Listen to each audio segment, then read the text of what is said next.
A new world came into existence, the Abyss. As time passed, it filled with all kinds of living beings, but survival came at a cost. War and bloodshed became a way of life. People fought monsters and each other, striking from the shadows if necessary. The only rule was to survive. And for those who did, great treasures awaited. In a certain era, a brutal war raged. A mighty dragon lay defeated on the battlefield, its massive body motionless. Nearby, a man knelt on the ground, coughing up blood. Before he could recover, another dragon emerged from the shadows, its claws gripping him tightly. The crushing force made him spit blood again. Then, as if dismissing him, the dragon let go, leaving him to die. Gritting his teeth, the man whispered that these creatures lacked intelligence, sealing their own fate. Just then, a glowing sphere appeared in the dragon's mouth. He closed his eyes, thinking about the others, wondering if they had survived. At that moment, a radiant golden light flared. A hand clad in golden armor reached out, and a woman in gleaming battle gear stepped forward. The last death squad has been wiped out, she declared. Turning to her remaining allies, she stated grimly. That leaves just the four of us. The last hope of humanity. Keldien shut his eyes in silent resignation. Kang Tai crossed his arms, his expression unreadable. A short distance away, a lone figure sat in deep thought, his eyes closed. The weight of their survival, and the future of humanity, rested heavily on his mind. His name was Hansu. Before them, the space-time crystal Okenial began to spin. A great, mystical sphere. It held the power to turn back time. Humanity's final chance after 50 years of despair in the abyss. Kang Tai straightened up, his voice steady. Only one person can return to the past, he said, though in his mind, the answer was obvious. Kang Tai smirked, rubbing his chin. Well, clearly, it has to be the strongest among us, he mused. Keldien adjusted his glasses with a sigh. For once, I thought Kang Tai would say something useful, he muttered. I regret wasting even a second expecting anything different. Air stepped between them, her voice firm. Enough. Focus. Most of the Valkyries sent to fight the Golden Dragon have fallen. It's only a matter of time before it reaches us. She lowered her weapon, hesitating for a moment. It felt unfair, but they had no other choice. She turned her gaze forward, conviction in her eyes. The only one who can return to the past is Hansu. Hansu looked up at her, his heart pounding. He hesitated, staring at his own hands. Hansu remained silent, lost in thought. He had been fighting for too long. Day after day, year after year, his hands were drenched in blood. Yet he could barely remember why he kept going. Maybe dying like this would not be so bad. Aes placed her hand over his, cutting off his thoughts. She sat beside him, her voice steady. The fate of humanity rests in your hands. Don't give up. Hansu. He looked at her tiredly, then glanced at Keldien and Kang Tai. Keldien nodded. Aes is right. The fact that you're still here, even though you started 20 years later than Yin, proves why you're the right choice. If you had begun just 5 years earlier, things might have turned out differently. Kang Tai grinned. They've got a point. Even I have to admit your skills are undeniable. But hey, if you really don't want to go, just say so. His grin widened as he added. Think about it. Going back means getting everything you missed out on. Then, realizing how that sounded, he quickly corrected himself. I mean, you would be the one getting them, obviously, since you're the only one who can go back. Hansa let out a faint chuckle. Then, finally, he stood up. He walked toward the massive, glowing sphere. The moment he stepped closer, an overwhelming pressure crashed down on him. The others tensed. A shadow loomed over them from a nearby crevice. The dragon had arrived. Darkin's roar tore through the battlefield, shaking the ground. Golden flames burst from its mouth. Keldien shouted, Hansu, stay focused. We'll hold it off. He raised his hands, summoning a powerful shield that shimmered above the party. The moment the flames struck, an explosion erupted, forcing everyone to brace themselves. Switch! Keldien commanded. Aes and Kang Tai moved instantly. Hold the dragon while I prepare. Kang Tai gripped his stone, his expression resolute. Leave it to us. He shot a glance at Hansu. Now's your chance. Show us what you can do. Aes didn't wait. She charged forward first. Kang Tai followed close behind. Dragons descended upon them from all sides. Aes drove her weapon into the ground, sending powerful shockwaves outward. Kang Tai, now, she shouted. His weapon ignited in a blazing inferno. Flame surged around him as he raised his sword. I figured this out a long time ago. With a powerful swing, he struck the earth, causing it to crack and tremble. Then, his eyes widened in shock. A dragon's claw came down hard. He barely had time to react, gritting his teeth as he braced for impact. Hansu instinctively moved to help, but Keldien grabbed his arm. Your weapon is broken, he reminded him. Don't let yourself get distracted. Aes turned to him. Keldien's right. You have to go. She took a step forward, her gaze unwavering. I know you think we're annoying, but that's not a reason to turn your back on us now. She turned away, gripping her weapon tighter. For once, Just listen to me. Hansa smirked. I'll try my best, he said. Air smiled. Even in a moment like this, he hadn't changed. She turned, leaving the rest to Keldian.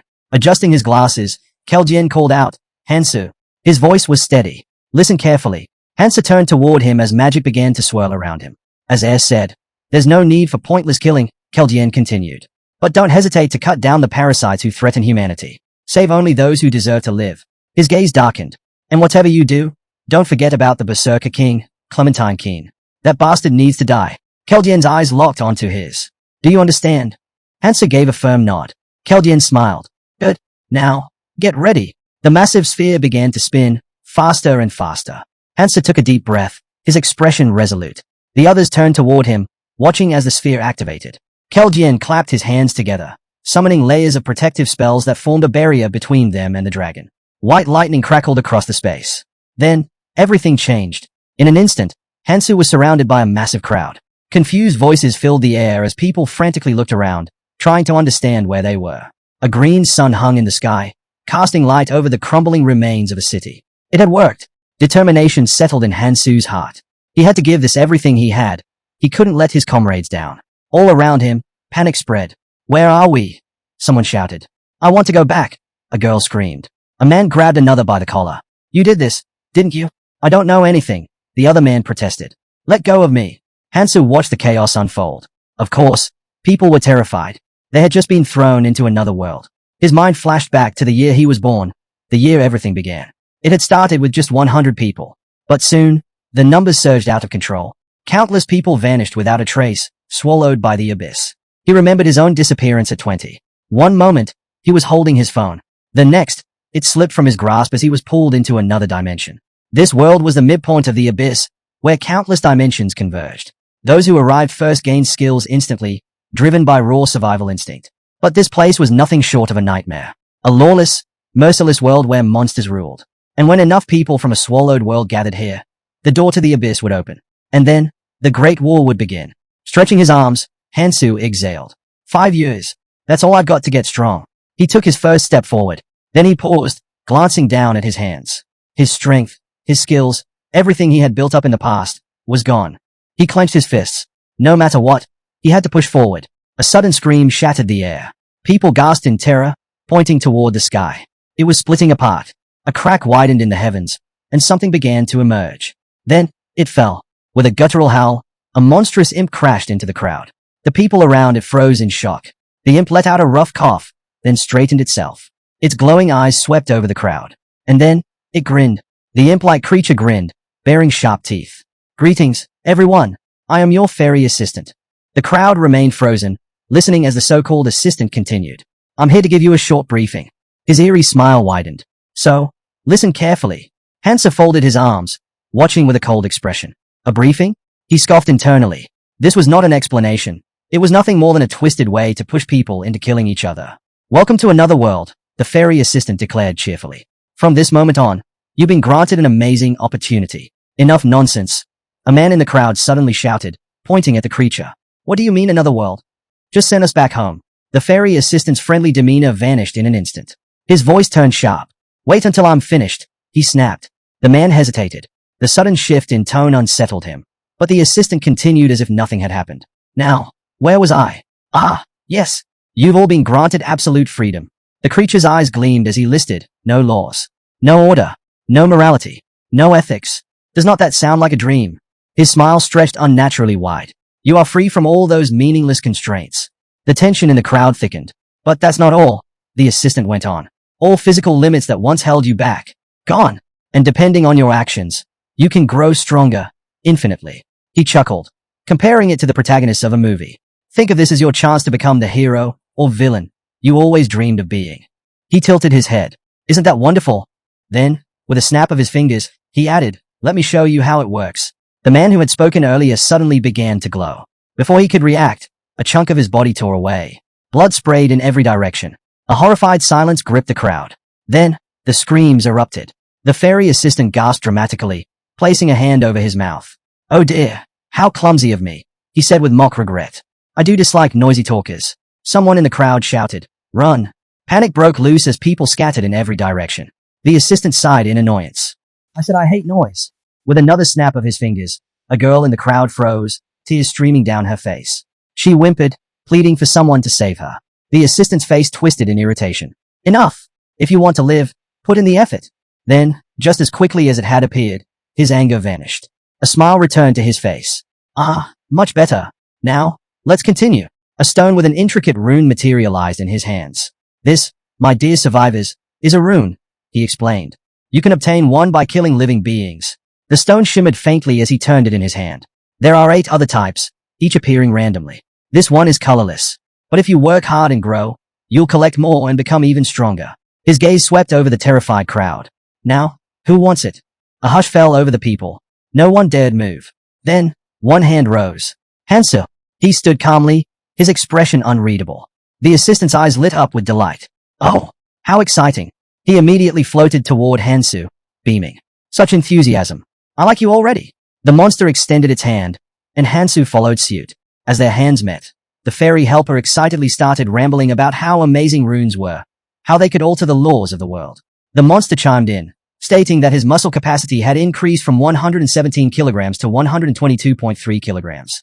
But Hansu remained unimpressed, already familiar with this concept. His indifference dampened the fairy's enthusiasm, who had expected a more dramatic reaction. Clearing his throat, the fairy continued explaining.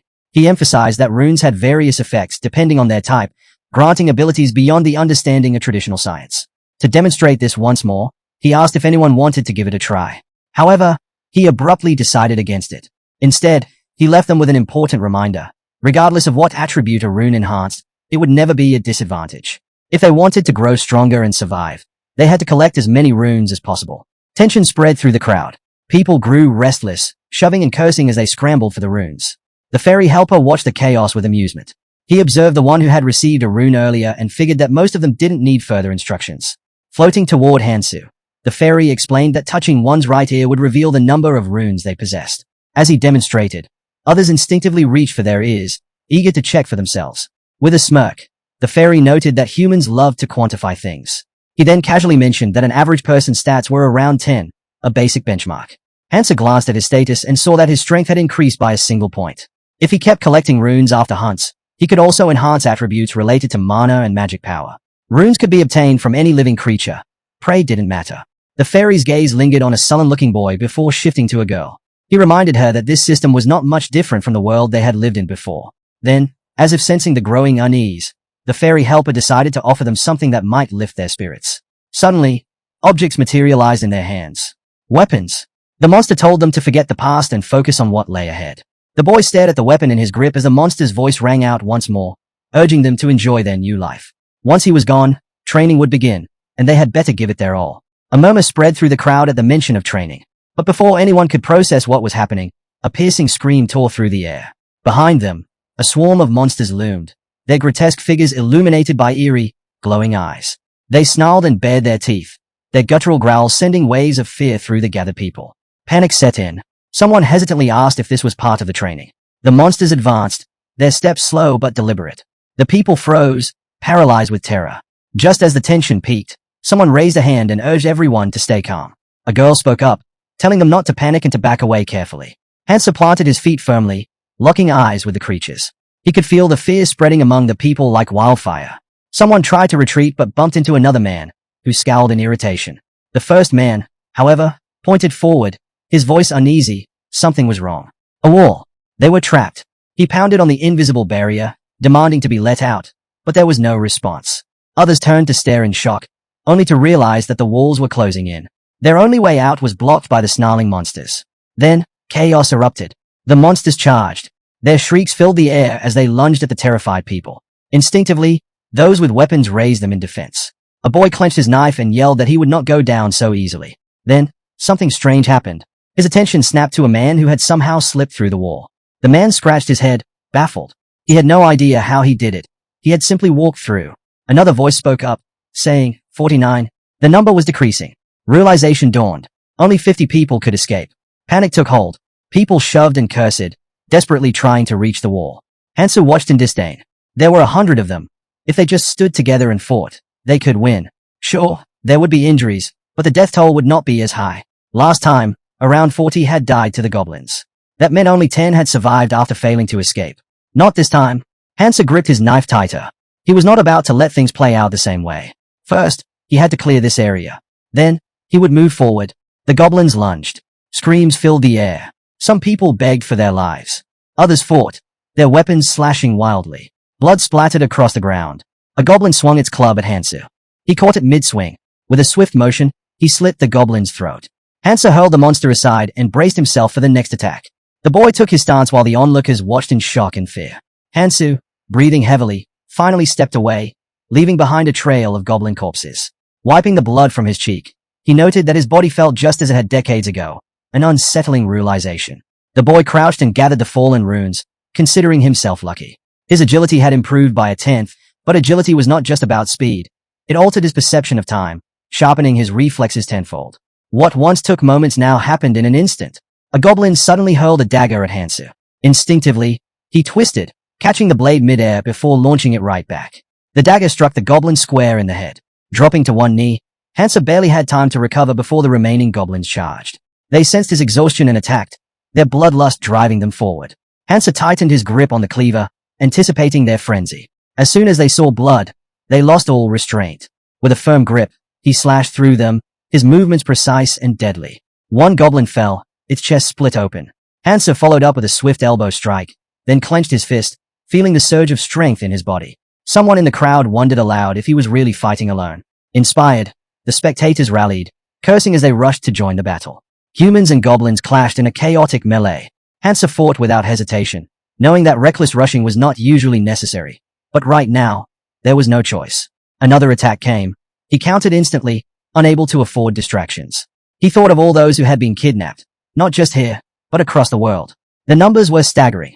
The first newcomers were protected in a training zone for 3 months, but after that, they were thrown into battle alongside those who had survived for years.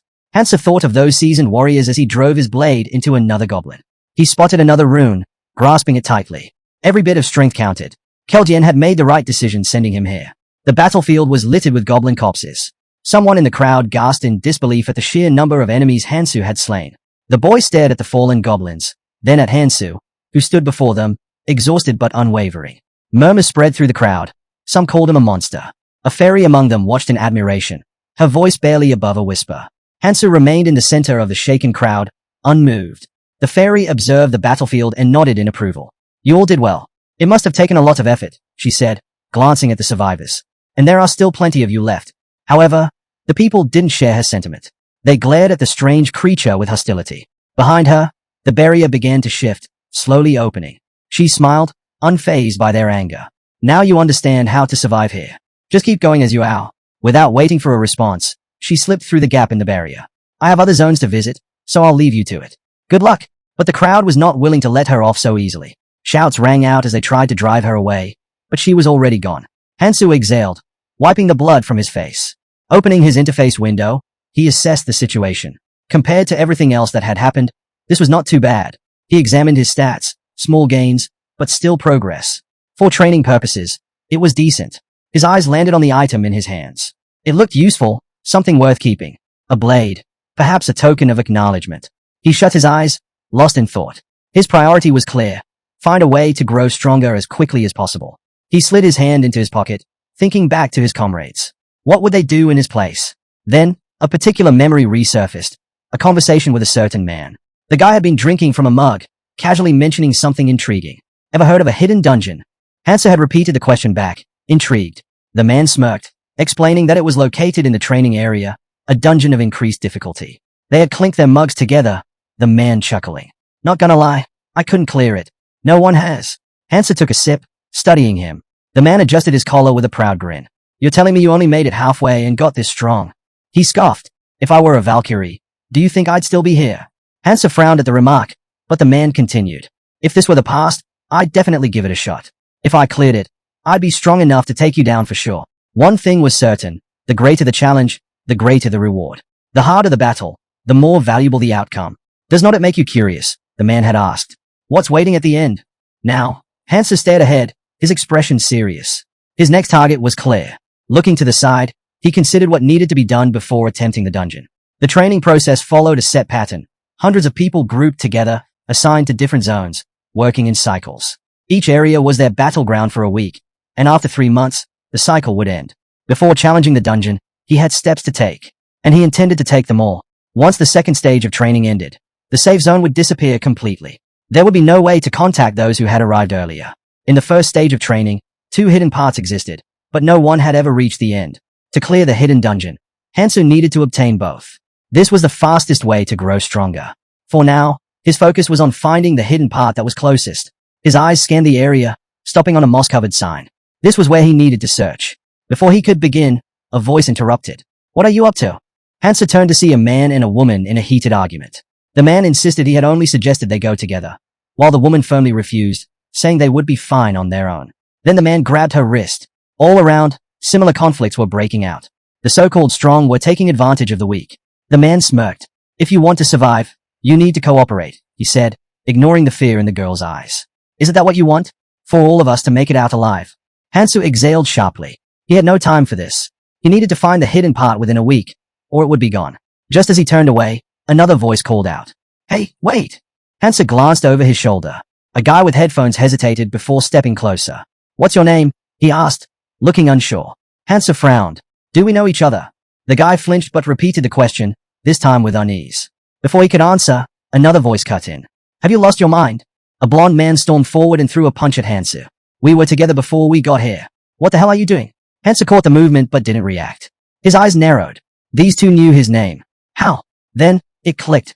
The blonde's furious expression. The guy with headphones. They were familiar. His classmates. Memories surfaced. They had started this journey together. But they had died.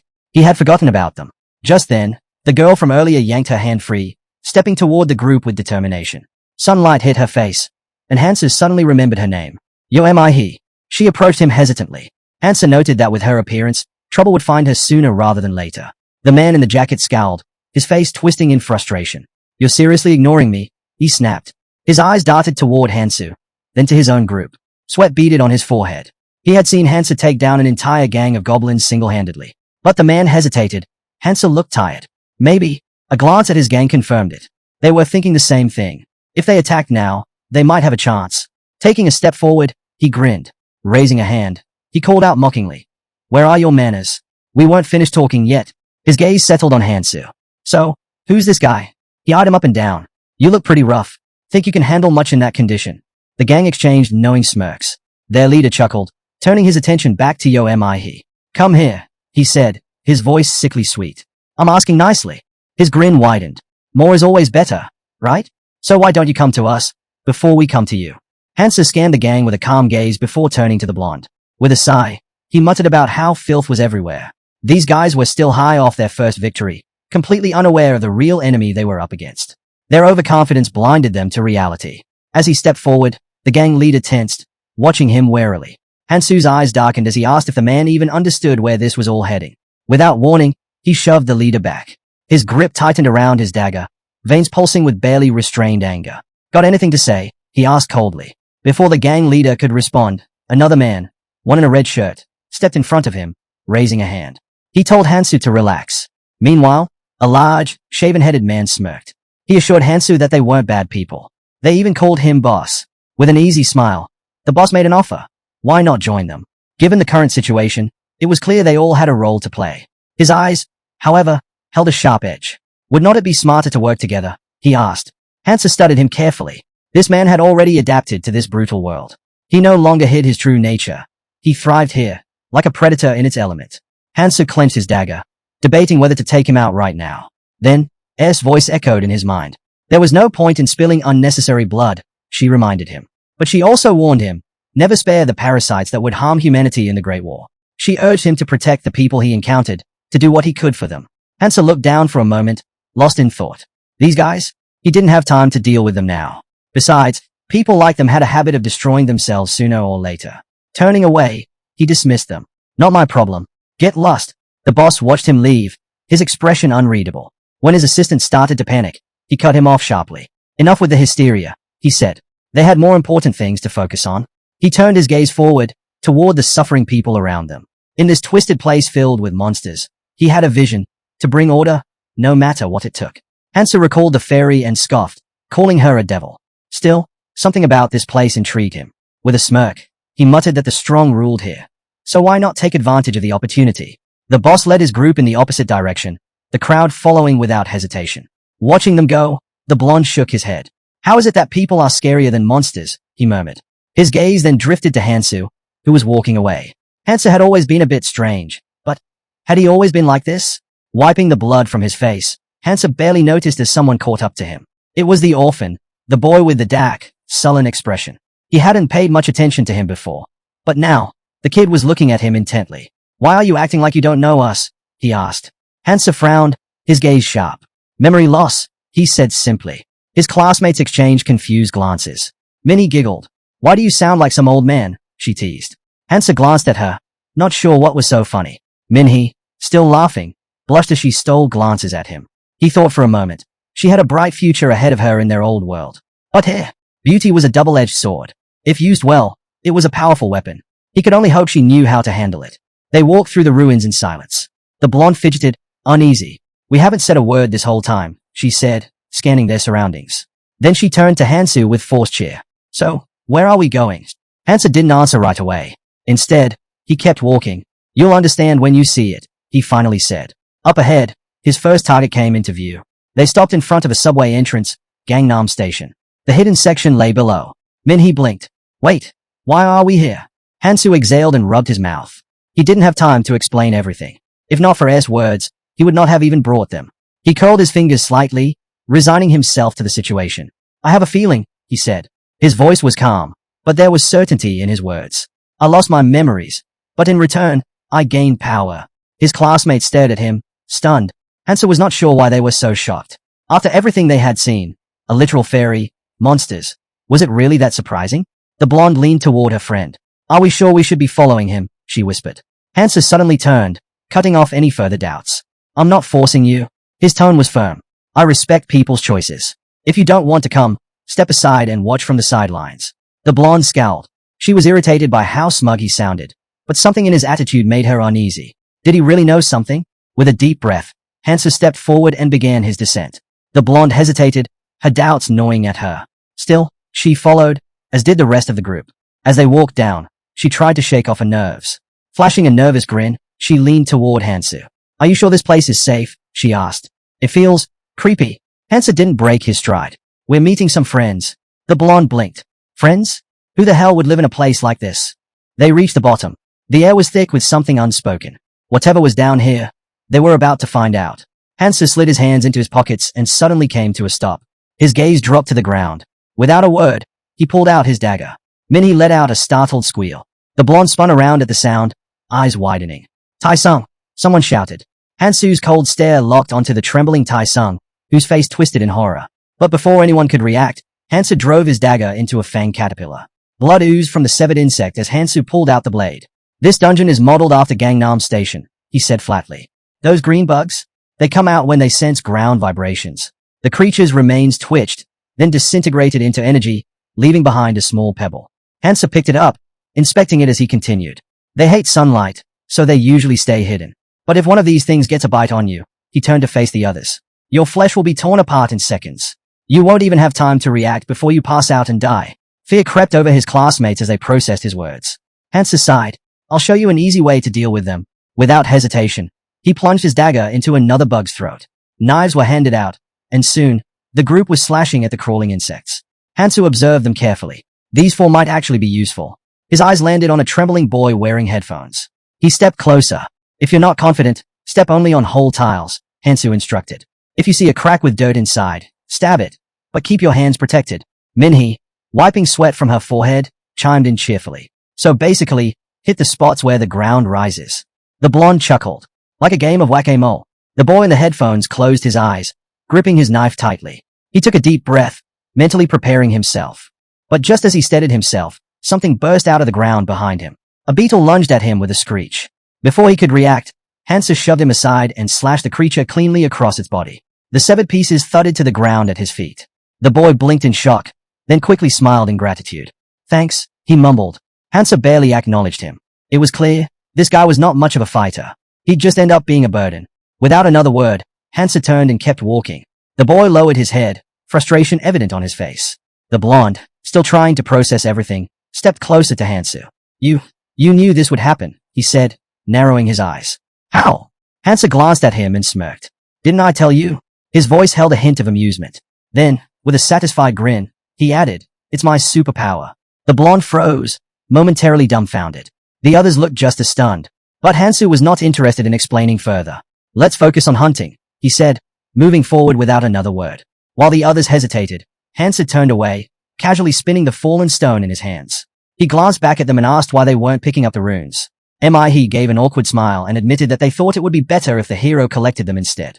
In return, he could protect them, just like in the games. She trailed off, embarrassed, quickly adding that it was not as if picking up the runes would suddenly make them as strong as Superman. Hansa frowned.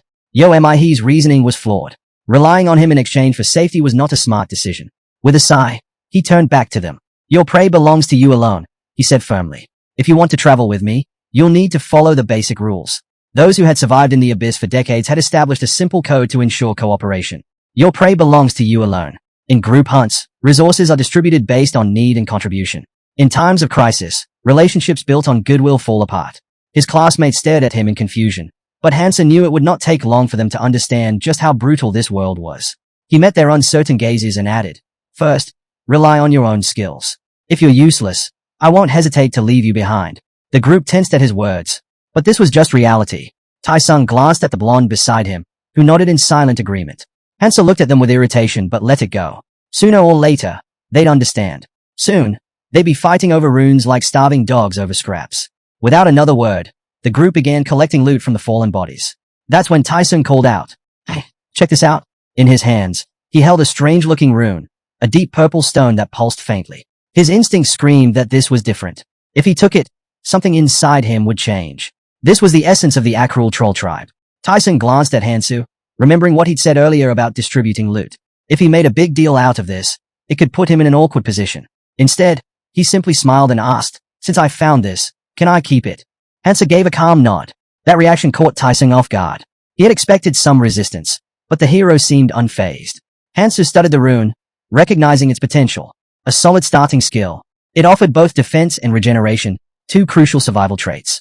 And since it was a passive ability, it didn't require activation. The only downside was an increased appetite. But that problem could be handled easily. As one's strength grew, so did the rune's power. Smart individuals with mastery over magic could gather hundreds of abilities. Keldian, for example, had acquired more than 1,000. And this was just the beginning.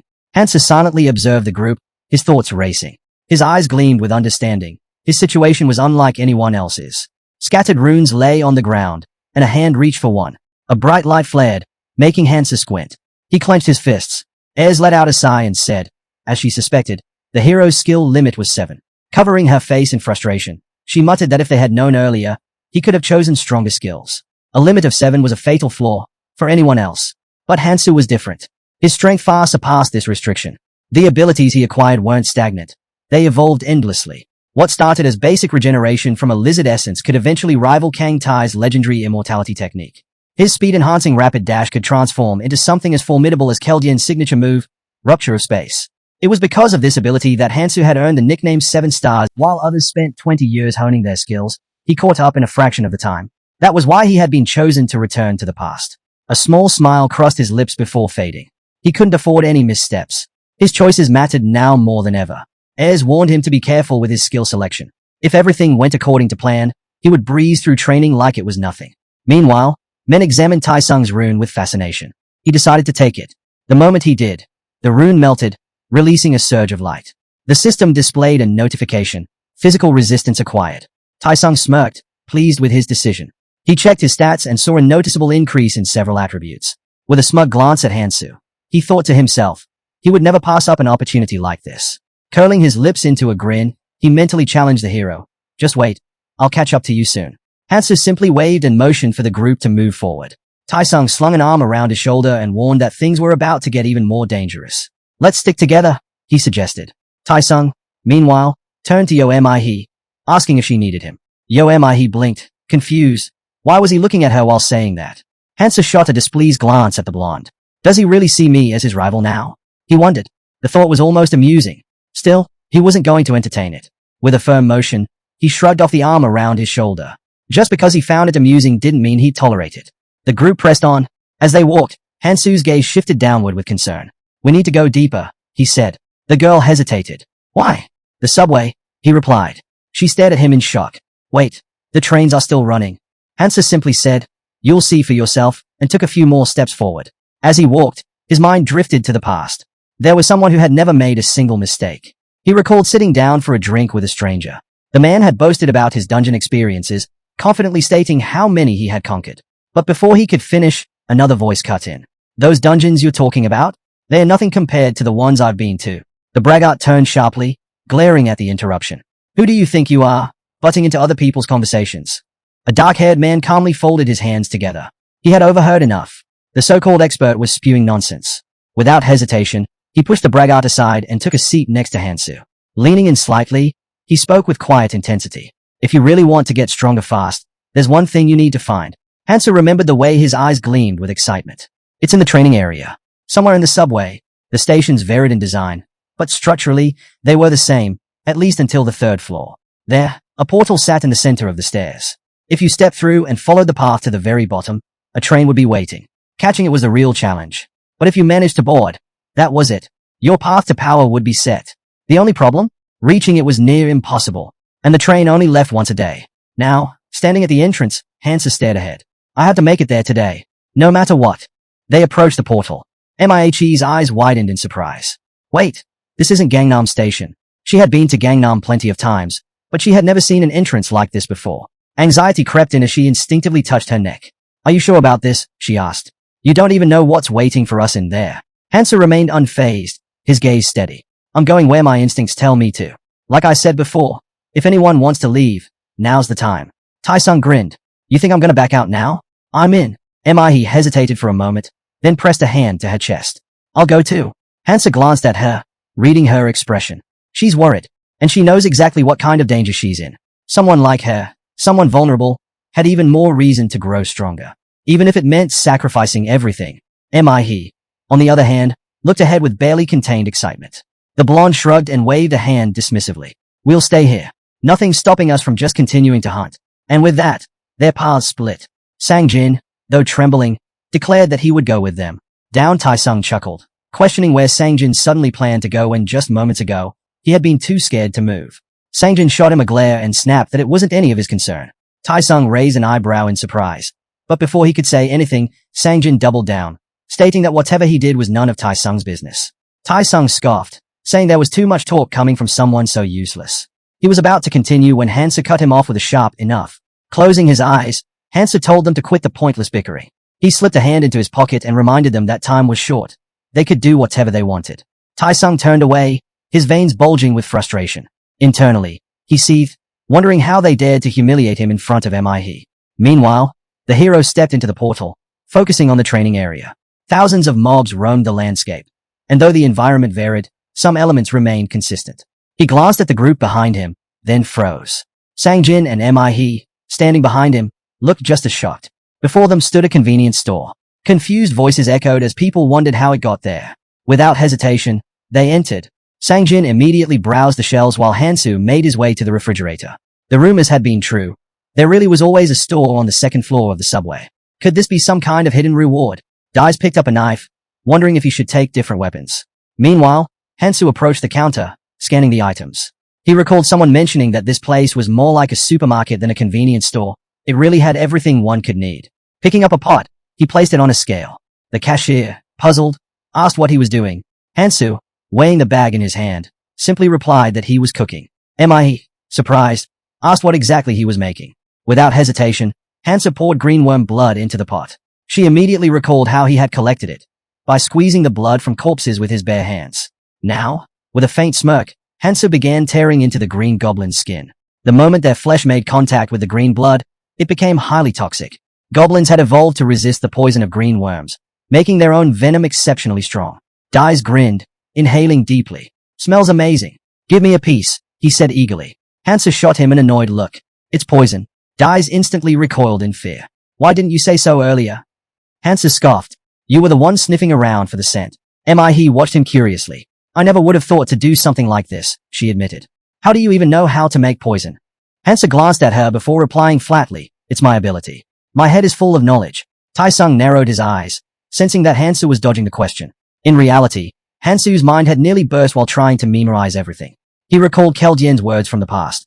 Going back in time would be meaningless without knowledge. Keljien had slammed his hand on the board, emphasizing that this information was crucial. It wasn't just about finding items. It was about knowing how to strengthen them. Keljien tossed the pointer over his shoulder and said that if the hero had any brains, he would understand why all of this was important. He warned him not to share this information with anyone. Slamming the board again, he told them to memorize everything. Knowing the future wouldn't prevent destruction, it would only accelerate the downfall of the abyss. Then he looked directly at Hansu. You must not become Prometheus, he warned. Only share your knowledge when absolutely necessary, and only according to the plan. Hansu stared at his reflection. Without knowing the exact proportions and brewing time, this recipe was worthless. That was fine. He poured the thick purple liquid into a bottle and smeared poison from a small tube onto his dagger. Mihe's eyes widened as she watched the venom drip from the blade. Can we have some too? She asked hesitantly. The hero extended his hand. Sure, but it'll cost you half a power or stamina rune per use. Tai-sung glared at him. You're seriously charging us? Why are you being so petty? Hansa turned his back to him. I could give it to you for free, he admitted. Then, lowering his head slightly, he added, but in the long run, I don't think that would be a good idea. The group fell silent. Hansu understood. One-sided relationships never lasted. Mihe hesitated before nodding. Fine, I'll give you the runes later. But at least let me try it first. Hansa turned to her abruptly, handing her the tube. Be careful, he warned. If this gets on your skin, it's going to hurt. A lot. Tai-sung clenched his jaw. If the hero kept acting like this, he wouldn't even get a chance to steal the poison. He eyed Hansa carefully. What if I use it first and give you the runes later? Sangjin cut in. Same for me. One by one, the group took turns passing the tube around. Hansu ignored them and focused on his own preparations. After a while, he slung his backpack over his shoulder and picked up his bags. This should be enough. As he turned, Mihe approached. We're ready, she said. Then she noticed his expression.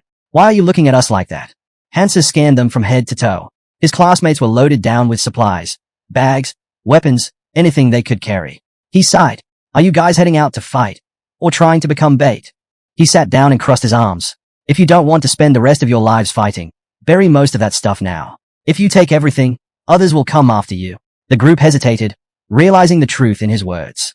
Mihe glanced at him. At first, she had thought he was just quiet. But now, she could see it. He wasn't just strong. He was an exceptional fighter. Embarrassed, she quickly patted his hand. Then, as if just realizing something, she looked up at him. Hey, why don't you have superpowers? Mihe reached for the bag on the ground, lost in thought. Hundreds of millions of people had vanished, yet not a single one had ever been found. Until yesterday, she had held on to hope. But now, she realized she might be stuck here for the rest of her life. The weight of that truth crushed her. Falling to her knees, she clenched her fists. I don't want to die. Her hands trembled, but she forced herself to look straight ahead. If survival meant doing whatever it took, then so be it. She glanced at Hansu. Standing next to him, she felt something. But before she could process it, he met her gaze. Embarrassed, she quickly looked away. They both turned forward again in silence. Tai-sung shot Hansu a look of irritation. You act like the center of the universe, he muttered before tossing his bag to Sangjin. Hey, carry it. Then, stepping ahead, he turned back toward Hansu. That superpower you mentioned earlier. He narrowed his eyes. Can we get one too? Hansu glanced up. Maybe. The three of them froze, stunned. Their faces flushed with anticipation. Seriously? Hansu nodded. Yeah, some people develop abilities here that they never had before. His gaze darkened as he recalled a warning from Keldien. Be careful. There were people in this world who had awakened powers they didn't possess in reality. Keldien had spoken at length about it, but in the end, his message had been simple. Eliminate anyone who becomes useless to you. Hansu frowned, irritated by the memory. The weight of those words pressed down on him. Tai-sung sensed something was off. Watching Hansu's expression shift, he smirked. You've gotten pretty cold. Huh? He stepped closer. Still mad at me? You were pissed at me when we first got here. Hansu didn't answer. He simply kept walking. He had nothing left to say. 4 or 5 years before coming here, he had fought an endless battle. The abyss had only grown stronger, its monsters increasing in number. At first, there had been hope, but eventually, that too had faded, buried beneath despair. Covered in blood and bruises, Hansu had stared ahead, feeling nothing.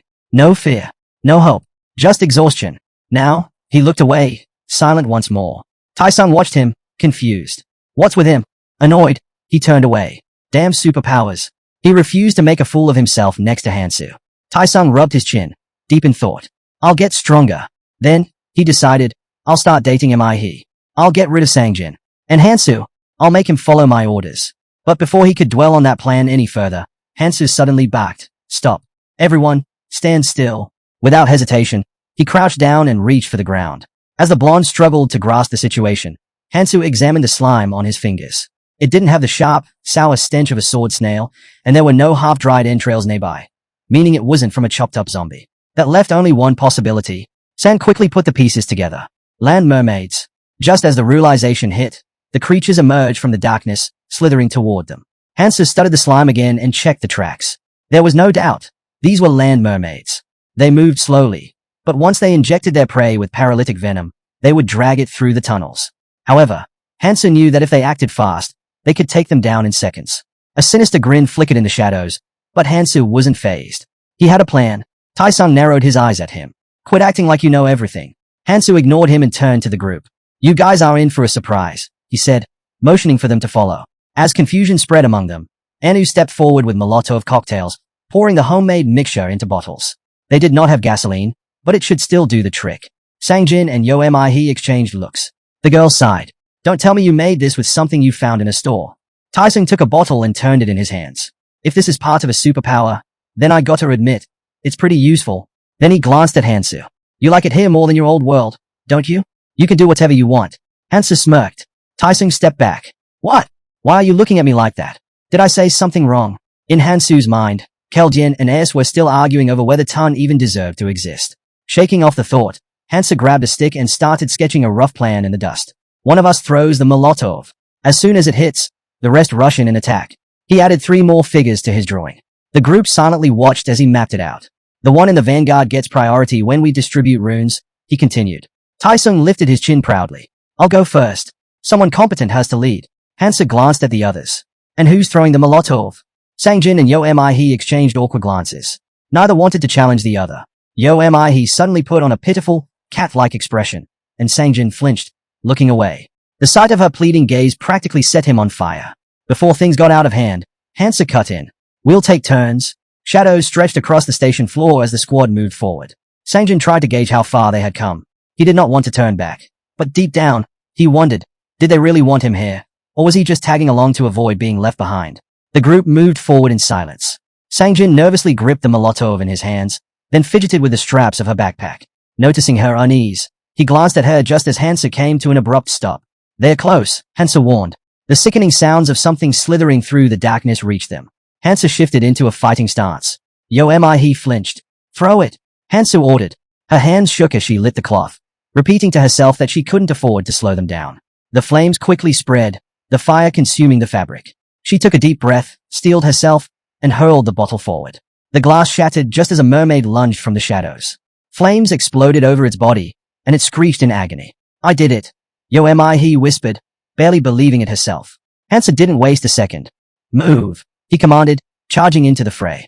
"These things spit paralytic poison," he reminded them as he plunged his knife into the nearest monster. Taisung watched, stunned, as Hansu leapt from one mermaid to the next, slicing through them with terrifying efficiency. Runes burst from their bodies. That bastard's trying to take them all. Taisung thought bitterly. He was still fuming when another mermaid lunged at him. Snapping back to reality, he swung his sword, slashing the creature down. Blood splattered across the ground. He glanced at the corpse, then at his blade, a smug grin forming. "Damn, this poison works well." Nearby, Hansu gathered the runes. "That poison was worth it," he said, unfazed. Taisung caught his reflection in his knife and smirked. With this power, he'd catch up to Hansu in no time. Another bottle smashed into a mermaid's skull. Another was sliced apart. The battle raged on, fire and blood mixing with the monster's shrieks. Hansu thought to himself that using Molotovs against creatures covered in flammable poison was the perfect strategy. The dull edge of his blade didn't matter. He drove it deep into a mermaid's shoulder. It let out a piercing scream as its wound began to smoke. "That's exactly why I prepared the poison," he thought. Behind him, Taisung fought with exhilaration, his focus shifting as 2 runes dropped near a corpse. He reached out greedily. They were his. A sudden splatter of slime hit his leg. Pain shot through him as he collapsed to the ground. His leg convulsed violently, and humiliation burned through him. Everyone saw. The mermaid loomed closer, its grotesque face growing larger in his vision. Fiery, predatory eyes flickered in the darkness. "Get away from me!" Taisung yelled, trying to scramble back. Yo Mi rifled through her bag. "I'm out of Molotovs," she muttered, then turned to Sangjin. "We're switching." Sangjin's hands trembled as he flicked the lighter. The flame caught, But before he could react, the mermaid was already upon him. Sangjin screamed. The bottle slipped from his grasp. Taisung watched in horror as the life-saving Molotov shattered uselessly to the side. Fury exploded in his chest. I told you to throw the Molotov, not take a piss, he roared at Sangjin. Panicked, Sangjin lashed out with his elbow, striking the mermaid square in the head. The monster collapsed, leaving him frozen in shock. A dagger flashed between them. Calm down, Hansu ordered. Stick to the plan. His voice was steady, unaffected. He glanced at them before turning away. Take a breather. Collect your runes. Taisung exhaled heavily, still shaken. I thought I was dead for sure, he muttered. He glanced at his leg, now fully healed. Guess my skill kicked in. Hansa looked at him. Boost your stamina. You'll recover faster. Then, with the same cool authority, he repeated, gather the runes. Quickly, Taisung stared at the measly handful in his palm, feeling a wave of frustration. This was all he got? Meanwhile, Hansu controlled the distribution with an iron grip. Sangjin quietly picked up his runes. Taisung's gaze darkened. Towering over the smaller boy, he loomed menacingly, eyes locked on his prize. A slow smirk crept across his face. Sangjin, he called. The boy hesitated, sensing danger. Taisung scoffed. Does your whole family have no shame? Sangjin's fists clenched, ready to protest. But before he could speak, Taisung grabbed him by the throat and lifted him with terrifying ease. A wicked grin spread across his face. Listen up, he sneered. You can't even throw a Molotov properly. Did you already forget how you nearly got me killed? Sangjin choked, hands clawing at Taisung's grip, trying to break free. His eyes filled with panic. What are you doing? Let go. Taisung shoved him back. Sangjin hit the ground hard, his headphones flying off. Clutching his chest, he gasped for air. Taisung crouched beside him, grabbing a fistful of his hair. Not long ago, you were crawling around like a pathetic weakling. Looks like you've forgotten your place. His voice was laced with mockery. Just stick to following orders for the rest of your life. Like your father. Stop pretending you're anything more. He turned away, reaching for the runes. A dagger stabbed into the ground between his hand and the pile. Taisung froze. Hansu's voice was calm but firm. Those aren't yours. Taisung clenched his jaw, eyes flickering with disbelief. You're seriously giving them to him. His voice rose. You might as well be throwing them in the trash. Hansa didn't react. Taisung's frustration boiled over. What did he even do to deserve them? He gestured wildly. We could split them. We don't need him. His breath hitched. His voice wavered. Teeth grinding, he spat. Tell me I'm wrong. Hansa remained calm, simply stating that the distribution should be fair, but it wasn't his place to interfere with how others survived. Taisung scoffed, calling it nonsense, and warned him not to regret his decision later. Hansa turned to Sangjin and advised him to learn how to protect what was his. As the others hurried to claim the remaining rooms, He stood back, watching the hero. She hesitantly approached, fiddling with the strap of a backpack, and asked if they were bothering him. Given the situation, she figured he might be annoyed watching them argue. Hansa kept his gaze forward and said it was fine. He wouldn't judge them for struggling with something they weren't good at. He caught up and asked if that meant he planned to stay with them until the end. She got the feeling Hansu acted like he could leave them at any moment. Hansa stopped, looking ahead. He reminded them that they were the ones who chose to follow him, and they were doing fine, so there was no need to worry. Then, his eyes lingered on the hero's back with a hint of sadness before he continued walking. As he passed the corpses of the mermaids, he noted how most of the runes they dropped focused on strength and endurance. It made sense. Physical stats were impossible to ignore now. It wasn't a bad investment either, considering how crucial they were for survival. The hero picked up one of the runes, recognizing that those were the exact traits he needed. He used a single rune, and his stats increased. Ahead, a bright light flickered. Then, a fairy appeared. She announced that the hero's total stats had surpassed 50, triggering his first achievement. Voices behind him questioned what kind of creature she was and why she had returned. The fairy pointed at him, declaring that he was the traveler who had raised his hand first. She had been curious about who was the fastest among them, and it seemed she had found her answer. Circling around him, she mused that they always admired those who put in the effort. She lightly touched his head, smiling, and said she had a small gift for the most active traveler. Then, she turned her gaze toward Mihe and asked if the hero was curious about what it would be. Mihe's hand trembled as she muttered that it wasn't fair. They hadn't started with the same stats. The fairy chuckled, telling her not to worry. It wasn't like she would even touch her. But then, the fairy suddenly darted toward Mihe, her grin turning sharp. She bared her fangs, her presence growing menacing. There are exceptions, she murmured. You could be one of them. Mihe froze in terror, but just as quickly as the tension spiked, the fairy leaned back and laughed. Just kidding. She gave the girl a playful push on the shoulder. Forget about fairness. You have your own strengths, don't you? Mihe realized the fairy was pointing at her. The creature smirked and remarked that she wasn't in a hurry to get rid of her. If she wanted to catch up to the others, she'd have to earn it. The Abyss assistant chuckled and said life had never been fair. Then, she fluttered up to the hero, grinning. It's time for your reward, she announced. He already had an idea of what it might be. The fairy's smile widened as she explained. For reaching a certain threshold in your combined physical stats, you get to choose 3 runes. Hansu remained calm, staring ahead. The fairy snapped her fingers, summoning the options.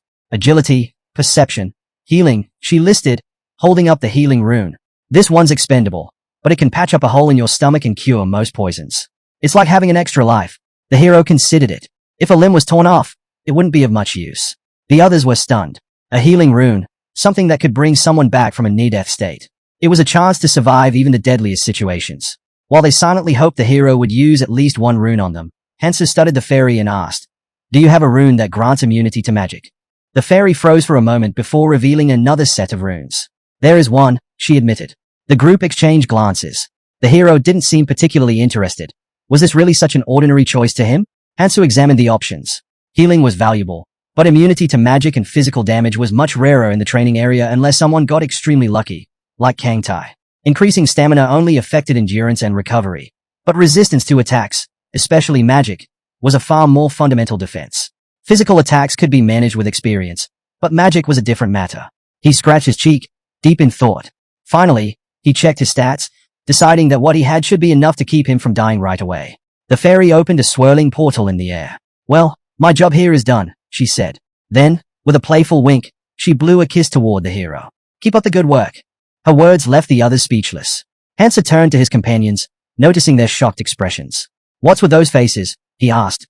After some time, Mihi was locked in battle with a mermaid. She wiped the sweat from her forehead, realizing that fighting was becoming easier. Then, out of the corner of her eye, she noticed the hero at work again. She pressed a finger to her lips and froze, watching him. Hansa turned around as someone questioned him. They asked why his movements hadn't changed despite collecting so many runes. Another person stepped forward, pointing out that his speed was the same as before. Hansa raised his hand, revealing a glowing inscription. This is the reason, he said. The others exchanged confused looks. What is that? Someone finally asked. Hansu explained that it was a way to store runes. He told them to extend a hand and focus on storing a rune. It was that simple. Someone asked how he even knew about this. Adjusting his sleeve, Hansu smirked. It's thanks to my ability. He leaned closer, intrigued. Then I should try it too. Hansu immediately shut that idea down. Don't. Why not? She asked, frowning. Glancing at the scattered runes, he explained. For starters, it slows down the hunt. I can't store just any rune. He held up one. And if I die, the runes I stored this way will drop. Sangjin furrowed his brows. Then why collect them at all? Hansu answered matter-of-factly. I plan to trade them. Right now, it's difficult, but once the rules settle, they could work as a currency in the training area. He turned to the others. You shouldn't do the same. Just use them as you get them. Tai-sung scoffed, raising his hand in frustration. And who put you in charge? Just because we listen to you doesn't mean you get to look down on us. Why can't I do whatever I want? Hansu exhaled sharply. These people still didn't understand the reality of where they were. He figured they'd only come to their senses when they hit rock bottom and suffered for it. His eyes fell to the dull blade in his grip. Scanning the group, he made a decision. They needed restructuring. Everyone watched him cautiously as he finally spoke. Listen carefully. The hero's gaze was sharp as he laid out their options. Follow me or collect runes. Do whatever you want. I don't care. Then, with a cold glare, he threw the blade at his feet. His tone dropped, menacing and firm. But for now, hand over your weapons. Tai-sung let out a bitter laugh, his expression twisting in disbelief. Are you serious? You want to rob us? He gestured at Hansu's own weapons. You already have yours. Why should we give you ours?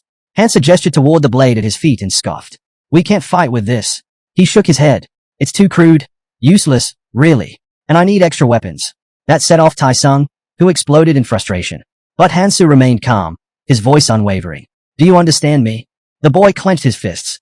You think I'll just let this slide? He shouted. What are we supposed to fight with if you take all our weapons? We're not just going to stand here doing nothing. His voice was laced with anger, but his smirk carried a challenge. Or do you expect us to stand around sucking our fingers while you handle everything? Sangjin hesitantly reached for Hansu, his voice wavering. I'll give you everything because... Shut up, Dai's cut in sharply, stepping between Hansu and the others. He locked eyes with Hansu, standing his ground. Hansu observed him for a moment before asking plainly. Do you want to fight? Tai-sung forced a grin, though it was clear he was nervous. Why would not I? I have nothing to be afraid of here. His voice dropped, bitter. I've always hated that arrogant look of yours. Hansu scratched his cheek, unimpressed. He had expected the guy to back down, but he was not entirely surprised. He does not even know what's down there. His gaze turned cold as he made up his mind. Raising a finger, Hansa laid out 2 choices. 1. You leave and handle everything yourselves. Then he pointed at the group. 2. You step aside and watch me do it alone. His tone was icy. Your call. Sangjin fidgeted with his hands, looking uneasy. I'll step aside, he murmured. Yo am I? He hesitated but eventually nodded. Me too. If the hero says it's dangerous, then it must be. Taesung glanced between them, his frustration growing. That's exactly why we should fight together.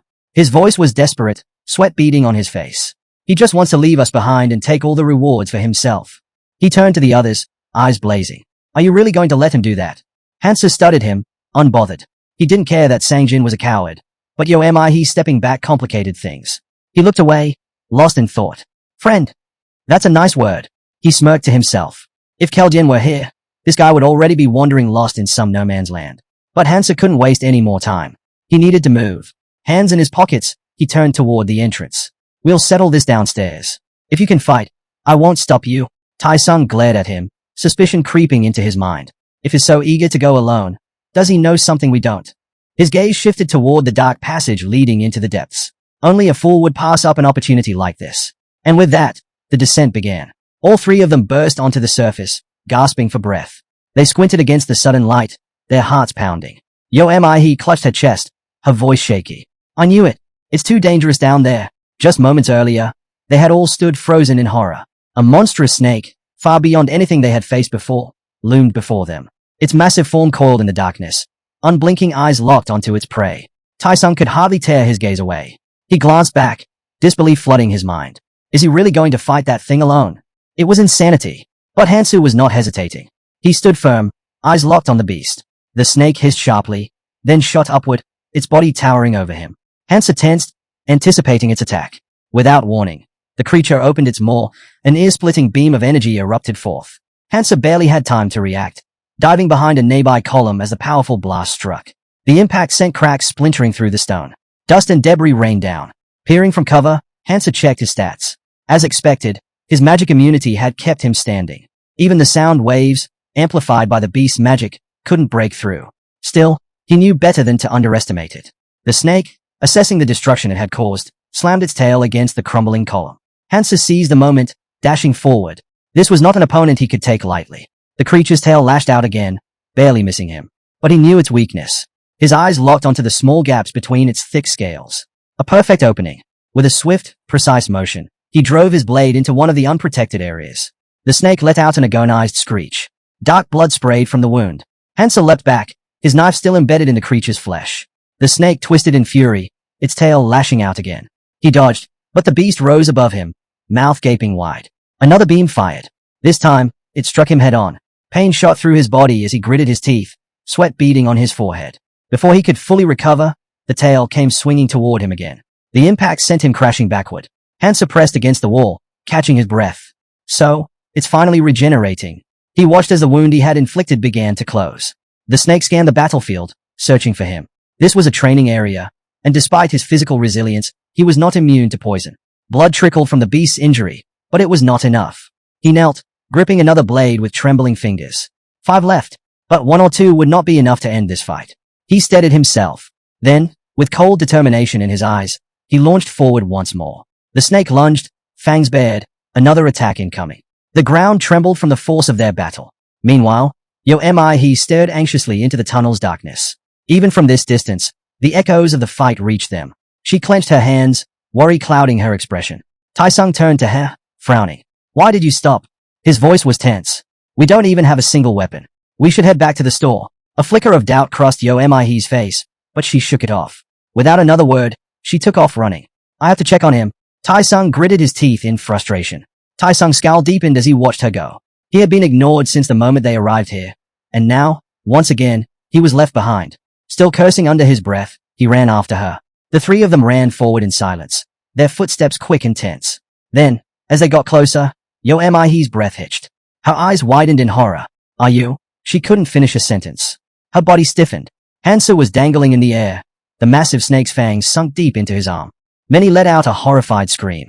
Hansa grimaced, feeling the crushing force of the beast's jaws. I wasted too much time. He steadied his breathing, glancing at his clenched fist. But in his free hand, he still gripped a knife. Without hesitation, he drove the blade straight into the snake's mouth. The monster screeched, its jaws snapping open in pain. Hansa fell, landing with a controlled roll as the massive creature writhed. 3 daggers were now buried deep in its flesh, and though the fight was over, his arm throbbed from the bite. He glanced at his torn sleeve and sighed. I'll need to change. Still, thanks to his stats, it would heal soon enough. He knew that as monsters evolved, they gained resistance and enhanced regeneration. Poison became ineffective, and relying on skills too much only made things harder. But at earlier stages, paralyzing toxins worked well. Without that, I would not have lasted this long. Adjusting his grip on his knife, Hansu watched as the snake's body finally collapsed. Its glowing eyes dimmed and faded to black. He was the first to rush forward. Are you okay? Hansa barely spared them a glance as he walked past. You're still here. He hesitated before frowning. I was worried about you, but I guess I didn't need to be. She eyed his arm. How bad is it? Hansu exhaled. Just a scratch. Already healing.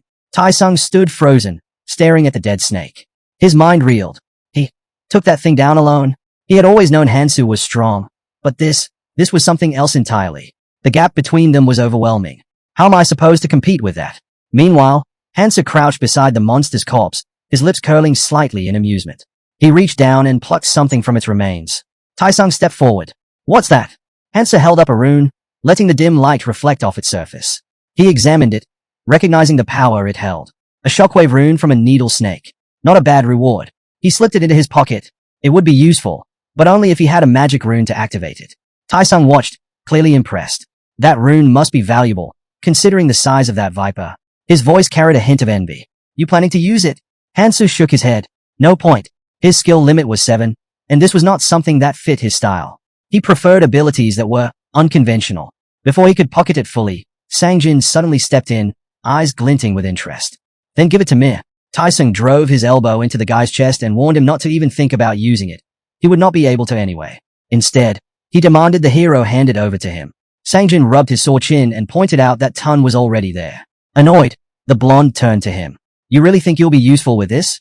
Have you already forgotten your mistakes? Sangjin lowered his gaze, embarrassed. He muttered that with a powerful rune, he could match, even surpass, him. Tai-sung immediately shot back, rejecting the idea.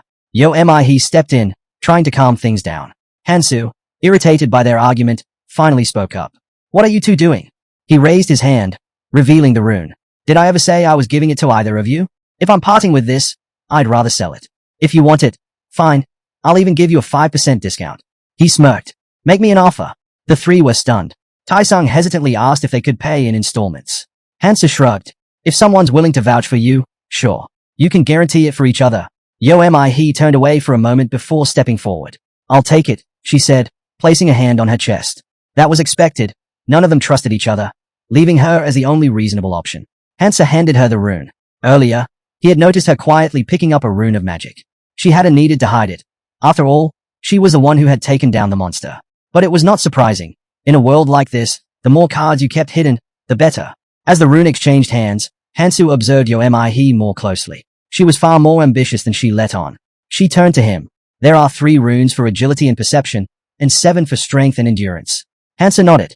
I'll take 6 strength runes, with a discount, of course. He smiled, thanking the hero. You're generous. Then, he turned back to the others.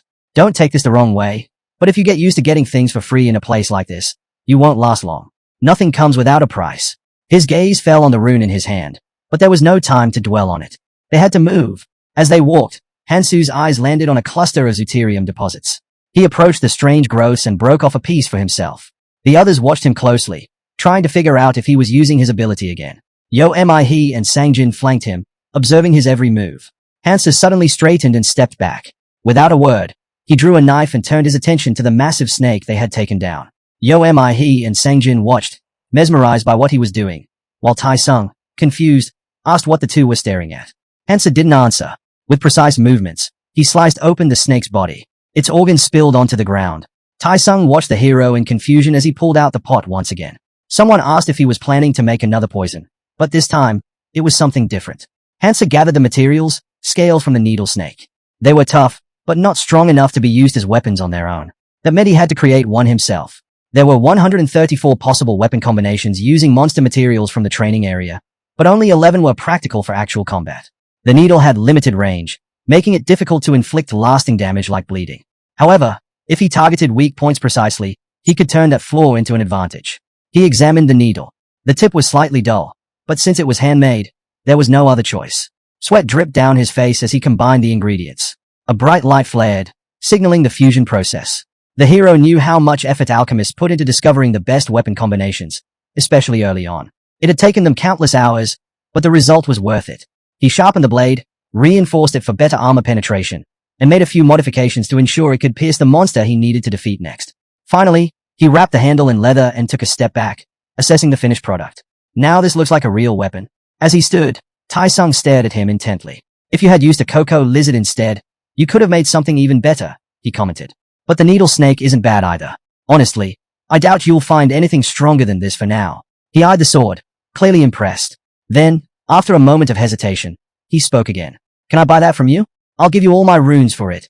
He could tell how much effort the hero had put into making the weapon.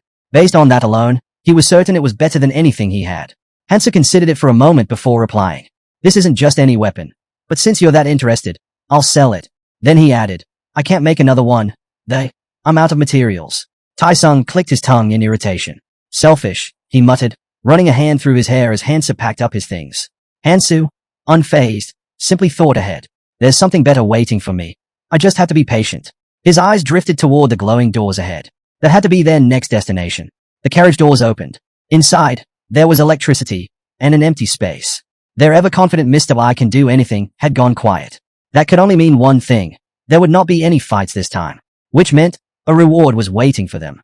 As the group stepped into the carriage, the hero frowned and asked why they were even getting in. Need to get out. Irritation flashed across his face as he turned to them again. I said, this carriage is for one person. Get out. He calmly took a seat, making it clear the conversation was over. Sangjin furrowed his brows. You're mistaken, right? There's plenty of space in here. How could it only be for one person? He ran a hand through his hair in disbelief. Tai-sung threw up his hands. And what rule says you're the only one who gets to go?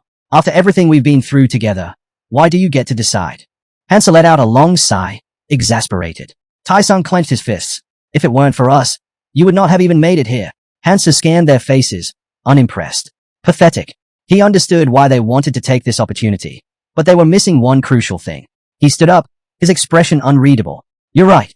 There's no rule saying I have to be the only one. Then, with a loud clang, he slammed his sword against the floor. Because there are no rules in this world. He gestured toward the exit. So, you can either leave now, or stay here and argue with me. Then, turning to Tai-sung, he pointed the needle at him with a smirk. If you want, go find a lawyer and try to file a complaint against me. His grin turned sharp, almost mocking. Now, make your choice. Tai-sung's jaw tightened as fear crept into his eyes. He hesitated, his mind racing. The train pulled away, leaving the three of them behind at the station. Tai-sung clenched his teeth, testing their strength. A string of curses left his mouth as he glared in the direction the hero had gone. His thoughts swirled. Was that guy really serious? He looked around, taking in his companion's uneasy expressions. He acts like he's in his 40s, but everything he does is absolute madness. A thought crossed his mind.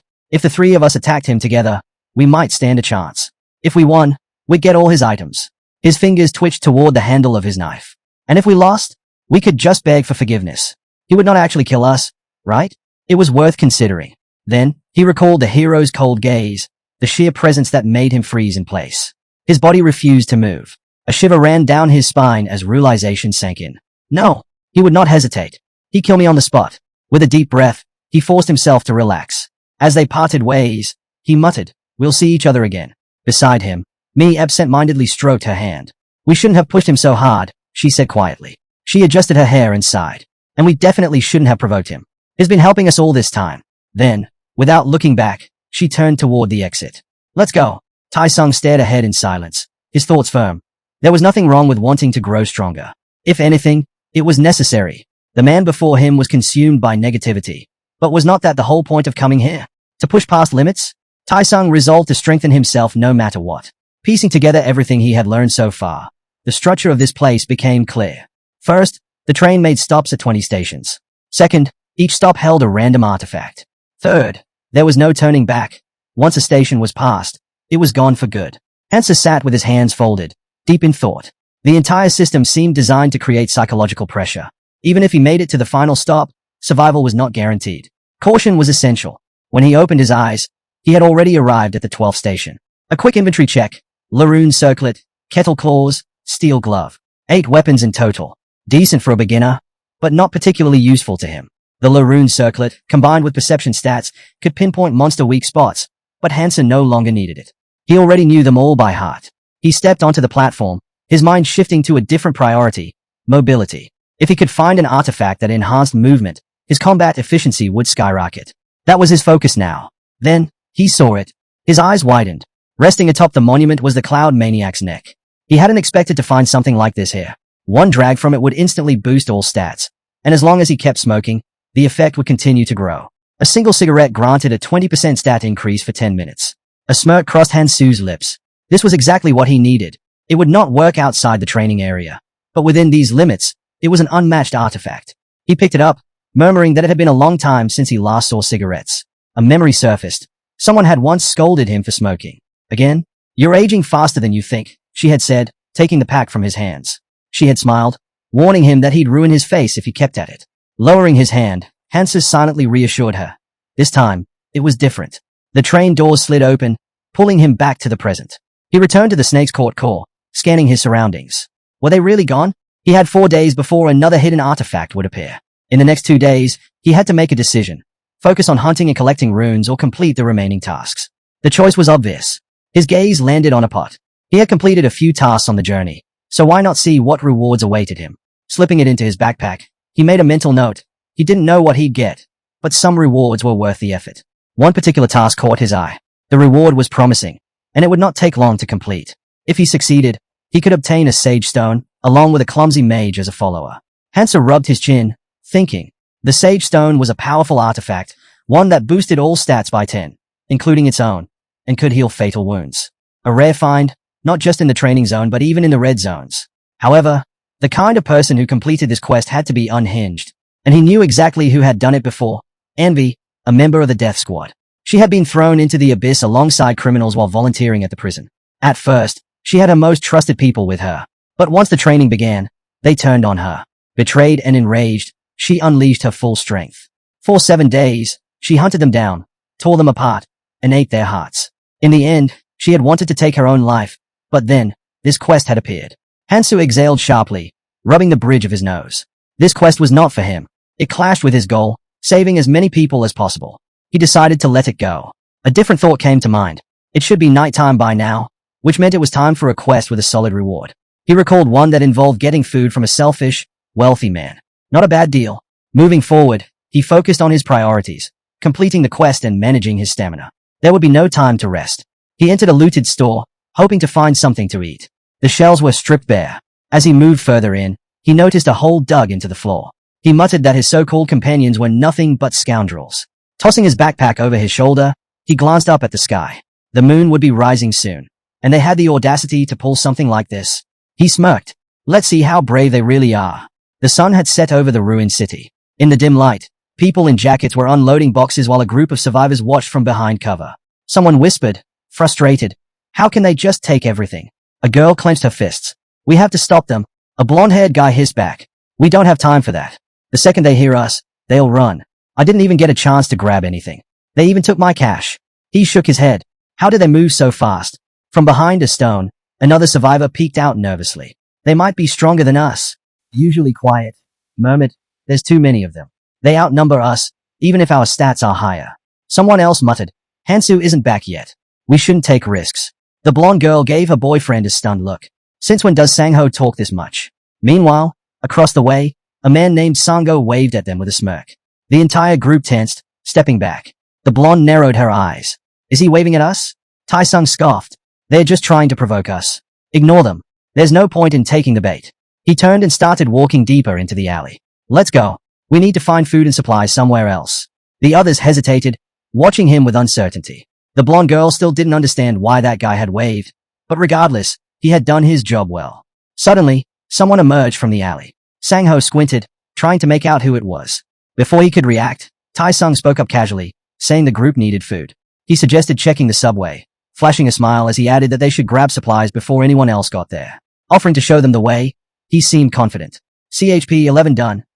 The blonde, however, was not convinced. If Hansa had to fight those guys for food, It would not be an easy battle. They were too many. Maybe asking for help was the better option. Sang-ho grinned. And why should we trust you? He accused the blonde of trying to manipulate them into fighting. Tai-sung's patience snapped. He stormed up to him. Do you even understand the situation we're in? Sang-ho bristled in anger. But before he could respond, bam, a fist slammed into his face. He hit the ground hard, yelling in pain as blood trickled from his nose. The attacker smirked. Why would I need to set a trap for weaklings like you? Sang-ho gawked at the cocky blonde, stunned. Tai-sung stepped back, unfazed. I'm giving you a chance. Think about it. Meanwhile, the group of heroes had taken shelter inside a building. The door creaked open, and the girl gasped as she saw Hansu walking toward them. Her cheeks flushed. He had only just returned, but she already felt relieved. Tai-sung smiled to himself, satisfied. No need to be nervous. No one knew he had orchestrated this, and even if he was caught, he'd find a way to slip out of trouble. Hansu entered the building. The girl quickly explained the situation. People had looted the convenience store. Hansu nodded. I saw them on the way here. He walked over to the table. How much food do we have left? A small handful of supplies sat in front of him. We tried to gather as much as possible. Someone started, but Tai-sung interrupted with a slight smirk. Things happen, but now that you're here, do you think we can get everything back? One of the guys shifted uncomfortably, swaying slightly. It won't be easy, but I can help. Hansu, unfazed, pulled out a chair and sat down. Let's eat first. A vein twitched on the blonde's forehead. Did Hansu just snort at them? Frustrated, he loomed over Hansu. This does not feel right. His smile turned nervous. Do you really have no shame at all? Hansu shot an irritated look at the hero, but the blonde stepped in, arguing that they had risked their lives for this food. So why shouldn't they ask for something in return? Turning to the hero, he demanded a trade. If the hero had something valuable, then maybe, just maybe, he'd consider sharing. Then, with a smug grin, he casually mentioned that the food was gathered for everyone. Tai-sung raised a hand in disbelief. Were they really just going to give it away for free? He reminded them again. This food came at a cost. Their lives were on the line for it. With a smirk, he added that even among friends, fairness was important. Meanwhile, Hansu, who hadn't lifted a finger in the struggle, chimed in. Nothing comes for free, he said bluntly. The pair in blue jackets nodded in agreement. Tai-sung saw an opportunity. If he could rally everyone to his side, the hero would be outnumbered. He glanced at the hero, who remained silent and brooding. With a sarcastic sigh, Hansu scoffed. Too bad, he muttered. Then he turned to the hero and pressed him. If he had nothing to offer, what was he planning to do? Tai-sung's grin widened. Come on, you must have found something useful in there, he pressed. The blonde eyed the hero expectantly. Tai-sung made his move, pointing out that the hero had just walked out of a hidden area. Surely he had something worth sharing. Right? He added, feigning innocence. Tai-sung chuckled and tossed the hero a chocolate bar. No need to drag this out, he said smoothly. Let's be reasonable. Hansu stared at him, silent. He let out a deep sigh. Looks like you've learned your lesson, he said. The guy frowned. What are you even talking about? Just answer me already. The hero abruptly stood up. This guy needs to be more subtle. Then again, it was not surprising. Everyone was just looking out for themselves. Tai-sung watched the hero, confused by his sudden change in demeanor. But the hero's mind was elsewhere. He never brought these people along because he needed them. He didn't even care about their runes. Hansu turned sharply as the blonde called after the hero in frustration. Where do you think you're going? The hero remained quiet, thinking back to the reason he had come here in the first place. He had done everything he could. His gaze dropped, remembering the furious Kang Tai, who had once sworn vengeance on his enemies. How could someone say something like that so easily? Shame crept in. Without another word, the hero pushed open the door. Take care of yourselves, he said. Save your strength for what's ahead. Then he left. He and Sangjin remained tense and silent, the air between them heavy. The blonde stepped in, trying to defuse the situation. She reminded everyone that they'd managed just fine until now. There was no need to make things worse. With a determined look, she turned to her friend and suggested they go after the hero and bring him back. Tai-sung ran a hand through his hair, unimpressed. If he wants to leave, let him. Why should we stop him? Hansu silently stepped outside. The blonde mentally scoffed, wishing he'd just disappear already, arrogant until the bitter end. He glanced at the girls following after the hero and smirked. Putting on a show, huh? If you give him anything for free, he'll come crawling back sooner or later, he sneered. Then he turned to Mi-he. We don't need that idiot. We can handle things just fine on our own. Mi-he hesitated, her body frozen in place as Tai-sung kept pressing her. But then, suddenly, she bolted out the door. Catching up to the hero, she looked at him desperately. Can I come with you? She asked. His gaze was cold. I can't take you, he answered firmly. She reached out to him, her voice trembling. But didn't you say? He looked away. People make their own choices, he said. For a moment, her face lit up. a soft smile forming as her cheeks flushed. But before she could respond, the blonde's voice rang out. You can't leave. She turned toward Tai Sung, who glared at her with barely contained anger. You didn't even get your runes, he spat. Maybe he gave you his, but definitely not Sangjin's. No one is leaving, especially not you. Before she could react, Sangjin stepped up from behind. It's fine, he said calmly. Tai Sung's eyes narrowed as Sangjin moved closer. I'm going with them, he added. A laugh erupted from Tai Sung as he clapped Sangjin on the shoulder. You sure about that? Do you even get what you're saying? Sangjin's expression darkened. You really think your father's gonna let this slide? Tai Sung jeered. He clapped him on the shoulder again, harder this time. You pick up some stray dog and now you think you can just walk away. His voice dropped, laced with mockery. Don't tell me you've forgotten who your master is. Sangjin clenched his jaw and adjusted his headphones. And what exactly are you gonna do about it? He shot back. You can't even step outside without a problem now. No one even knows I'm alive. So tell me, Tai Sung, how are you going to explain anything to my father? Tai Sung stared at him, momentarily stunned. It does not matter anymore. Sangjin continued, his voice firm. He shot a sharp glare at the blonde. I don't have to listen to you anymore. Tai Sung's eyes widened. Even after everything, after all he had done to break him, Sangjin was still walking away. You think things will be different out there, he shouted after them. We have all the food. You'll be back sooner or later. His fist clenched as he watched them disappear into the night. But the three of them didn't look back. They kept walking, their figures fading into the city's darkness. Sangjin glanced at the girl, his expression filled with concern. We don't have that many supplies left, he murmured. Hansa walked over to a jacket hanging nearby, hesitating for a moment before slipping it on. Does not matter, he muttered. The boy and girl exchanged confused looks. Adjusting his new jacket awkwardly, Hansa shrugged. We still have things to take care of. His gaze shifted to the hero, puzzled by his silence. What is he even thinking? He watched him closely. The hero had the strength to do anything, so why was he just standing there? If Hansu got into trouble, everything would be pointless. Hansu observed him in return, easily guessing what was on his mind. Not surprising, considering he does not know about the moon. With a sudden grin, Hansu spun around. It's almost midnight, he said casually. Yo am I? He turned to him, confused. A chill ran down her spine. Slowly, she pointed to the sky. Something's wrong with the moon. Above them, the moon pulsed with an eerie glow, its surface swelling unnaturally. Then, without warning, it split open, revealing a massive, cosmic eye staring down at the city. Yo am I? He's breath hitched. She stared in disbelief, trying to process what she was seeing. Her gaze dropped to Sangjin's hands. His chocolate bar was crumbling into dust. What? His voice wavered as he stared at it in horror. The chocolate disintegrated completely, slipping between his fingers like sand. Frantic, he reached into his backpack. No, it couldn't be. But when he pulled his hand back out, all he found was sand. His heart pounded. This can't be real. A faint glow flickered ahead. His eyes darted up. Silhouettes of people, everywhere. On the streets, rooftops, scattered across the entire city. They stood, eerily visible against the night, their glowing forms cutting through the darkness. A chill spread through him. Are we glowing too? Panic crept into Yo am I? He's voice. This means people can see each other, even through walls. She whispered. This is insane.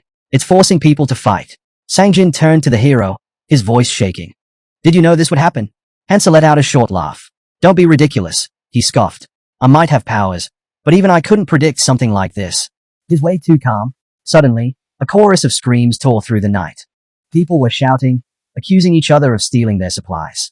Then, chaos erupted. From the glowing figures, it was obvious, fights were breaking out everywhere. And it was only getting worse.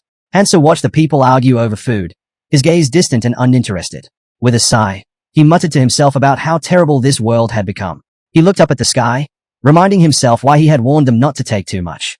The moment the moon appeared, the strange celestial body unique to this world, all food would vanish without a trace. As Hansa turned to leave, Sangjin called out, asking where he was going. Hansa replied in his usual calm tone, saying he had things to take care of. Meanwhile, inside the building, the remaining group watched in shock as their supplies crumbled into sand. Tai Sung, in disbelief, stated that all their food was completely gone. A frightened girl panicked, wondering what they should do now. Should they search for more? Her boyfriend, staring blankly ahead, pointed out that most of the stores had likely been picked clean. Tai Sung leaned on the table, deep in thought. His mind raced, recalling how Hansa had known everything from the start. He clenched his fists, frustration bubbling under the surface. Did Hansa set them up? Did he want to see them suffer? Cursing the so-called hero's abilities, Tai Sung seethed in silence. Near the window, a blonde girl froze. Outside, glowing figures wandered through the darkened streets, restless, searching. Sung Ho and his men were on the move, hunting down Tai-sung for deceiving them. One of the gang members growled, demanding to know how that coward dared to trick them. Tai-sung peeked out cautiously, heart pounding. If they were caught now, they would not stand a chance. Should they flee? Or wait for the group to separate and attack when they were weaker? The blonde turned to Tai-sung, suggesting they go find Hansu instead. Tai-sung scoffed, jabbing a finger at her face. That bastard, the one who abandoned us and begged for help. He sneered. Have some self-respect. She snapped back, asking what he planned to do. Do you really think we can handle this alone? She yelled. Just sitting here won't change anything. Frustrated, she shoved her boyfriend's arm. Think, if we don't find them first, they'll go after Hansu. If we offer to help him, maybe we stand a chance. Her boyfriend chuckled. If they outnumber us, fighting isn't an option. But maybe we can negotiate something. Tai-sung turned away, irritated but knowing they had a point. A temporary alliance was not ideal. But the idea of putting Hansu in his debt was tempting. With a smirk, he admitted they were right. Fine, let's go. Tai-sung glanced at the street. If we move quietly, they won't notice us. I know where to go. Just follow me. But before they could move, something oozed over his feet. Green slime spread up his legs, pulling him down. He struggled, clawing at the substance, his voice rising in panic. Help me! Pull me out! A voice interrupted. Are you sure you want to bring him along? The leader of the gang, draped in his usual jacket, approached with a calm demeanor. He observed the struggling Tai-sung with amusement. I doubt any of you are getting away. He took a step forward. Come on over. Let's have a little chat. Fear shot through the couple. Without hesitation, they turned and ran, leaving Tai-sung behind, his screams echoing after them. The gang leader crouched beside him, tilting his head. Such rude words for someone so young, he mused. That, my friend, is Oren's duct tape. While you were busy scheming, we weren't exactly sitting around either. He sighed, almost disappointed. Things are so much less entertaining when there's no challenge. Straightening up, he glanced around. Enough talk. There are only 3 of you. Where are the others? Tai-sung remained tense and silent, but the man in front of him didn't hesitate. He swung his leg. Pain exploded through Tae-Seung-ji's body as blood splattered onto the ground. A scream tore from his throat, his leg now badly wounded. Tai-sung, panicked, threw up his hands. I'll tell you everything. Anything you want to know, I'll talk. He stammered, promising to reveal where the others had gone. The boss turned to Sang-ho. Good. At least he understands his position. He smirked before adding. But first, someone wants to have a word with him. Sang-ho's grin widened. The boss suggested they settle this before moving forward, and Sang-ho eagerly stepped closer. Looming over the injured Tai-sung, he taunted. How's that leg? Feels pretty bad. But I won't feel better until I return the favor. Tai-sung gritted his teeth, cursing the so-called friends who had left him behind. The boss gave a casual nod. Just don't overdo it. Sang-ho laughed, motioning to his men. You heard him. Don't go too far. A moment later, Tai-sung was on the ground, blows landing relentlessly. He shielded himself as best he could, watching through blurry vision as the couple vanished into the distance. He couldn't believe they had abandoned him so easily. His mind burned with fury. I'll kill them all. Meanwhile, the couple hurried forward, unsure of where they were headed. Then, in the middle of nowhere, they spotted something unexpected, a pot of meat soup bubbling over a fire. Hansu and his group sat around it, eating in silence. The couple stopped, staring at the scene. What are you guys doing? The man asked. They glanced at the steaming broth. Is this a picnic? The blonde suddenly realized what was happening. Her lips twisted into a bitter smile. He knew. Hansa had known about the food situation all along. She took a step forward, but before she could get too close, Hansa stood up. Without hesitation, he raised his sword and flicked it toward her face. She froze. The blade hovered inches away. Mouth still full, Hansa spoke through bites. Don't come any closer. He turned his back on them, uninterested. The couple bristled. What's with this childish act? The man demanded. The blonde snapped. What did we ever do to you? This was all Tae-Seung-ji's fault. The man narrowed his eyes. What happens if we step forward anyway? Hansa smirked. Then my ability says things won't end well for you. The man scoffed. Oh yeah? Does this ability of yours tell you everything? Lowering his sword slightly, Hansa responded. It tells me enough. Like the fact that you just led danger straight to us. The couple spun around in alarm. From the darkness, a voice chuckled. You're pretty sharp, hero. A squad of men in jackets emerged, their boss wearing a slight smile. Hansa watched them silently. The blonde trembled, sweat dripping down her face. Hansu's mind drifted to the strange rules of this world. He pictured a bag of food, one held by a selfish, wealthy person. The conditions to claim it were simple. Cook and eat as much as possible while the moon was in the sky. It sounded easy, but there was a catch. Beside the fire, freshly sliced meat lay on a wooden board. Only the person who ate the most, without sharing a single bite, would be granted the reward. In a world where people fought tooth and nail for scraps, the task's cruel humor was evident. Those who refused to share would win, and those who did would lose everything. Hansa casually stuck his knife into the soup, pulling out a piece of meat and bringing it to his mouth. Even with all eyes on him, he remained calm. This was not the time to show hesitation. Footsteps approached. The jacketed gang members dragged in the battered Tai-sung, his body covered in fresh bruises. The blonde gasped, "Are you okay?" But Tai-sung cut her off with a furious scream. "Shut up!" His glare burned with rage. "Why did you leave me?" The couple shrank back in fear. The blonde stammered. We ran to get help." Tai-sung scoffed. "Help? Don't give me that crap. If it weren't for you two, I would have." Watching from the side, clicked his tongue. "Calm down." The gang boss stepped forward, giving Tai-sung a friendly pat on the shoulder. "Relax a little," he said with a smile, then turned to Hansu. "Nice to see you again." His eyes swept over the scene. "You've got some skills. I'll give you that." He gestured toward the pot. "But tell me, where'd you get that meat?" Hansa didn't even look up. He simply pointed at the scattered remains around them. "Meat's everywhere. Why ask me?" He scooped another bite. "I don't need to explain what it looks like, do I?" The gang members exchanged confused glances. They had forced prisoners to eat this meat before. Those poor souls had suffered extreme dehydration and poisoning. But Hansu? He was eating it like it was nothing. The boss stepped in closer, eyes narrowing. "So, you figured out how to cook it safely." Hansu swallowed and replied flatly. "Boil it in goblin blood, and it's fine. Try it yourself." For the first time, the boss hesitated. He knew Hansu had some kind of special ability. Tai-sung had mentioned it before, and he also knew Hansu had gotten something valuable back at the station. A thought crossed his mind. This is the perfect chance. No matter how skilled Hansu was, he was still just a 20-year-old civilian. Against a group like theirs, the difference in experience would matter. The boss smirked. He's used to fighting monsters, but that does not mean he knows how to fight people. Tai-sung, standing nearby, glanced nervously between them. What are you waiting for?" The boss grinned, tilting his head. "Relax. We're just going to grab a bite to eat and have a friendly chat." Tai-sung scowled, clearly annoyed. He hated being ordered around, but he was not dumb enough to act out in front of an entire group. Hansa rose to his feet, his gaze steady. He watched him, fear creeping into her expression. Tai-sung stepped forward, forcing a smirk. "Let's talk." Before he could take another step, he screamed. Don't cross that line." Tai-sung clenched his fists, telling everyone to shut up and wait. Hansa slowly raised his sword, declaring that this was the end. In his mind, he asked her not to blame him for what was about to happen. Tai-sung looked at the hero in confusion, only to be struck down. His legs gave out beneath him, and he collapsed to the ground, trembling. Panic set in as he stared at his severed limbs, his breath hitching. A blood-curdling scream erupted from him as he clutched the stumps. The jackets recoiled in shock, the couple among them instinctively jumping back.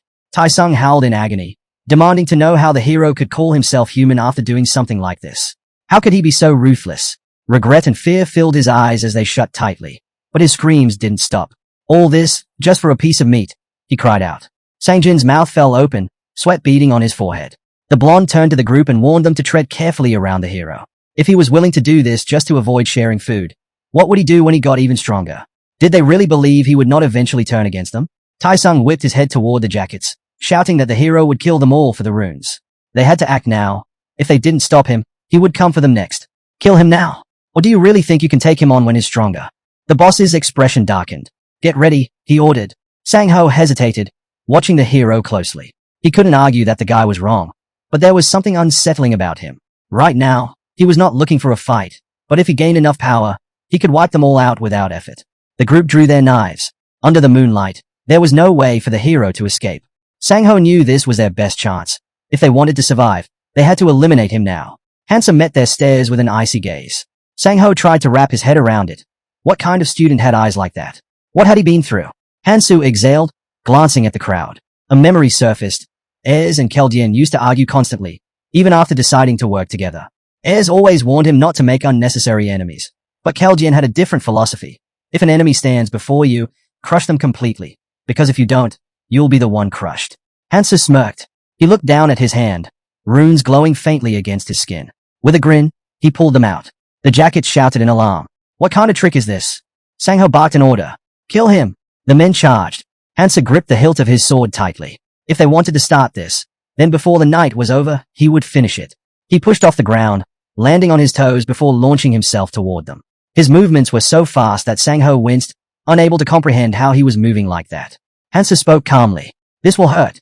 Without hesitation, he struck the first enemy, then charged into the crowd, knocking them aside like ragdolls. Pain groans filled the air as bodies hit the ground. The boss stood frozen, his eyes darting around the battlefield. Had the hero absorbed all the hidden runes? If this continued, panic seized him. Don't run, he screamed at his men. We outnumber him. Use it to your advantage. But before he could finish, Hansu was suddenly in front of him. His grip tightened on his knife as he raised it, his voice shaking. You think I'll back down? Hansu stepped forward, slow and deliberate. Think about it. The boss let out a nervous laugh. Do you really believe you'll be fine after taking a life? Killing a human isn't the same as killing monsters. Hansu kept advancing. The man's expression twisted in fear. He screamed, accusing Hansu of murder, his voice growing louder and more desperate. You're just a kid. Do you even understand what you're doing? A blade swung. The boss froze. Hansu walked past him, his sword dripping crimson. Blood gushed from the man's stomach as he collapsed, his breath shallow. Around them, wounded and lifeless jackets lay sprawled on the pavement, groaning in pain. Another bandit fell. The rest of the group looked on in terror. Hansu didn't stop. He drove his sword into another man's back without hesitation. His gaze flicked toward the remaining couple. They're still here, he noted with a smirk. Does that mean they want to fight? The couple exchanged frantic glances, then bolted. Hansu flicked the blood off his sword, sheathed it, and walked toward the abandoned meat. He crouched down, blew on it, then took a bite. Chewing leisurely, he glanced at his companions. What's with those faces? No one answered. He looked away, confused. Everything's fine. Then, stretching his legs, he sat comfortably on the ground.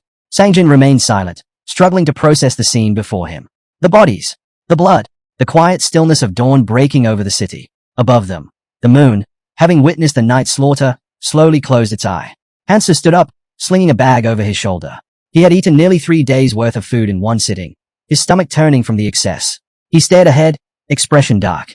Every task that focused on people, he had failed. But it had been worth it. His fingers tightened around the bag. The fairy's voice echoed in his mind. The bag protects food from the moonlight's gaze. Anything placed inside it exists in subspace. Hansu knew its true capacity. Despite looking small, it could hold nearly 2 weeks' worth of supplies. Behind him, the couple hesitated. Are you sure this is okay? One of them asked, concern in their voice. Hansu turned slightly. You didn't kill us, the girl stammered, eyes filled with uncertainty. He didn't respond right away. Then, with a small sigh, he smiled. Who's the scary one here? She blushed, flustered. I am not scary. I was just worried about you.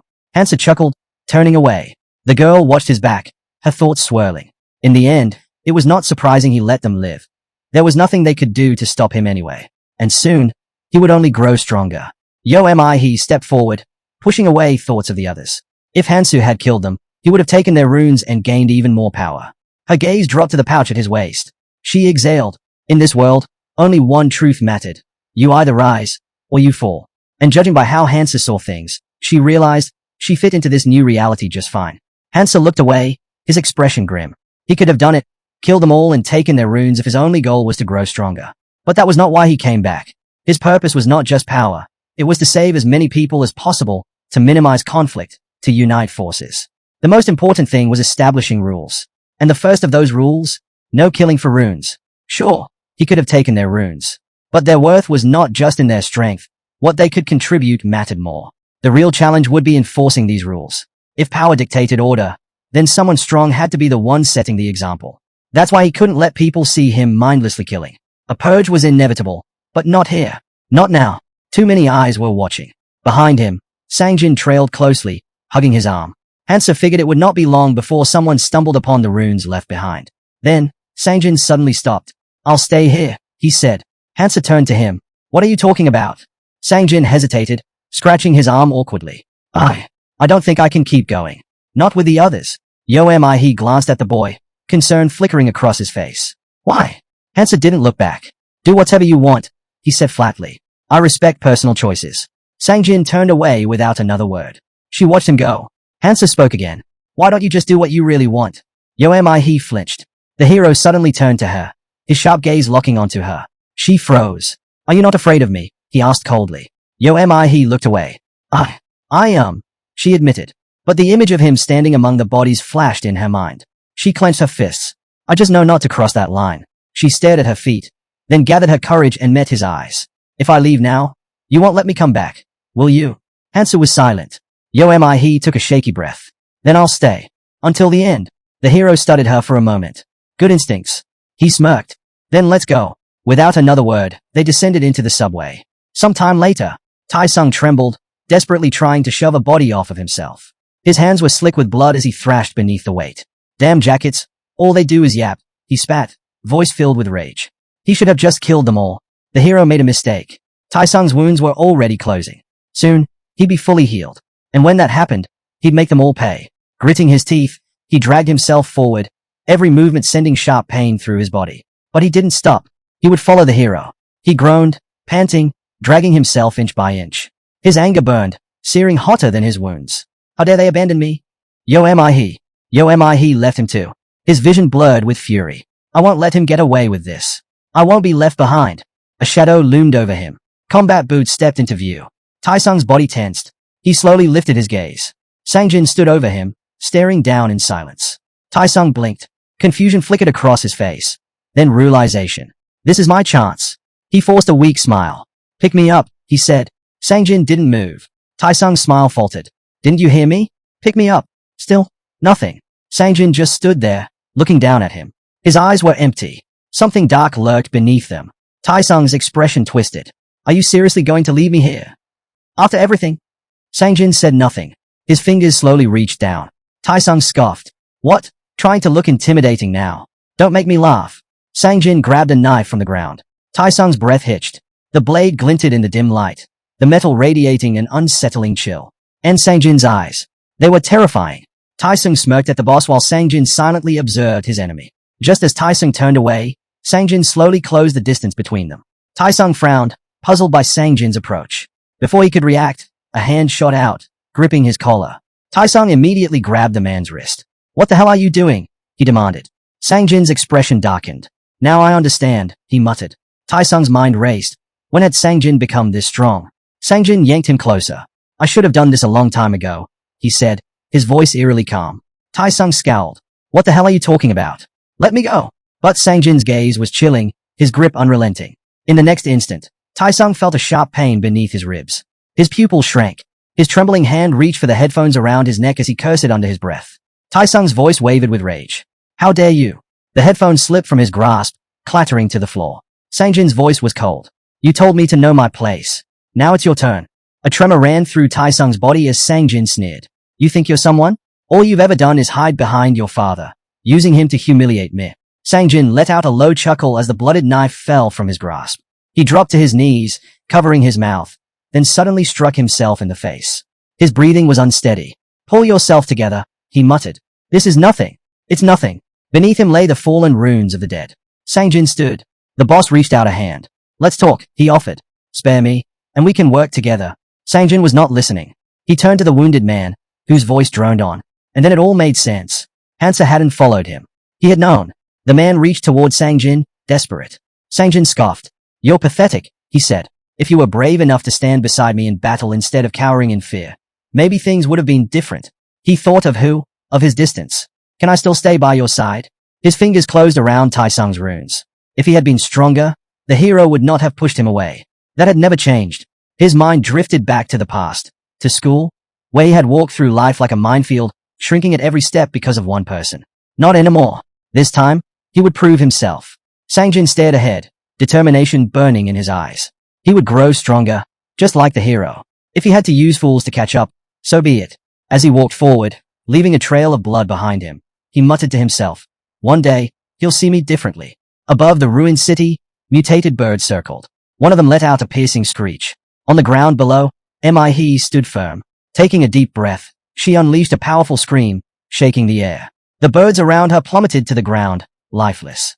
Just as she turned at the sound of rustling wings, she spotted a lone bird still in flight, diving straight at her. A blade flashed in front of her, slicing through the creature before it could reach her. The protagonist stepped forward, flashing a sheepish smile. He exhaled, relieved. Looks like I'll be needing your help again. As she approached the fallen bird, Hansa spoke. Being independent does not mean doing everything alone, he said, handing over the runes. If there are gaps in your skills, it only makes sense to rely on a comrade. Taking the remaining runes, the young man added, try to understand your strengths and weaknesses better. He smiled to herself. He was always strict about distributing resources. Tucking a loose strand of hair behind her ear, she realized 2 days had already passed since their arrival here. Standing in front of her status window, she had an idea, buying skills from her ally that increased mana and stamina recovery. Without them, catching up to his level would be nearly impossible. She glanced away, feeling slightly embarrassed. She was still struggling not to rely on him. With a deep sigh, she focused on her stats. The Reincarnator had raised all his attributes to 42. Scratching the back of his head, he figured maintaining balanced growth was the best approach. There was no need to exchange runes since he lacked strength and stamina anyway. A distant voice broke their thoughts. Survivors, return to the starting position immediately. Latecomers will be punished. The protagonist frowned, clearly displeased. He hesitated, her expression uneasy. Hansa glanced at her. Come on. The two of them made their way through the destroyed city. As they walked, he stole quick glances at him, her cheeks growing warm. Hansa noticed. What's with that look? She hesitated, then took a deep breath. Do you have a girlfriend? Hansa flinched, smiling nervously. He immediately regretted asking. Was that too personal? It was not the right thing to ask, but still, her ally had been unusually generous. Hansa looked down, tension flickering across his face. He clenched her shaking hands. She had wanted to ask something else entirely. Glancing to the side, the Reincarnator realized she was nervous but speaking honestly. He thought about Kang Tai. He'd probably find this question amusing, even if it was just small talk. An image flashed in his mind. His embarrassed comrade, the unimpressed Keldian, and the exasperated S. At first, he had been too afraid to even speak. She opened her mouth to ask something else, but in the end, she simply looked down and stayed silent. The protagonist introduced his beloved. Though, in truth, they had not yet met. Even so, he couldn't afford to lose her again. He raised an eyebrow, puzzled by his words. I don't remember that, she said. Her friend gave no response. She lowered her head, and the two walked forward in silence. They arrived at a parking lot where the survivors had gathered. He glanced around, recognizing many familiar faces among the crowd.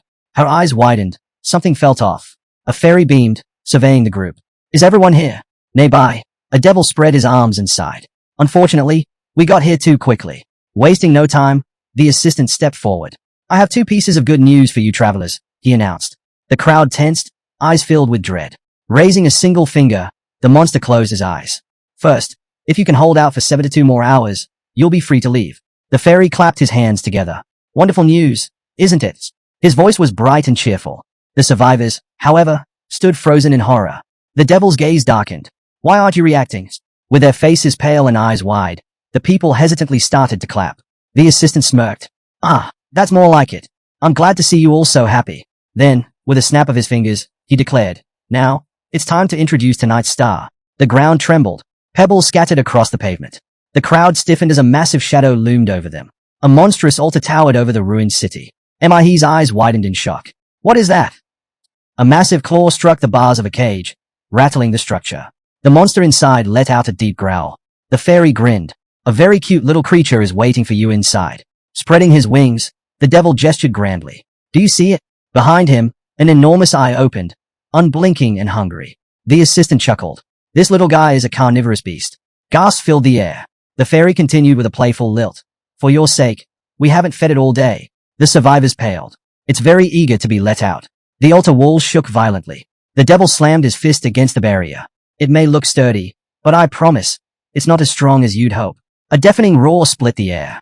The beast bared its fangs. The assistant tilted his head. Now, tell me, how many of you will survive when it gets out? Someone in the crowd murmured. Do we have to fight that thing? The fairy smirked. Let's not get ahead of ourselves. There's still one more piece of good news. Casually, the devil lay his head on a pillow.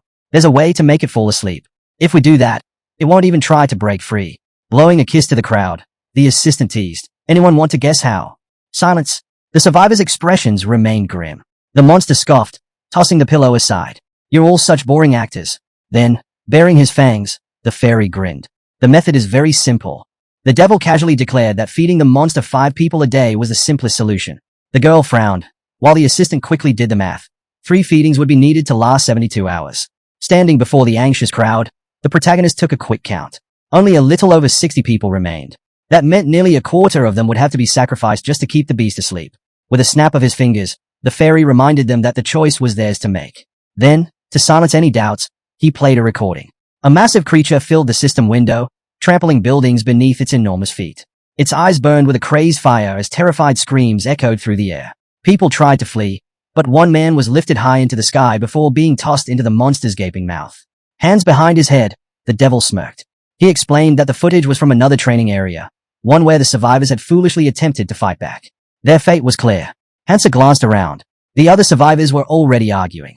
The assistant sighed and pointed out the obvious. Fighting the monster was a joke. One that would not end well. A man in a red cap hesitantly raised his hand. His voice trembled as he asked how they were supposed to decide who to sacrifice. The fairy tilted his head. Why ask me? He mused, watching the man flinch. The devil explained that it was up to them, whether they picked their victims by force or left it to chance. His gaze darkened. Either way, he added, as long as they are still breathing, it works. The assistant spread his arms. You have 1 hour. Make a decision, and you'll be safe for the next 24 hours. After that, you'll have another hour to choose your next 5. A bright timer appeared on the system window, counting down. The monster watched, waiting for the travelers to make their choice. The survivors stood frozen, uncertainty hanging thick in the air. He turned to her friend. Which choice do you think is better? He closed his eyes. Does it even matter? The outcome is already decided. The man in the hat raised an eyebrow. Let's at least be honest about it. He lifted his hand. We should draw lots to decide the first 5 sacrifices. Someone scoffed. And why should we do that? All eyes turned to the speaker. Fear spread through the crowd. The girl's mouth fell open. Sang-jin frowned. Why be honest? The boy took a step forward, scanning the crowd. Do we even have a reason to be? The man in the hat crossed his arms. Then what's your plan? You can't just reject an idea without offering a better one. The boy smirked and turned away. Sang-jin suggested using the most practical method. Just as the boy placed his hand on a nearby pole, it suddenly snapped in half. A wave of fear rippled through the travelers as the traffic light crashed to the ground with a loud clang. Raising his hand, one of the survivors spoke up. We should start with those who are useless, he said coldly, scanning the crowd for potential sacrifices. The people shrank back in fear. Mihi stared at her former ally in horror. Meanwhile, Sang-jin smirked. He had power now, and everyone was listening to him. He liked it. Spreading his arms, he reminded them that they had no time to waste. Another 100 people had already vanished, and those ahead of them were out of reach. Taking them down one by one would be impossible. The protagonist crossed his arms, his gaze fixed on the burning altar that trembled in the distance. The boy stepped forward. We need to stick together, he said. If we end up fighting that monster, we'll need every advantage we can get. The survivor scoffed, gesturing toward a weaker man in the group. Then we shouldn't waste resources on dead weight. Sang-jin frowned. Isn't it only logical to send the weakest into the beast's mouth first? Hansa looked up when they turned to him for his opinion. The heroes stood facing each other, tension thick in the air. The boy thought back to Tis, his past self, and realized he was not the same anymore. He had changed. Looking at his former comrade, he knew he didn't want to make an enemy of him. If he wanted a fresh start, he needed allies. A smirk formed on his lips. Sang-jin was sure his friend would make the right decision. His judgment had always been perfect. Raising his hand, the boy said, That's not a bad method, but I have a better idea. He stroked his chin thoughtfully before continuing. If we follow my plan, no one needs to be sacrificed. The group fell silent. What? Someone blurted out, eyes wide in shock. The man in the hat narrowed his gaze. Are you saying, we should fight that thing together? His voice was laced with disbelief. The recording had already proven that was a death sentence. The monster only grew stronger with every person it devoured. Outnumbering it would not work. The boy shook his head. I never said anything about fighting it. The survivor's expression darkened. Then what do you suggest? His voice wavered with fear. The Reincarnator smirked. Simple. I'll fight it alone. A stunned silence followed. Mouths fell open. Sweat beaded on tense faces. It was impossible. No. Insane. The fat man threw up his hands. What nonsense is this? This isn't some goblin horde. Pointing at the boy, he reminded everyone that time was running out. The blue system window displayed the countdown. 49 minutes left. Sang-jin clenched his fist as the others debated their next move. His gaze flickered toward the boy, wondering, had his former comrade truly become strong enough to face that monster alone? The survivor studied the protagonist, waiting for an answer. Hansa rolled his eyes. I want to fight it, but right now, it's not that simple. Sang-jin's expression shifted. Even someone like him needed help in this situation. A grin spread across his face. Then let's do it together. The strongest among us should step forward and fight. The boy scowled. At least let me finish talking first. He pursed his lips, trying to organize his thoughts. The survivor raised a hand. All right then, what's your plan? The young man closed his eyes, considering his options. Meanwhile, a girl glanced at her friend, silently wondering if she'd be included in the plan. But deep down, she already knew the answer. There was no chance. Finally, the Reincarnator spoke. If I boost my strength and endurance by 30 points, I can take this thing down one-on-one. Murmurs spread through the crowd. Eyebrows raised in surprise. A woman's eyes widened. Two survivors narrowed their gazes, skeptical. Then, the protagonist made his offer. Give me your stat-boosting runes, and I promise I'll destroy the monster. From the altar, the creature stirred, parting its massive jaws. Hansa placed his hands on his belt, waiting. The travelers hesitated. He needed 60 runes, but who was willing to give theirs up? The boy remained confident. If he used his items and maxed out his stats, he could pull this off. A pack of cigarettes rested in his breast pocket, a familiar reminder of his past battles. He had the experience. He knew this monster's weaknesses. And if he succeeded, he could claim the second hidden treasure. Even seasoned warriors like Keldin and Kangtai had failed to obtain it. Clementine had figured it out. But even the king of berserkers, despite being perfectly suited for the challenge, had barely survived in the end. Clenching his fist, the boy told himself, this time, he had to be faster, stronger. The treasure was at stake. Looking down, he said, I don't care who hands over the runes. Just give me what I need, and I'll head to the altar immediately. The timer ticked down. 41 minutes left. The fat man scowled. Wait a second. If these weaklings have that many runes, why aren't they stronger? The survivor spread his arms.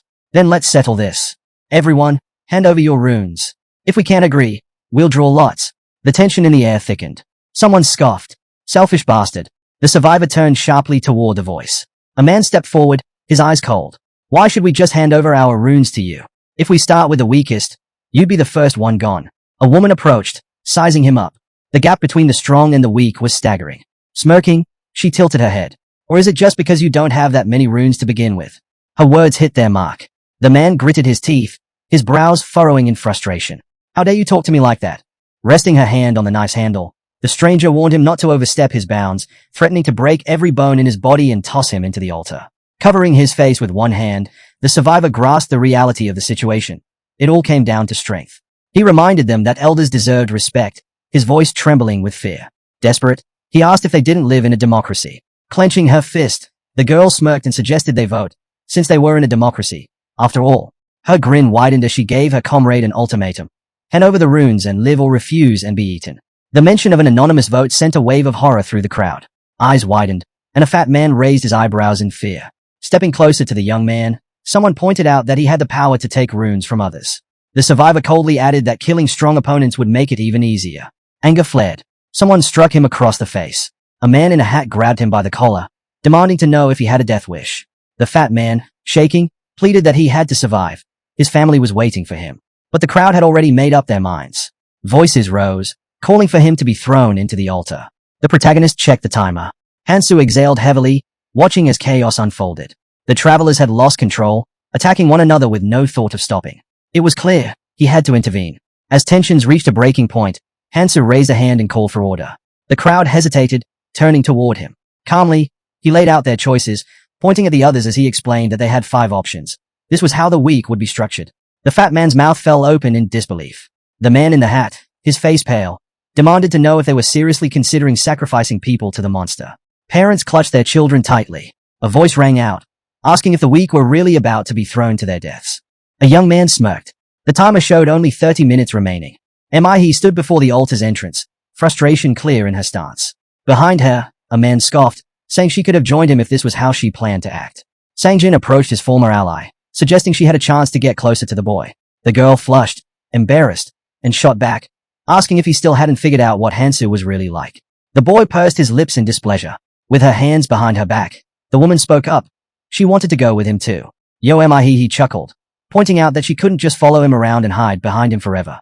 The survivor turned to her. What are you going to do now? She stepped forward, determination in her voice. She was not going to just stand there and wait. Looking back at the crowd, she added that if she did, she'd only earn the scorn of her friends. And that would make her no different from the rest of them. The protagonist glanced at the group and asked what they were doing while others were out there handling the real challenges. The survivors looked up, fear evident in their eyes. Hansu spoke up, his tone firm. It didn't matter how bad their situation was. What mattered was understanding the consequences of their choices. With a serious expression, he explained that the leaders hadn't abandoned them because they were weak. Rather, they simply hadn't been strong enough to keep up. Did they really expect to be taken care of here? The weaklings averted their eyes in guilt. If they wanted to survive, then each of them had to claim 2 runes. Folding his arms, Hansu told them to decide who they would hunt over the next 3 days. They needed to find the runes and settle their debts. Smiling, the Reincarnator warned that anyone who tried to escape without paying would regret it. He turned away, remarking that her friend always kept his promises. He could handle things on his own. With a determined look, she decided she needed to pick up the pace and catch up to him. Sangjin, watching her, invited her to join him instead. He assured her that the rest of the team would be glad to have her. The girl flinched at the offer, then smiled warmly, thanking him. She told him she'd give her answer later. Yo am I he turned and walked away. As he watched her leave, the boy didn't need to see her in action to know she had grown stronger since their last meeting. Her hair fluttered in the wind, and clenching his fist, the survivor knew he had to prove himself. What he had now was not enough. Narrowing his eyes, he resolved to show his worth. A stranger pointed at him, saying they needed to talk. A smirk played on her lips as she raised an eyebrow. Sangjin asked what she wanted. Resting a hand on shoulder, another man chimed in, asking what was bothering her. A man named Suyol extended his hand and introduced himself, explaining that his friend was just shy. Gesturing toward a nearby group, a formally dressed man explained that the leaders of two different teams were about to have a conversation. The boy blinked in surprise. He hadn't expected to be called a leader. He shook Suyol's hand and admitted that his friends were just following him. Suyol chuckled, saying that was exactly what leadership was. Then, as if remembering something, he noted that the survivor knew Hansu. Raising an eyebrow, he suggested they talk about him for a bit, if that was all right. Sangjin smiled nervously but agreed. Inside the altar, a purple portal flickered to life. A dispenser sat on the floor. Goblin poison would not work against a carnivorous beast. Gripping his sword, the protagonist realized he had to use paralyzing poison instead. Slipping on his rosary, he prepared for what was ahead. Hansu considered the effects. It restored stamina and enhanced strength, making it a valuable asset, even if it was only obtained through hunting. Tossing the rosary into his mouth, he decided it would help in the upcoming battle. As he descended the stairs, he assessed his chances. The odds weren't in his favor, but there was no other option. What he had now was not enough to take on this creature. The monster opened its mouth wide, releasing thick steam. Reaching into his pocket, Hansu pulled out a pack of cigarettes. He was going to need plenty of cloud snacks for this fight. He clenched one between his teeth, looking down for a moment. It had been a long time since he had done this. Slipping the pack back into his jacket, he could only hope that he was making the right call. A bright energy flared around him as he looked away. With a decisive frown, he realized that a rune perfectly suited for this world had finally been formed. The once gray rune shimmered, shifting through different colors, a phenomenon that occurred when its stats exceeded 100 units. Colorless turned red, red became orange, and orange shifted to yellow. A status window appeared. According to the inscriptions, Cloud Snacks boosted stat values by 20%. Although the gap between regular runes and colorless runes at 100% was small, as their level increased, the difference became significant. The monster's eyes gleamed with awareness. This carnivorous beast was not like the monsters released in the first training round. A colorless rune would be necessary to take it down. Stepping forward, Hansa thought that things would move along much faster if he had the essence of a troll. If that were the case, the Berserker King would go mad. Coming to a halt, he recalled that only one person had ever managed to find the hidden treasure. Lightning crackled from his eye. The more impossible a task seemed, the greater the reward in this damned world. The monster turned, sensing his presence. Hansa tightened his grip on his sword and charged. The air above was filled with enormous creatures, each possessing racial skills. This carnivorous beast was born with two of them. It slammed its hand against the ground, shattering it on impact. Hansa remained calm, eyes locked on his opponent. The monster lifted its head, and its gaze burned with a sinister light. Its first skill, intimidation. Hansa narrowed his eyes and raised his sword. The beast lunged forward, its massive hand reaching for him. Claws rushed in to seize his prey. At the last second, Hansa dodged to the side. Jumping back, he recalled the effect of intimidation. It paralyzed its victim with fear, making them easy prey. The creature would then devour them, using carnivory to restore its stamina. Lighting another cigarette, Hansa smirked. Despite everything, his habits hadn't changed. In a way, he was glad that his strength hadn't dulled. The monster's tongue shot out as it let out a deafening scream. Usually, after carnivory, the next skill followed, blood-drinking swamp, a technique that drained every drop of blood from its victim. The beast's red eyes widened, locking onto him. It was time to see who would survive. Hansa swiftly dodged to the side, narrowly avoiding the incoming strike. He knew this enemy would be tough to handle. A quick glance told him that reckless attacks would not work, but he had a strategy in mind. Instead of blindly striking, he needed to restrict the creature's movements. Lightning crackled over the body of the carnivorous beast as Hansa halted and turned. The monster lunged, claws swiping toward him. He sidestepped and gripped his sword tightly. Random stabs would not be enough.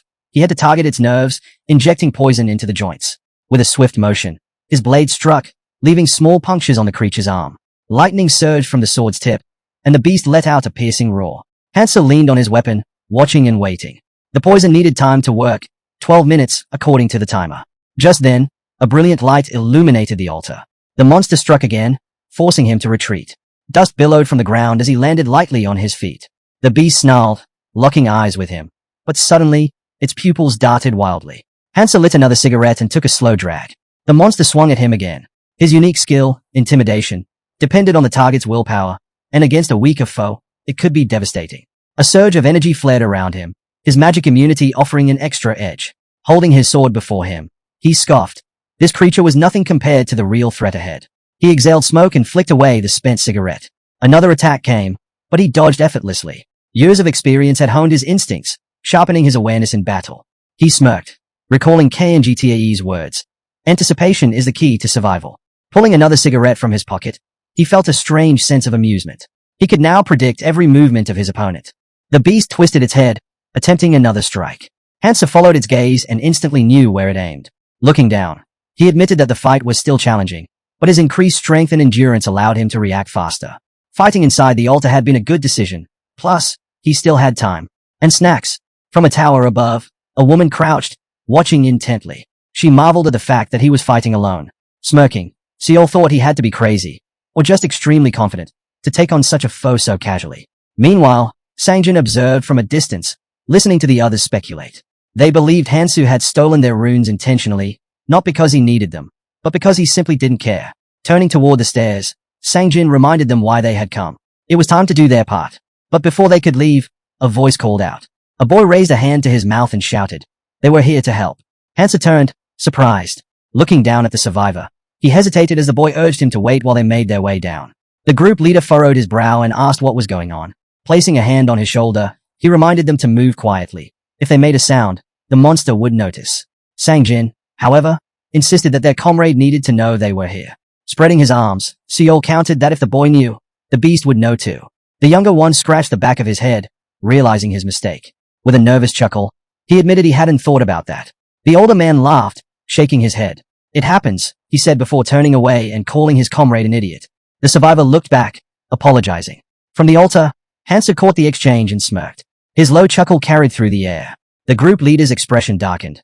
There was no way they could afford to lose because of someone else's mistake. But in truth, there was no immediate danger. The spiral staircase led downward, where another fierce battle was raging. CHP 19 done. As they descended, Suyol muttered his plan. Once the beast was dealt with, they'd take care of the boy. When the adrenaline wore off, Hansu would not have time to notice them closing in. However, as he observed Hansu's battle, his unease grew. This man was dangerous. Standing in the center of the altar, Hansu's posture was tight, his movements sharp and precise. To the guild leader, he didn't seem like a person. He was more like a predator that remained calm only when fully satisfied. A bead of sweat rolled down his cheek as a memory resurfaced. That night, Hansa had fought an entire crowd alone, cutting through them without hesitation. Worse, he looked like he was enjoying it. Suyol clenched his teeth as he climbed further up the stairs. He couldn't allow someone this dangerous to grow even stronger. If Hansu continued to gain power, he'd dominate everyone, including him. Turning back, he ordered his ally to go check on the situation below. Down below, Hansu's battle was shifting. The carnivorous beast was slowing, its attacks growing sluggish. Watching from the staircase, Sangjin's mouth hung open in shock. But then, unexpectedly, he grinned. A woman beside him frowned, sensing something was off. Why'd he go quiet all of a sudden? She muttered. Before anyone could respond, a deafening roar shook the tower. The ground trembled, and the spiral staircase quivered beneath their feet. A massive explosion erupted above them, obliterating the structure. The force sent them flying. In midair, the woman gasped. What the hell? Crashing to the ground, she groaned and struggled to stand. The realization hit her immediately. They had been exposed. However, the monster's movements had become sluggish. It snarled and swung its tail violently. Bracing itself, the beast planted a clawed hand into the ground, its bloodshot eyes flickering with rage. The onlookers clutched their heads as an overwhelming pressure bore down on them, far greater than what they had felt before. Then, the beast's gaze shifted. It had noticed them. The monster's jaws parted, its breath heavy and menacing. Gritting his teeth, Suyol reassured himself that even though their surprise attack had failed, everything would be fine.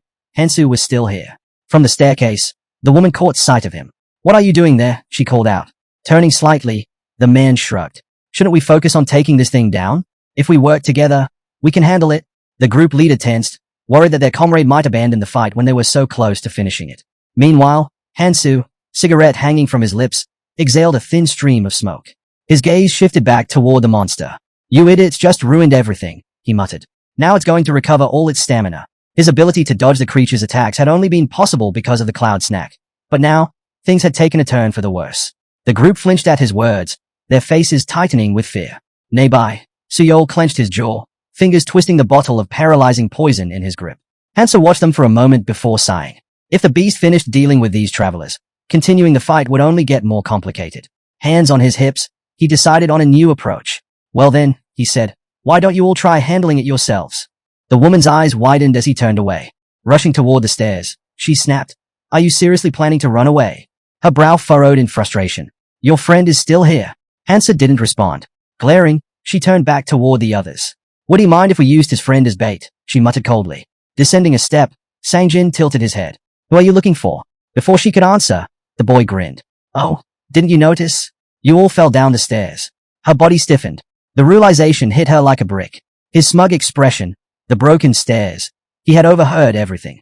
And he had done this on purpose. You bastard, she seethed. I'll kill you. Not happening. The survivor cut in, his voice eerily calm. He lowered his gaze. You don't have the time. The monster licked its lips, watching its prey with delight.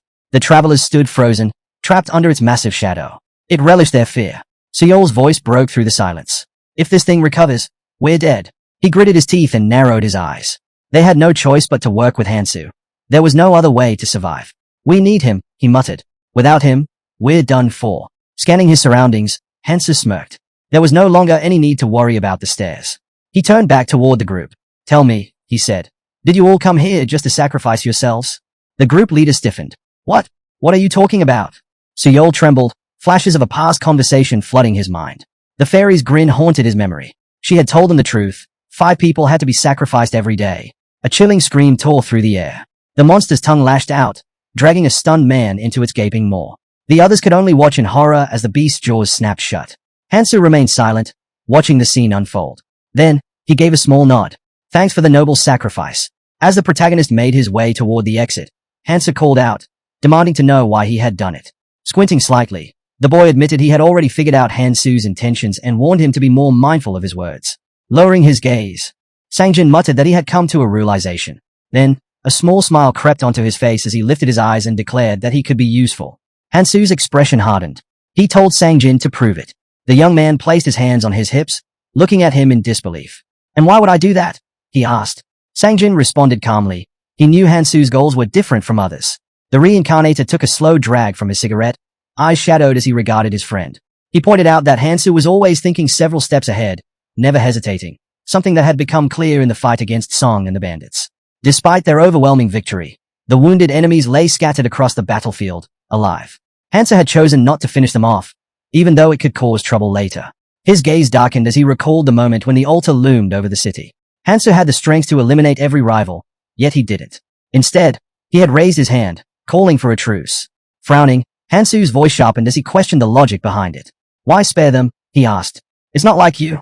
Sangjin held his gaze in silence before extending his hands. Then stain them with blood instead of me, he offered. The boy then asked Hansu to take him along, to travel together. Closing his eyes, Hansu let out a small smile but said nothing as he walked past. He admitted he had no answer after everything that had happened. Clenching his fists, he justified his past actions. There had been no other choice at the time. That was why he had been caught. But next time would be different. He vowed never to let it happen again. Watching him go, Sangjin made a silent promise. There would always be obstacles in Hansu's path, but he would eliminate those Hansu couldn't, ensuring he could pursue his goal without hesitation. With a stern look, Hansu resolved to follow him, to grow stronger. His gaze remained fixed on his friend's back, willing to do whatever it took to walk beside him and understand his true purpose. Then, as if sensing his thoughts, Hansu suddenly turned around, eyes narrowing. And if circumstances don't allow it, he asked, what if you fall behind? The two locked eyes in heavy silence, as if foreshadowing a trial ahead. A knowing smile tugged at Sangjin's lips. Then I'll become stronger, he promised. And when I do, you'll accept me as an ally. Hansu closed his eyes for a moment before giving his final words. Then leave. The boy froze in shock, unable to comprehend why his friend was still refusing. Desperate, he rushed after him. Just give me one chance, he pleaded. Let me fix my mistakes. Hansu crushed a cigarette under his boot, glancing back. You misunderstood me, he said calmly. Without another word, he turned and continued toward the exit. Just before leaving, he suggested they meet here again tomorrow. Taking out a fresh pack of cigarettes, he added, the monster won't be here by then. Sangjin furrowed his brows. What do you mean? He asked, confused. Hansu didn't answer directly. Instead, he looked down at his cigarettes, then told Sangjin to take the leftover runes from the fallen enemies. With a faint smile, he repeated, see you tomorrow. Left alone, Sang-jin collapsed to his knees, frustration washing over him. The Reincarnator remained uncertain about him, but perhaps he could be useful in the future. Just then, S knelt beside him. She reminded him of his past mission, the one that had once mattered above all else. Your duty was to save humanity, she said. Her long hair covered her eyes as she warned him that many would try to stop him. For that, you'll need a punisher, she explained, someone who can act in your place. Surrounded by warriors, the woman in armor continued. Every monarch had a punisher, someone to stain their hands in blood so their master could remain focused on the goal. She raised a dagger before crossing her arms over her chest. Hansa had once considered Andy for that role. Sang-jin had already been a punisher in his past life, wielding a glowing rune just as he did now. Despite his doubts, Hansa decided to give him a chance. When the second training began, the survivors would be scattered, dissolving into blue particles and flung to distant places. Hansa knew that when that moment came, his perspective might change. He glanced back with a smirk. If he could secure a punisher with multiple hands and 8 cloud snacks, then it was a worthwhile investment. Turning away, he reminded himself that failure was not an option. His focus now was obtaining the second hidden treasure. Meanwhile, a massive carnivorous beast roared, its chest struck by multiple blows. The conditions for claiming the hidden treasure were simple, but not easy. Hansa leaned on the hilt of his sword, watching debris crumble from the ceiling. There was only one requirement. The monster had to be defeated before it could destroy the altar and break free. Clenching his teeth, the protagonist drove his sword deep into the fallen beast's chest. No one else would dare attempt this challenge. At the end of the room, a golden portal shimmered into existence. As Hansu stepped inside, the system confirmed the hidden task was complete. The boy reached out, his bloody fingers closing around the glowing treasure. A faint smile crossed his lips as he examined what lay in his grasp. The ring of the Vampire King, Manhwa. As he looked closer, a realization struck him. He now understood how the Berserker King had obtained it and why no one else had ever managed to claim it. A brilliant white gemstone shimmered on the ring's surface, its radiance undeniable. Beyond it, space was littered with floating artifacts, each classified by color, an essential indicator of their value. In general, ordinary artifacts could never surpass superior colored ones. But there were always exceptions. Multicolored runes flickered in the air. Over time, as travelers evolved their runes, certain artifacts could absorb them, changing their color in the process. The most coveted among all were single artifacts. A sudden flash erupted from the pedestal, followed by a burst of flame igniting in the boy's palm. Number 9. The Manhua ring. A symbol of Clementine himself. The Berserker King had once concealed his face behind his hand, the weight of his power evident. Single artifacts were not named for their rarity but for their exclusivity.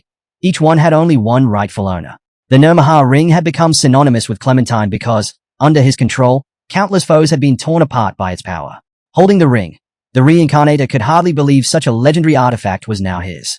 Slipping it onto his finger, he knew this was not some forgotten relic left to chance. The difficulty of obtaining it proved its significance. He clenched his fist, and the system immediately responded. System notification. The user can wield only one ability at a time.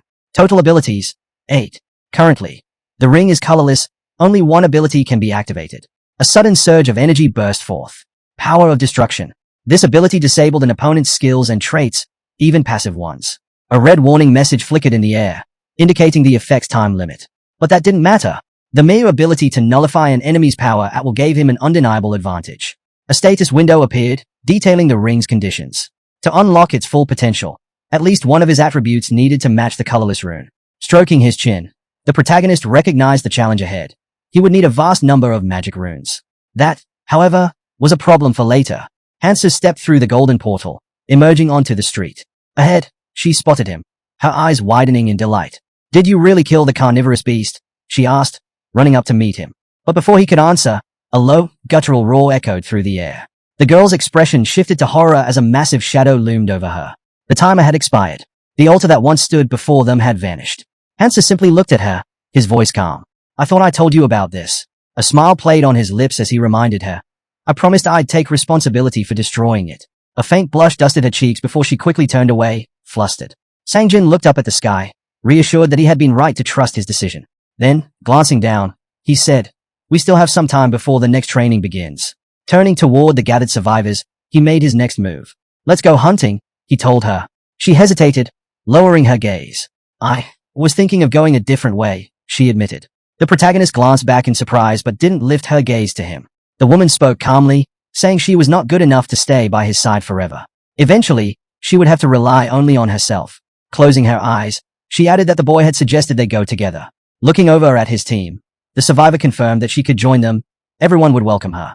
Hansa turned to his friend, realizing this was the right moment for them to part ways, no matter how difficult it was. With the second training about to begin, they would have been separated anyway. Accepting this, he raised his eyebrows and called it a good decision. The girl watched him in silence as he walked away. Taking a step forward, she suddenly called out for him to stop. Her brows furrowed with determination as she made a promise, not to give up when they met again. Smiling, he agreed, suggesting they meet once more. A faint smile crossed the boy's face before he turned away from his friends. Just as he was about to leave, Sangjin flinched at the sound of his name. Without looking back, the Reincarnator reminded him of his offer, making it clear that the choice was his. The boy's face lit up with a smile, his cheeks slightly flushed. A week later, the fairy spread her arms wide before the gathered travelers, announcing that they had waited long enough. The second training was finally about to begin.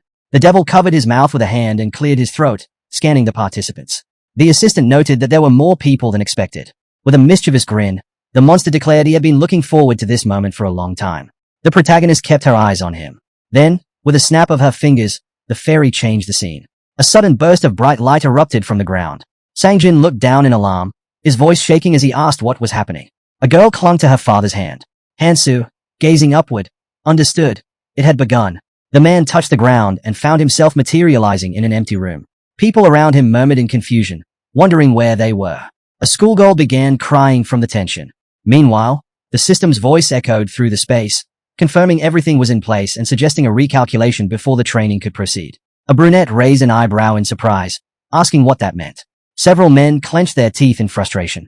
The voice calmly explained that moving forward, each room could only hold 7 people at most. The training would resume once this rule was followed. A group of people gathered in a circle.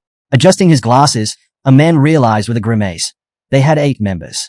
The voice clarified that while each team's situation would be different, everyone had to start under the same conditions, meaning they were free to discuss and decide among themselves. Crossing his arms, the brunette remained unfazed. Lately, things had been too easy anyway. His gaze drifted to a strange needle-like weapon hanging from a competitor's belt. The guy stood confidently in the center of the survivors. Though the traveler had never seen him fight firsthand, he had heard rumors. This person was a valuable ally. Raising her hand, a stranger spoke up. No matter what, they had to work together. However, they couldn't ignore the reality. One of them had to leave. Closing her eyes for a moment, she suggested they introduce themselves, emphasizing that first impressions mattered. Stretching out her arms, she added that their introduction would prove their worth. Taking the first step forward, a man with a fiery blade in hand spoke. He introduced himself as Daichiol and confidently stated that no one in the room had a skill strong enough to defeat him, making him the most valuable asset. A sharply dressed man lifted an eyebrow in concern. Narrowing his eyes, another young man quickly recognized the name of the skill Daichiol was referring to. QI Art. A red aura flickered around the blade in Daichiol's grip. QI Art was a runic ability that used magic to enhance a wielder's stats and weapons. It was unique and powerful but not particularly suited for their current environment. Unshaken, Daichiol tightened his grip on his blade, a faint glow illuminating his fist. Kamenet introduced himself as a healer, stating that if they were discussing essential skills, his abilities were just as crucial. Unimpressed, Hanchiol crossed his arms declared that he had a combat skill specializing in horror. The man in the suit hesitated before asking if they truly had to eliminate someone, pleading for an exception since his family members were present in the room. Before anyone could respond, the warrior raised his hand. Daichiol's gaze shifted to another person who had yet to introduce themselves. He suggested that she set an example for the others. Narrowing her eyes, the stranger closed them briefly before introducing herself as Jimin. A wild grin spread across her face. Without hesitation, she decided to demonstrate her ability. Gritting his teeth, a man nearby instinctively stepped back and asked if she really needed to approach him. He warned that her actions would not be well received. Ignoring him, a purple energy surged around Jimin as she moved closer. In an instant, blood splattered. The tip of her blade had found its mark. The warrior gasped as the knife pierced his chest from behind. Hanchiol's mouth fell open in shock. The man in the suit immediately shielded his family. The blonde warrior crumpled to the ground, lifeless. Jimin, still smiling, picked up a red stone from his body. She explained that the chances of obtaining such a rune were incredibly low. Holding it up, she gestured to the other runes and suggested they divide them among themselves. They needed to be extremely cautious around someone who could kill so effortlessly. Meanwhile, the protagonist crossed his arms, looking off to the side. This woman had just made things easier for those without skills. A mother held her frightened daughter close. In their past lives, they had died here. But now, the future had shifted. Hansu, smirking, found himself intrigued. Events were only becoming more interesting. Just then, the fairy peeked out from a rift, announcing that they were the first group to reach the required 7 members. She then proceeded to explain the next phase of their journey. The heroes found themselves on a floating island. A chain of islands, connected by suspension bridges, formed a path leading upward. Their mission was clear. Over the next 3 months, they had to ascend to the dormant volcano at the center of the second floor. That was their first goal. Pointing upward, the devil declared that once they completed this stage, a world of adventure would open before them. The assistant wished them luck. The group tensed as they looked ahead. Without hesitation, they stepped onto the suspension bridge. Han Chiol, smiling, remarked that since they would be together for a while, they might as well become friends. Then, frowning, he asked where their ally was rushing off to. Suddenly, the man's eyes widened in horror. He shouted for everyone to stop. The bridge behind them began to collapse. Realizing the danger, the team bolted forward, barely avoiding the fall into the abyss. One of them glanced back, watching as the rest of the squad caught up. Overhead, the fairy appeared again, warning them that as time passed, sections of the lower islands would break away, causing the bridges to fall even faster. Gritting his teeth, a man muttered in frustration. Couldn't they have been warned about this sooner? Shaking off his irritation, he got back on his feet and asked again where their ally was heading. Frowning, the soldier accused him of being antisocial. Jimin, still smiling, suggested they follow him. His confident stride made it seem like he knew exactly where to go. The Reincarnator fixed his gaze ahead as the survivors continued along a forest path. The bright sun shone down on them as they pressed forward. Han Chiol sighed, complaining that they had been wandering for hours without spotting a single bridge leading upward.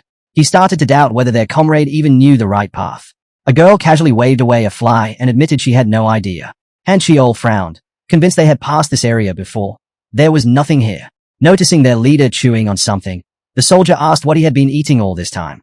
The protagonist held up a piece of oak bark, explaining that it acted as an antidote for Fawn. Han Chiol raised an eyebrow. Why would you need an antidote now?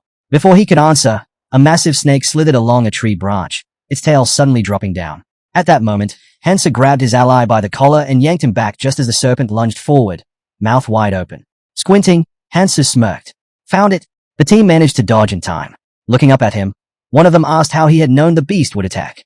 Still chewing on the bark, the young man shrugged. Superpowers. The soldier raised his eyebrows in confusion. What is that supposed to mean? Before he could finish, the snake sank its fangs into his hand. With a grunt, he shook it off and hurled it away. A knife embedded itself into the reptile's neck, causing it to thrash violently. The rune snake's mouth gaped open. The system's voice echoed, explaining that the nature of these creatures depended on the ever-changing patterns on their heads. Glancing at his bite wound, Han Chiol realized that the enemies weren't giving them a moment to recover. If this kept up, his body would not last. His gaze shifted to a couple with their child. Frustrated, he asked why they weren't fighting and told them to stop hiding behind others and join in. Tension flickered in the man's expression as he adjusted his suit. I have people to protect. I can't risk my life for strangers. The soldier clenched his fists. That shouldn't matter. We're all just trying to survive. He turned toward his comrade standing by a tree and scowled. And what about you? You don't have families. So what's stopping you? K-Minute adjusted his glasses, his voice calm. If something happens to me in battle, how do you plan to heal without my help? Han Chiol scoffed. You think I carry this sword for decoration? Raising a single finger, the healer stated his price. 3 power runes or 1 magic rune per treatment.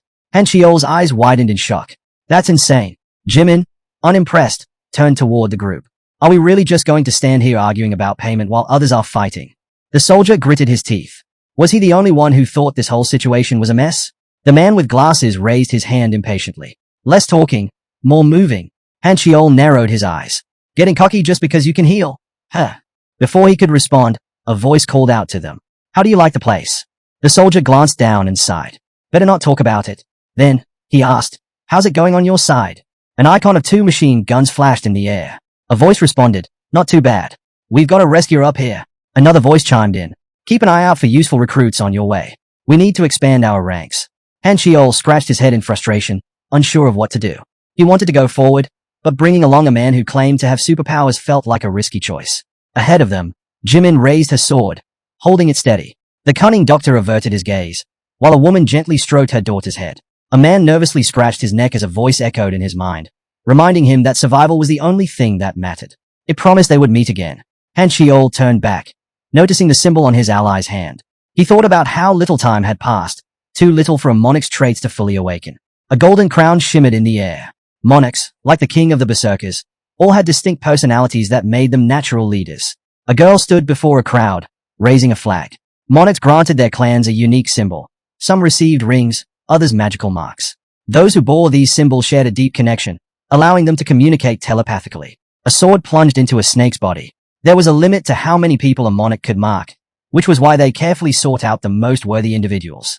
Picking up a rune from the ground, the young man resolved to grow stronger. If he ever had to compete with them, he would need to be prepared. Looking to the side, the Reincarnator realized that a leader needed power. Only then would people follow. The ground was littered with the corpses of snakes. Taking a step forward, a squad member hesitated. Had they truly left the monster's territory? It didn't seem like it. If anything, their numbers had only dwindled. Pushing aside a bush, the protagonist's eyes narrowed. Ahead, the mutated snake's lair awaited. In a small clearing, a fallen tree lay in the distance. His goal was close. Wrapped around the tree was a massive runic snake, its face marked with a strange symbol. Just as he took a step, a man in a suit raised a hand, urging him to stop. "Do we really need to fight that thing?" he asked. "We could just slip past without being noticed." Lifting an eyebrow, the young man responded coolly, "I'll handle this alone. If you want to move ahead, go on without me." His ally turned away in frustration. "That's not what I meant," he said. "Why would you do something so reckless? We're supposed to move together." The Reincarnator's gaze darkened. "I never planned on going with you in the first place," he stated. Moving through the bushes, he added, "You were just heading in the same direction as me. Now it's time to go our separate ways." Jimin closed her eyes. There was no point in arguing. The suited man's eyes widened in shock. Han Shiol watched his ally closely, his hand resting on his chin. He couldn't just leave him behind like this. Clenching his jaw, he considered dragging the boy along by force. "Why?" he asked. The doctor scoffed, his lips curling in disdain. "Because," he said, "he's the only one who never once asked me for healing. People like him, those who are used to the battlefield, don't listen to anyone." K-Minute turned away, his tone indifferent. "People like him don't last long," he added. Han Shiol glanced back, frustrated. Losing someone that talented was a shame, but controlling him would have been just as difficult. Meanwhile, the devourer snake sank its fangs into a tree trunk, its jaws stretching wide. The beast moved cautiously, avoiding its enemy whenever a certain magic rune was active, yet attacking when others were in effect. The only exception was agility. When that rune activated, the symbol on its forehead shifted. Seizing his chance, the protagonist struck several times with his sword. Standing before the bloodthirsty creature, Hansen noted that while this snake was faster and stronger than ordinary reptiles, it was still no match for a true carnivorous beast. As it retaliated, its resistance rune activated, dampening the damage. Lighting a cigarette, the boy exhaled slowly. A drawn-out fight would not put him at a disadvantage, but it would cause unnecessary trouble. The rune snake bared its teeth. The key to victory was clear. Instead of focusing on the monster, he needed to target the trees in the center of the clearing, its lair. Without hesitation, he dashed forward. The moment he attacked the lair, instinct would drive the snake to defend it, leaving itself open. As predicted, the beast abandoned its defense, lunging after him. Han Shiol stopped abruptly. A flurry of blows struck the giant reptile. Moments later, he turned away smugly as a massive corpse slumped to the ground behind him. It ended faster than he expected. Among the fallen leaves, an egg lay trembling, the egg of the rune-eater snake. He picked it up, pressing a rune to the shell. Cracks formed. A tiny eye peeked through before a newborn snake emerged, its small body nothing compared to its adult kin. But this one was different. Its eyes shimmered as runes fluttered around it. The little creature swallowed a rune, then immediately spat it out.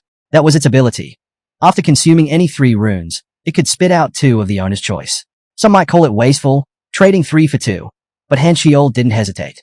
Carefully stroking his new companion, he decided that obtaining the right runes was far more important than hoarding them. Strengthening his magical and physical resistance came first. Looking down at the tiny beast, he gave it a simple command: rest. He had a goal to achieve, and with this creature's help, he'd get there. It was time to move forward. "Nearby," a girl asked. "Where do we go from here?" A man holding a map replied, "Be patient." The maps they had received after leaving the room weren't detailed. Staring at the paper, the suited man frowned. "We can't just wander forward without knowing what's ahead, or where we'll find a safe zone. If they hadn't been abandoned, things would have been different." A sudden rustling from the bushes made a woman tense. Covering his family protectively, a survivor stiffened. Was it a monster? Or another traveler? Then, from the bushes, the protagonist emerged. The group's tension eased immediately, their faces lighting up with relief. Walking up to them, "What are you all doing here?" A man grinned. "You made it out. Did you escape from that monster?" Scratching the back of his head, "Fought it."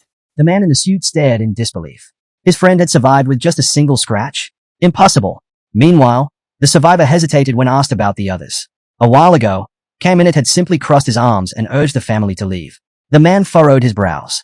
"What are you talking about?" he asked, concern creeping into his voice. Splitting up was too dangerous.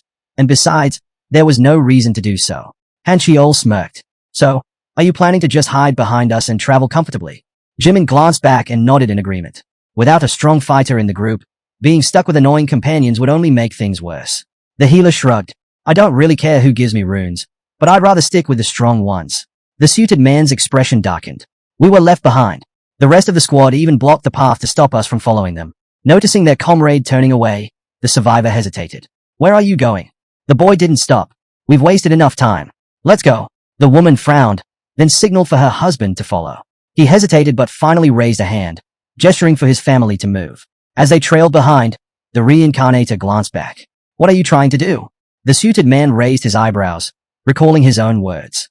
With a sigh, he said, forget it. You go ahead. We'll handle things our way.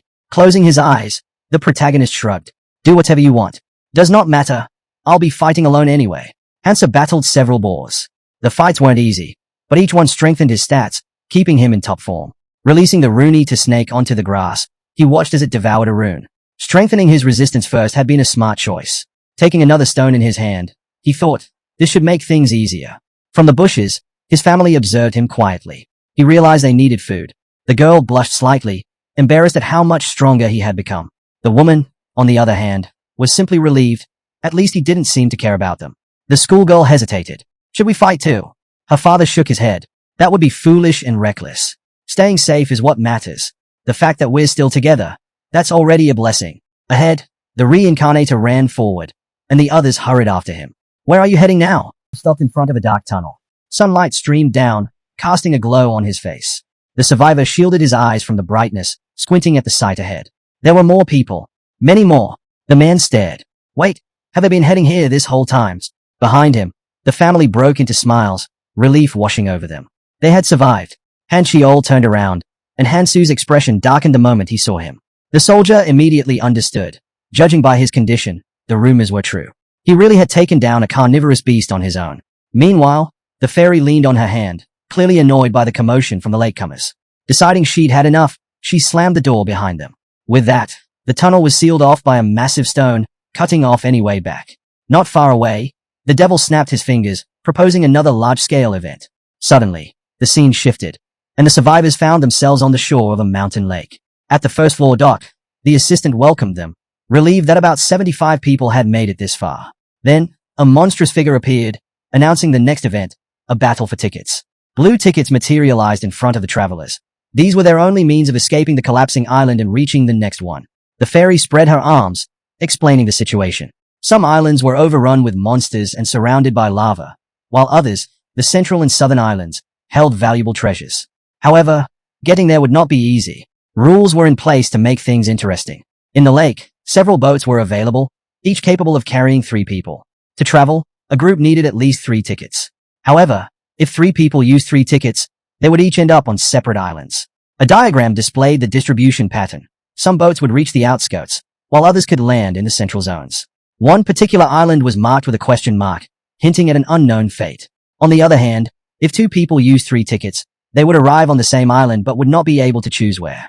Han Chiol and Jimin listened carefully as the devil explained one final rule. A single person could go anywhere if they had 3 tickets. The revelation left the family stunned. The assistant peered through his telescope, scanning the islands. He warned that they would begin collapsing from the outer edges inward, and the difficulty of survival varied greatly depending on where they landed. The more advantages they secured now, the better their chances later. The countdown had begun. Only 30 minutes remained before the starting island crumbled. 25 boats were scattered across the crater. The fairy grinned mischievously, reminding everyone of one simple truth. Survival was the only thing that mattered. And the more chaos, the more entertaining it would be. As expected, panic broke out. People started attacking each other, desperate to snatch tickets for themselves. A young man frowned, realizing there was no stopping the inevitable. Before he could act, someone called his name. Nearby, a man in a suit knelt on the ground, his head bowed. He pleaded with his ally, asking him to help his family, just this once. Without lifting his head, the survivor explained that they needed more tickets to safely reach the central island. But his so-called ally only smiled, eyes gleaming with madness. Aren't you strong? He asked mockingly. Shouldn't it be easy for you to get those tickets?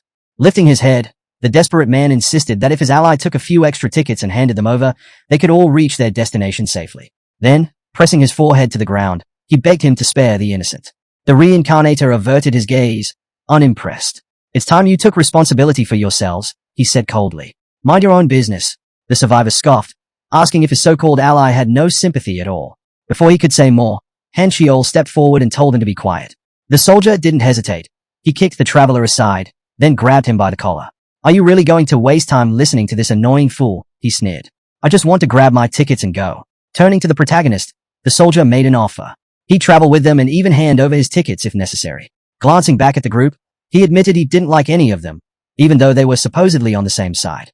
Han Shiol clenched his fist. If you're so strong, why not team up with someone on your level? In response, the soldier raised his hand, revealing a glowing symbol. He explained that this was not just a skill, it was a power awakened by a friend, meaning the boy could gain it too. Hansa stared silently at the mark as the man continued, saying their leader had already agreed to give it to him. Traveling alone was more hassle than it was worth. But Hansu only shook his head. I'm not interested. The survivor's eyes widened in disbelief. What? Do you even understand what you're turning down?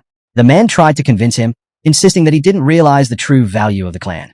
But Hansu turned away, his mind drifting to the faces of his comrades. Walking through the forest, he remembered the bond they shared. He couldn't just throw that away. Looking ahead with newfound determination, he made his choice. He would follow the monarch. It was the only way to achieve his goal. Realizing that Hansu was not going to change his mind, Cho let out a smirk. So that's how it is. With a flick of his wrist, he tossed his ticket at Hansu's feet. I stole this from that worthless man, he explained, gesturing toward the fallen survivor. Take it or don't, I don't care. But consider this a gift for the future. We'll be seeing each other again. The soldier scowled at his comrade's refusal. I don't have time for this. Without another word, he turned and walked away. Hansu eyed the ticket on the ground, unmoved. These tricks would not work on him. None of this mattered right now. But the moment the other travelers spotted the ticket, everything spiraled into chaos. A mob rushed forward, desperate to claim it. Someone managed to grab it first, but the struggle was not over. Hansa stood to the side, watching silently as the survivors fought over their chance to escape. Then, a flash of silver, a knife. Kian lunged at a man to protect her father, but the attacker grabbed her by the vest, smirking as he realized they were from the same family. Perfect, he said coldly. Then you can die together. From a distance, the fairy observed the scene with amusement. The parents wailed for their daughter, their pain woven into the very design of this twisted game. It was deliberate, a cruel spectacle orchestrated by the higher powers. This stage was nothing more than a battlefield of puppets, and the devil was pulling every string. Even death itself was just another part of the show. The young man flinched as a voice broke through the chaos, questioning why he had turned down Han Shiol's offer. Jimin crossed her arms, watching him closely. The Reincarnator remained unfazed. Personal reasons, he replied. What do you want? Smiling, Jimin stepped forward. I have an offer of my own. She removed her glove and extended a hand, inviting him to join her. But once again, the protagonist shook his head. Jimin sighed, as if she had expected that answer. Before turning away, she decided to ask him one last question. Are you really staying behind because of some clumsy sense of sympathy? Her gaze sharpened. You're not that pathetic. Hansa smirked at her words but said nothing. She was the last one left. Everyone else who had the chance to leave had already taken it. The boats lifted into the sky, and now, only one remained in the crater. No matter what happened here, no one would ever know. Bodies littered the ground, some wounded, many dead. Those who remained barely had the strength to defend themselves. Shadows loomed behind the boy, voices trembling as they pleaded for salvation. He wanted to help them all, but he knew it was impossible. Here, in the training area, the fairy's power was absolute. Above them, the devil circled lazily, watching the unfolding scene. Turning away from the desperate faces, the boy steeled himself. He had no choice. If he failed here, everything would have been for nothing. Gripping his sword, his hand trembled. Forgive me, he whispered. He already knew the fate of those left behind. The remaining travelers plunged into the river of acid, their screams piercing the air as they begged for help. The fairy, perched above, watched with delight as their bodies dissolved. Hansa spread his arms. Complain all you want, he said, his blue eyes glowing. Instead of leaving them to suffer for his assistant's amusement, he had shown them a different kind of mercy. Above him, islands hovered in the sky. A snake coiled on his shoulder, devouring runes as it watched. Fascinating, the boy murmured. But the moment was fleeting. It was over too soon. Crossing his arms, the assistant nodded approvingly. As expected from a rising star, he remarked. We never just talk for fun. Grinning, the devil hovered nearby. I'll be looking forward to our next meeting. Hansa glanced downward, his expression unreadable. He had no regrets. He hadn't come back to save everyone. He had come to win. Hesitation had no place in this world. Looking toward the sky, he refocused on his next goal. The central island. The last boat drifted into the air, carrying him forward. In the heart of the island stood a towering clock tower. The system announced its congratulations to the nearly 1921 travelers who had made it this far, welcoming them to the land of opportunity. Above the grand castle with its striking red roofs, a clear blue sky stretched endlessly. On this central island, three things were crucial: protecting the crystal housed within the castle, growing stronger through the region's unique dungeon, and preparing for the incoming wave of monsters. The enormous pink crystal gleamed under the sunlight, while the castle's wooden doors stood slightly ajar, allowing beams of light to spill into the hall. Beyond those doors, an army of skeletons, their eyes glowing eerily beneath protective armor, advanced. The hero issued an order to stop them. From atop the castle walls, defenders fired arrows and swung swords, trying to hold their ground. A boy shouted in panic. They were running out of men. The hero's grip on his sword tightened as he blocked a skeleton's strike. But in the chaos, a skeleton's blade sliced through a girl's neck. The hero let out a desperate cry, declaring that if they could endure just a little longer, they might survive another day. One of the fighters, his eyes dark with exhaustion, stretched his hand forward. He shouted that lasting another month was impossible. They needed reinforcements. The hero barked another command, ordering everyone to maintain formation. Suddenly, bright energy crackled in the air, lifting small debris from the ground. A piercing scream echoed across the battlefield. Inside the castle, a boy slammed his palm on an ornate table, insisting that rules needed to be established. The hero rose to his feet, frustration evident in his voice. Their defenses had collapsed on the very first day, and the damage was severe. How much longer could they afford to wait? Jungwook frowned, warning that if things continued like this, they wouldn't just fail to protect the crystal. They'd all be slaughtered. And Ju-yoon clasped her hands together, suggesting they wait for the other monarchs before making a decision. Shia, unimpressed, crossed her arms. The strongest are already here, she said. The rest don't matter. Lee Guktai raised an eyebrow. So, what's your plan? Jungwook spread his arms. The biggest issue is the lack of protectors. If we want to survive, we need more people, even if it means bringing in those who haven't joined the clans, by force if necessary. Shia's eyes narrowed.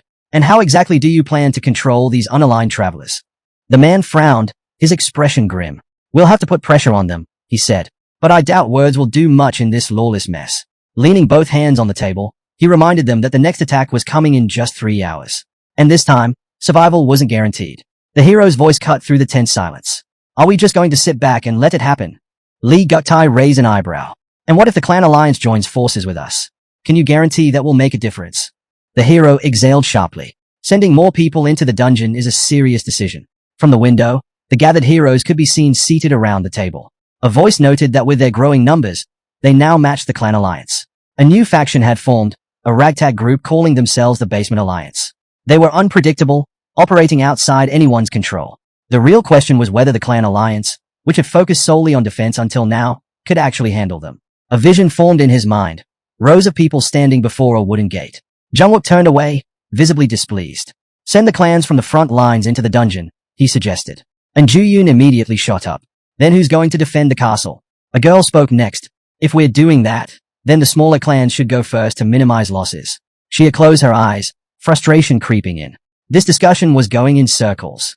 Everyone was just voicing their wishes without any real plan. Biting her finger, she looked away, lost in thought. If only all 1,900 people focused on defense.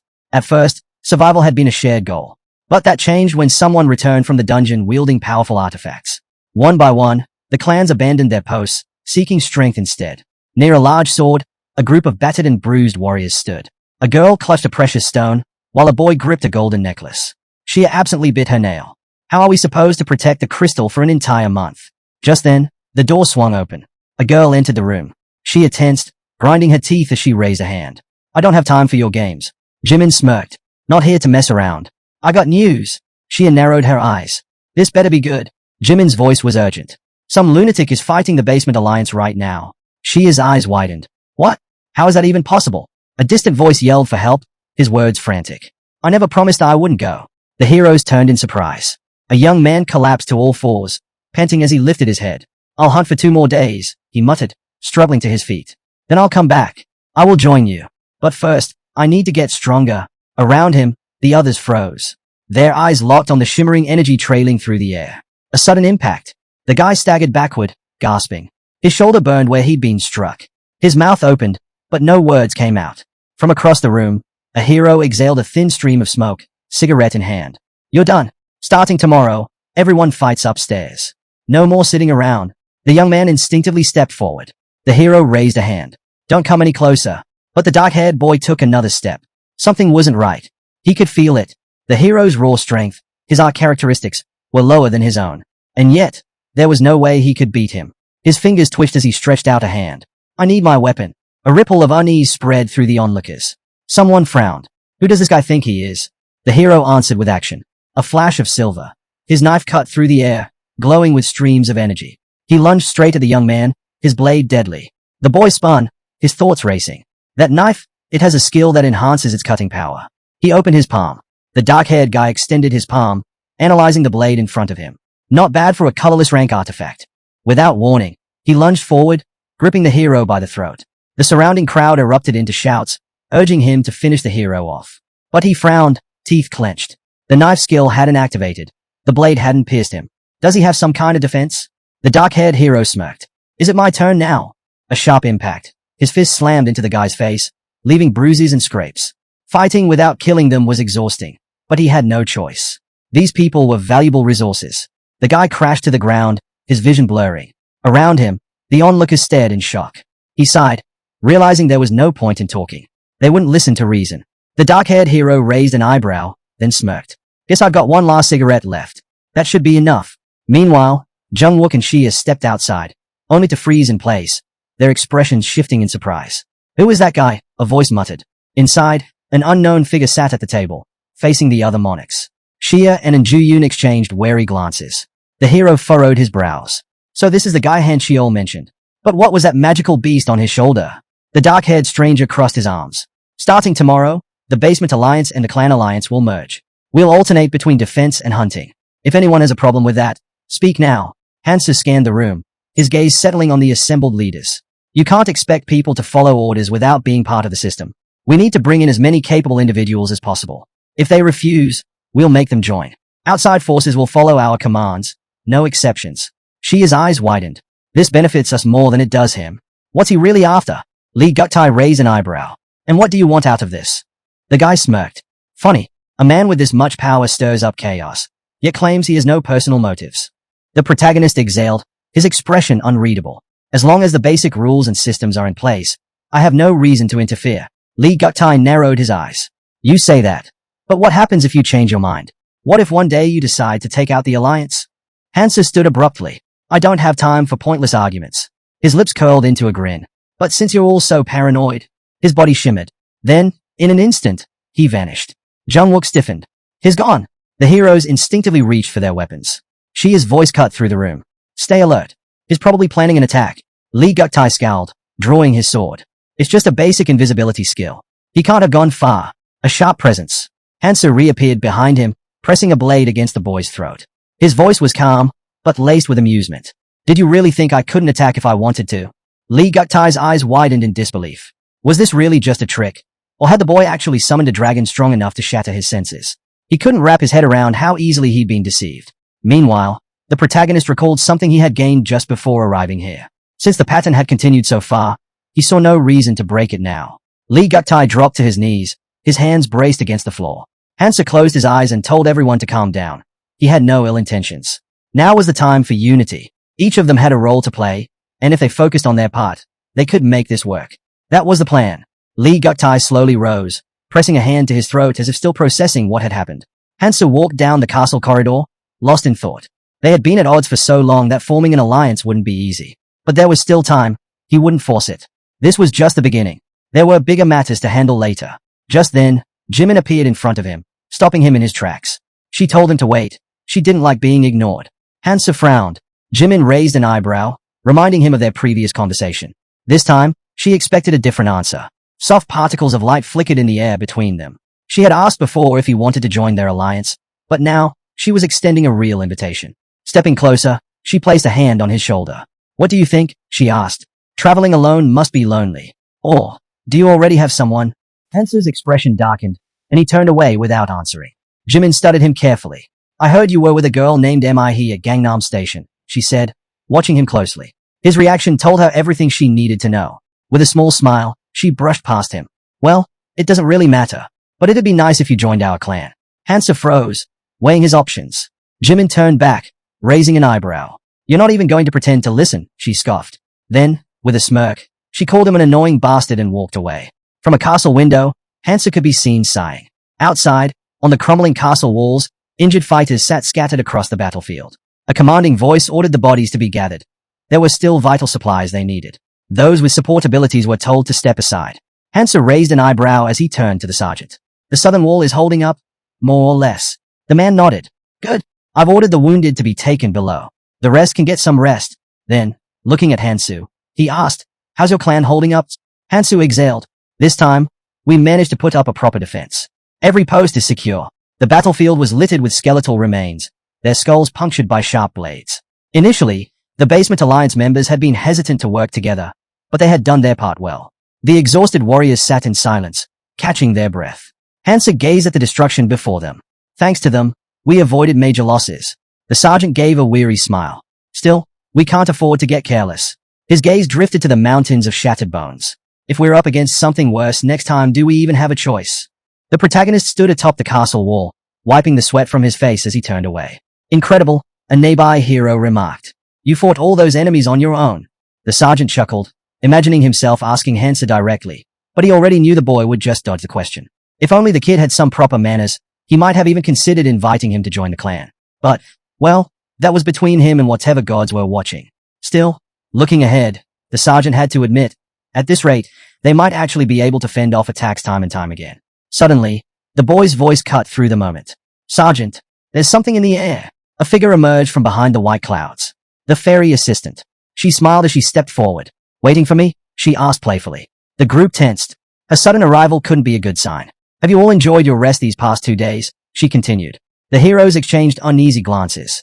Surprise flickered in their eyes as they raised their heads, realizing that whenever she showed up, it only meant one thing, trouble. Sensing their tension, the fairy let out a soft giggle. Oh my, you all seem so bored. Let's change that, shall we? With a clap of her hands, a mischievous smile spread across her face. Starting today, demons will be joining the battlefield. The announcement sent a wave of unease through the group. These creatures are far stronger than the undead you've faced so far, she admitted. But don't worry too much. Unlike the undead, demons will give you something valuable when you kill them. She waved a hand, conjuring an illusion, an enormous, menacing demon surrounded by glowing gems. These, she said, pointing to the bright crystals at the demon's feet, can be exchanged for incredible artifacts. There's even a shop exclusive to this place. Murmurs spread among the group as system pop-ups appeared before them. The heroes gawked at the windows flashing before their eyes. Hansa's eyebrows lifted as he scanned the options. The fairy, noticing his reaction, added, oh, and there's more. These crystals aren't just for artifacts. You can also buy escape tickets to leave this place. Hansa's gaze flickered to an icon in the shop menu. A running figure. The cost, 600 crystals. The fairy's voice rang out again. So, do you all want to get out of here quickly? The boy frowned. Wait, so if we gather enough crystals, we can just leave. A nearby hero pointed at the details. It says up to 5 people can go together. The fairy let out a gleeful laugh. That's right. So give it your all and start collecting. Before anyone could process her words, a surge of red energy burst forth in front of the castle gates.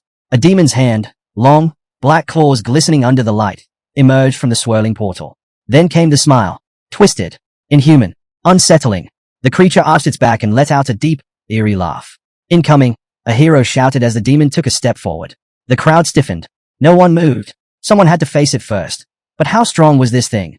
They all wanted those crystals. But was it worth the risk? Through the stunned crowd, Hansu stepped forward. His voice was firm. Step back. Hansa pushed off the castle wall, launching himself into the air with a sharp sword in hand. He shot straight toward the demon, swinging his weapon in a powerful arc. The demon raised its hand, effortlessly stopping the attack. A grin spread across its face as it gathered bright energy in its free hand. Hansa barely managed to jump back as the demon's arm swung forward, sending a shockwave through the air. He exhaled sharply.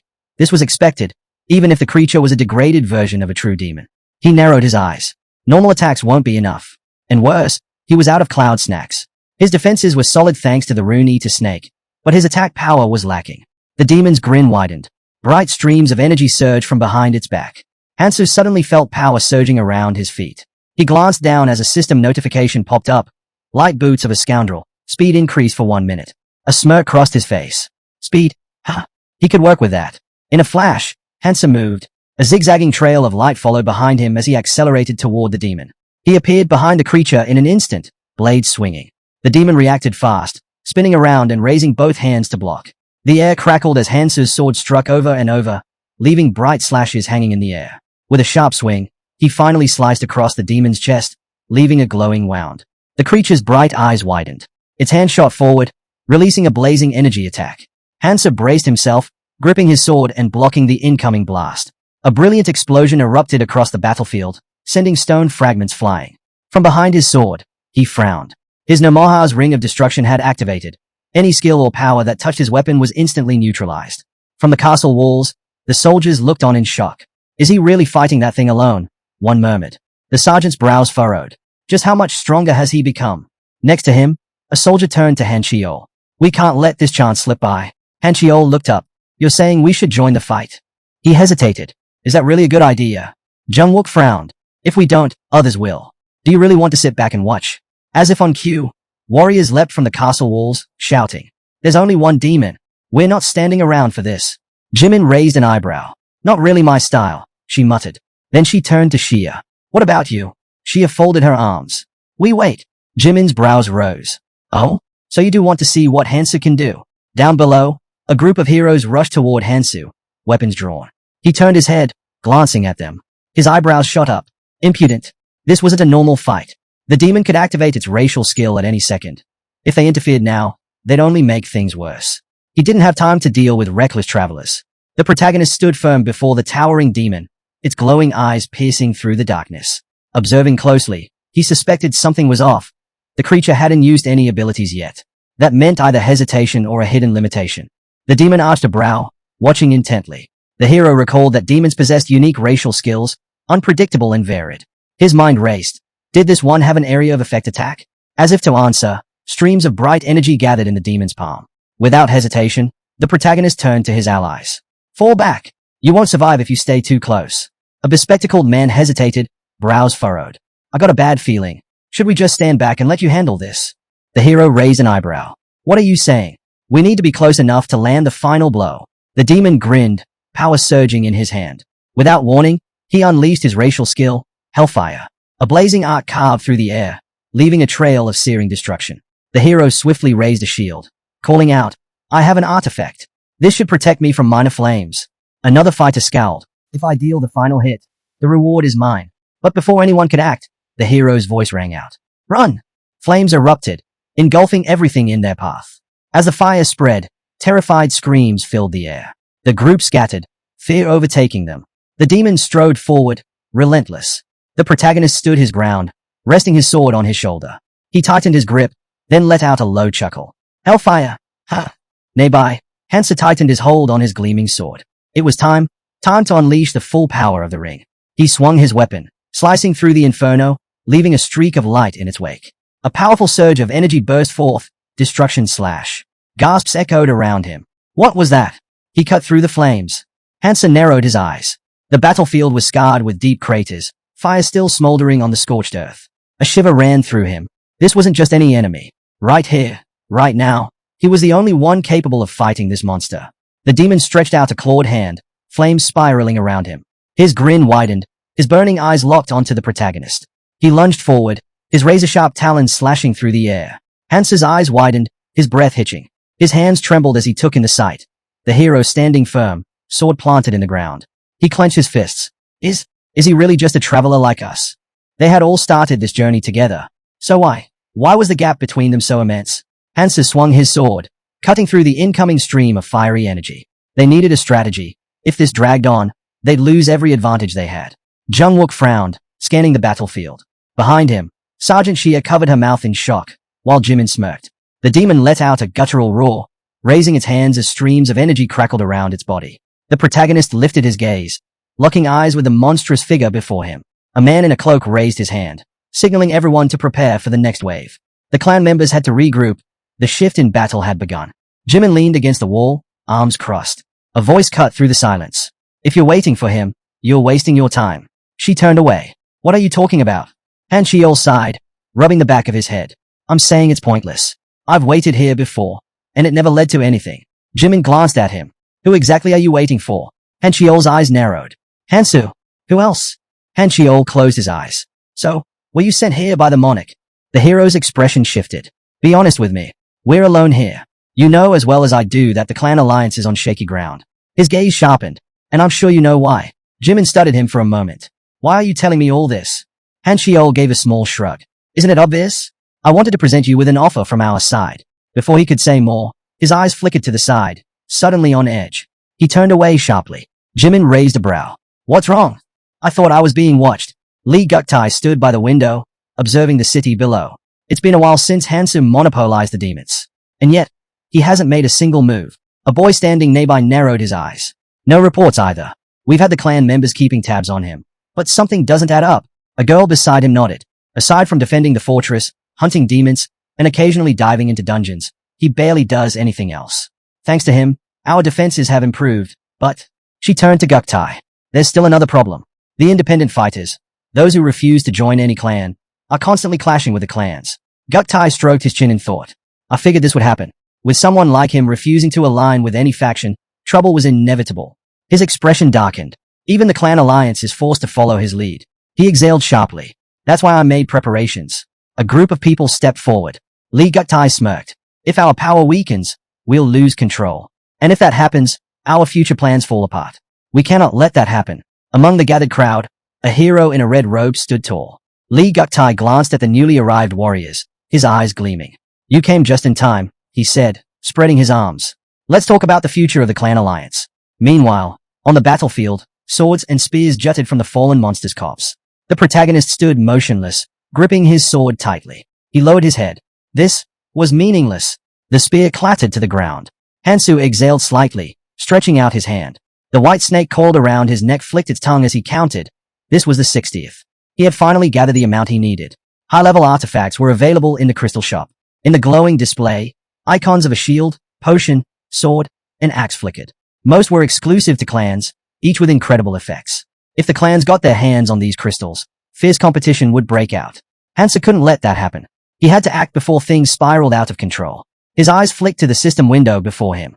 Raising an eyebrow, he muttered, I have a bigger goal in mind. A notification popped up. Exchange complete. 60 crystals deducted. Among swirling streams of energy, iron chains materialized. Hansa smirked. He had mastered many weapons, but this was his favorite. A sharp sickle formed against the backdrop of chains.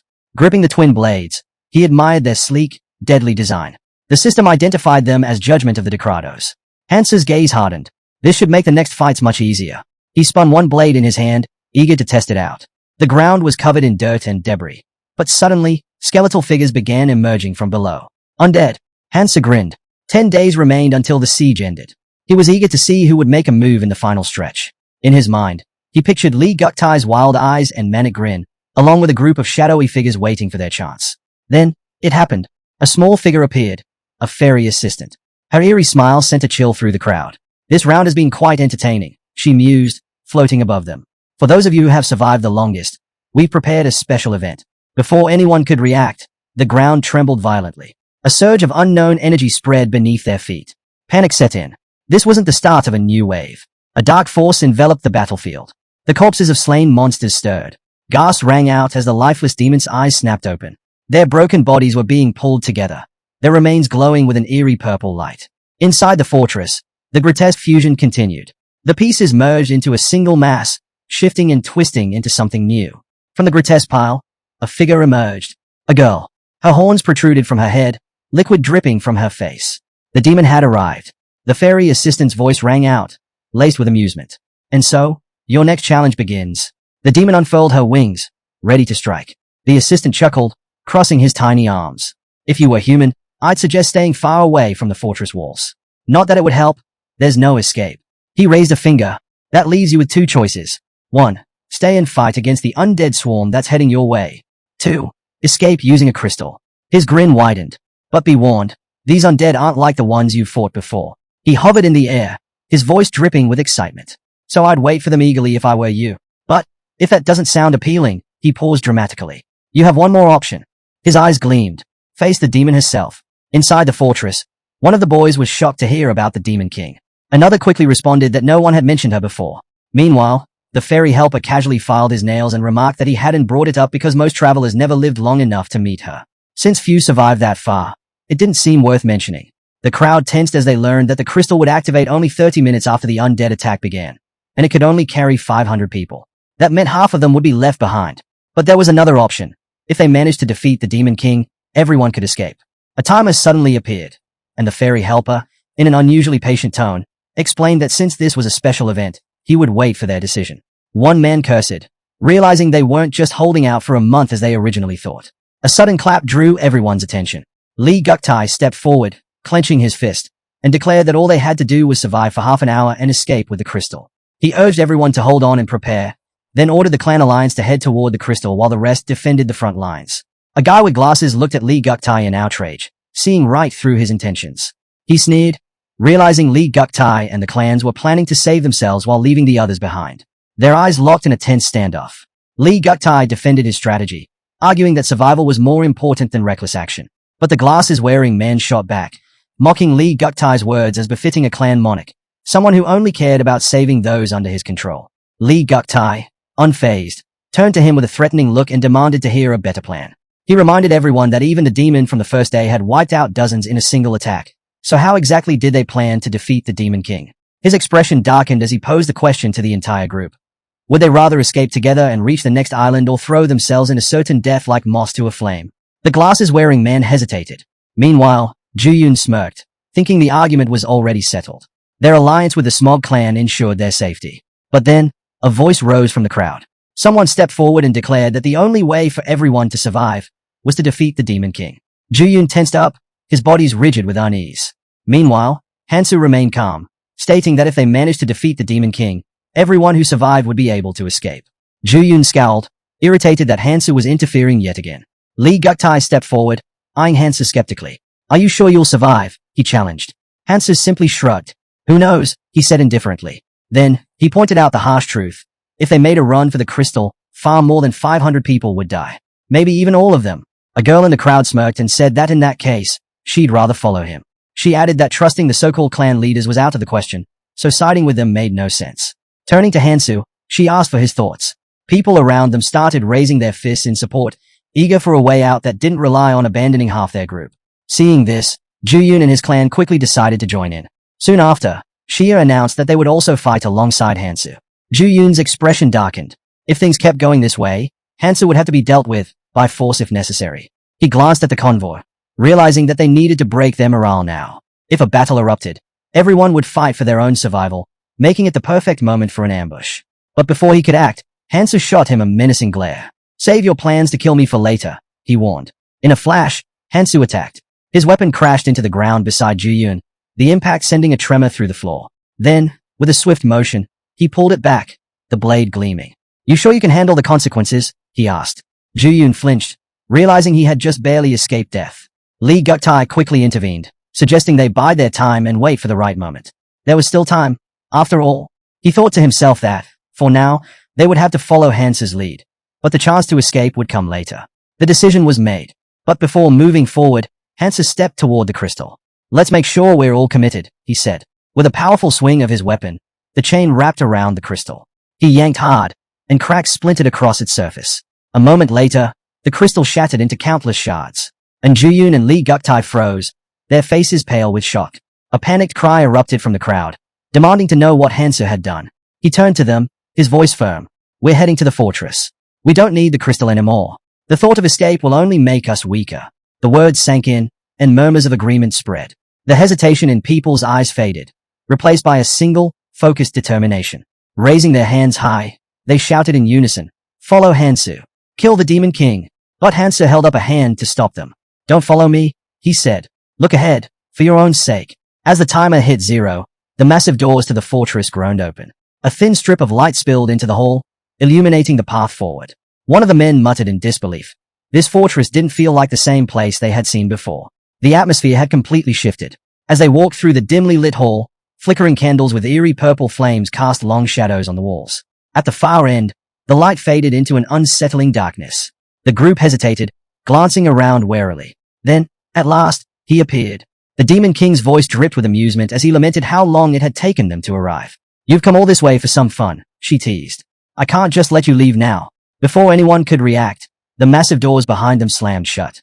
A crushing force pressed down on them, forcing the men to their knees as a system message confirmed. The fortress was now sealed. Without warning, the ground beneath them began to crack. Rocks tumbled to the floor, and as it collapsed, the men screamed. A horrified voice shouted a warning. Something was crawling up from below. Then they saw them. Grotesque creatures with gaping mouths full of jagged fangs let out piercing screeches. One of the men echoed their screams, his voice laced with terror. A demon lunged at him, its claws slashing toward his throat. But a chain shot forward, intercepting the attack. Hansa tightened his grip on his weapon. Stop panicking, he commanded. These things aren't any different from the monsters we fought before. He turned toward the frightened man, his gaze sharp. Pull yourselves together. He knew the real battle wasn't with these creatures. It was with the demon himself. As if to reinforce that thought, the ground rumbled. Rocks lifted into the air, and towering pillars of fire erupted throughout the hall. From within the flames, armored demons emerged, their glowing eyes brimming with magic. Someone shouted for everyone to move as the purple flames spread. Hansa braced himself, deflecting the attack with his chains. We have two enemies here, he barked. Split up and deal with them. He quickly issued orders. Support units were to fall back, range fighters should step up, and those unable to hold the flanks needed to stay out of the way. Jungwook hesitated, warning that a reckless charge could put them at a disadvantage. But Hansu wasn't listening. Without waiting, he launched himself into battle. Left side, I'm going in first. His mind analyzed the enemy in front of him. This gatekeeper demon was modeled after the Abyss's guardian, meaning it was far stronger than most, but its movements were predictable. Hansa smirked. That was all he needed. His chains twisted and lashed out, striking with crushing force. He didn't stop. Blow after blow rained down on the demon as he thought about something far more important. This was his chance to unleash the full power of judgment of Dekratos. His chains extended, stretching for tens of meters. With a precise movement, they wrapped tightly around the demon's massive sword. As they glowed with an eerie light, a powerful force surged through them. Suppression. Magic pulsed through the chains, binding the demon completely. It struggled, but couldn't move. Hansa knew what was happening. The spell was siphoning magic from his opponent, draining its strength and lowering its stats with a powerful curse. He exhaled sharply. Using suppression consumed his own energy as well, but it was a price he could bear. A ring on his hand gleamed faintly as he turned to the others. Are you just going to stand there and watch? The warriors around him hesitated, shaken by the sheer force of his attack. Jungwook smirked, refusing to stand by any longer. He commanded his subordinates to prepare for an all-out attack, demanding they bring glory to their clan's name. Shia quickly turned to her own forces, instructing those with weaker resistance to support from the rear. Without hesitation, the warriors charged forward. Explosions erupted across the battlefield as both sides clashed. The demons didn't remain idle either. Hansa suddenly realized they were attempting to summon hellfire. Cracks split open in the ground, and blinding light burst forth. Hansu's chains rattled helplessly as the demon broke free from his shackles. Hansu immediately ordered the attack to continue. He knew they wouldn't last long if the demons landed a solid hit. But if he could predict their movements, he could manage. With renewed determination, he launched another strike, sending his chains hurtling toward the demon. Just then, a searing beam of demonic flame nearly knocked him off his feet. One of his allies shouted a warning. The hellfire would make his attacks useless. But Hansa refused to back down. He leaped toward the demon, knowing he had to eliminate it himself. His gaze locked onto the source of the hellfire, the ignition crystal. With immense effort, he reached into the flames, grabbed the crystal, and yanked it free. Grinning, he crushed it in his palm. As the fire surrounding the demon flickered out, the onlookers gasped, questioning what had just happened. Hansa simply reminded them of his earlier words, then ordered them to keep fighting. He assured them there was no need to worry. The demon wouldn't be able to use hellfire anymore. A sudden warning cry rang out. Hansa barely dodged an attack in time. Meanwhile, Jungwook turned his attention to another demon, the one assigned to the non-clan warriors. The scene before them was grim. The fighters lay sprawled on the ground, unarmed, while the demon loomed over them. Desperate, they begged for help. Juyun frowned, questioning why they weren't fighting back. The group hesitated, saying it was too dangerous to intervene. They turned to Hansu. Wasn't it his responsibility to deal with this? They didn't know what to do. Lee Guktai smirked, sensing their hesitation.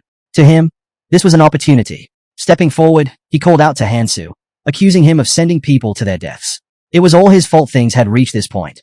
Pointing directly at him, Lee Guktai declared that Hansu should take responsibility. A warrior still battling nearby snapped at Lee Guktai to stop talking and start fighting. Frustrated, he kicked Lee Guktai aside, yelling that his clan was doing nothing while everyone else fought. Lee Guktai merely smirked, challenging those around him. Did they really think he was holding back because he was weak? He scoffed, ready to prove he was different from the idle chatterers around him. Fine, he sneered. Let's see the true power of the special forces. His warriors raised their bows, arrows aimed at the demon. With precision, they attacked, striking repeatedly. Swords and arrows tore into the demon's flesh. The spectators murmured in disbelief. Then, at last, the demon collapsed to its knees. Hansa turned to Xia and Jungwook, telling them to head to the other side. He'd handle this. Without hesitation, he lunged forward, his daggers slicing through the air as his chains whistled. Wrapping the chains tightly around the demon, he swung his blades with precision, severing its tendons. And Juyun watched in shock. A monster that would have taken dozens of their warriors to bring down. Hansa had handled it alone. Frustrated, he turned to Guktai and demanded he finish things already. Hansa knew Guktai wasn't the type to form a special squad just to show off, but right now, that didn't matter. He needed to stay focused. His chains lashed out again, tightening around the demon as he unleashed another relentless assault. Meanwhile, Juyun gritted his teeth and struck his opponent with his sword. From the side, Hansu observed the battle unfold. Jimin charged in with a wild grin, twin daggers in hand. Hansu's chains coiled around the demon's neck, squeezing tighter. With a final, decisive motion, Hansu spread his arms wide, slicing clean through his enemy's throat. He turned, surveying the aftermath of his work. Wiping dirt from his cheek, he caught Lee Guktai staring, his expression a mix of anger and unease. Hansu stood over the fallen demon, locking eyes with him. A subordinate approached Guktai, pointing out a crystal among the remains. He suggested they use it to trade for valuable artifacts. And Juyun spoke up, revealing that the clan alliance had formed a special squad, and strengthening it was now the priority. However, another warrior argued that the small clan should be the first to claim the trophies. The young man merely smiled. I might be the temporary commander, but the special squad belongs to the entire clan alliance. No need to worry. Jungwook frowned. When had the alliance created such a squad? As far as he knew, they had been keeping that a secret. Xia shot Lee Guktai a cold look. We managed to control our unruly monarchs and form a proper alliance. The looming crisis only sped things up. Hansa checked his system window while overhearing her thoughts. There was no point in dwelling on why the squad was created. Just then, Xia and Jungwook approached him. It looks like the alliance is trying to corner you, Xia warned. Hansa waved it off. I already know what's happening. No need to worry. Xia raised an eyebrow. So you have a plan? Hansa smirked. Just wait and see. He had already made his move. More warriors joined them, announcing that the alliance would now have to take the front lines. That meant their side would have an easier time since the alliance couldn't just stand aside anymore. Jimin narrowed her eyes. Are you sure about that? What if they regroup and refuse to do anything? Even if we help them, they might just ignore us again. Making it clear, if they wanted to escape, they had no choice but to fight the Demon King. Survival meant fighting. Xia assessed their situation. Many were injured, some couldn't even lift their weapons, while others were completely out of the fight. Most of them had only prepared to face the Demon King, believing they might stand a chance if they joined a clan. But now, uncertainty filled the air. A sharp voice cut through the murmurs. Enough whining. A girl stepped forward, her tone firm. If you want to live, the only way is to defeat the Demon King. She turned to Hansu, locking eyes with him. I'm Song. She introduced herself, stepping closer.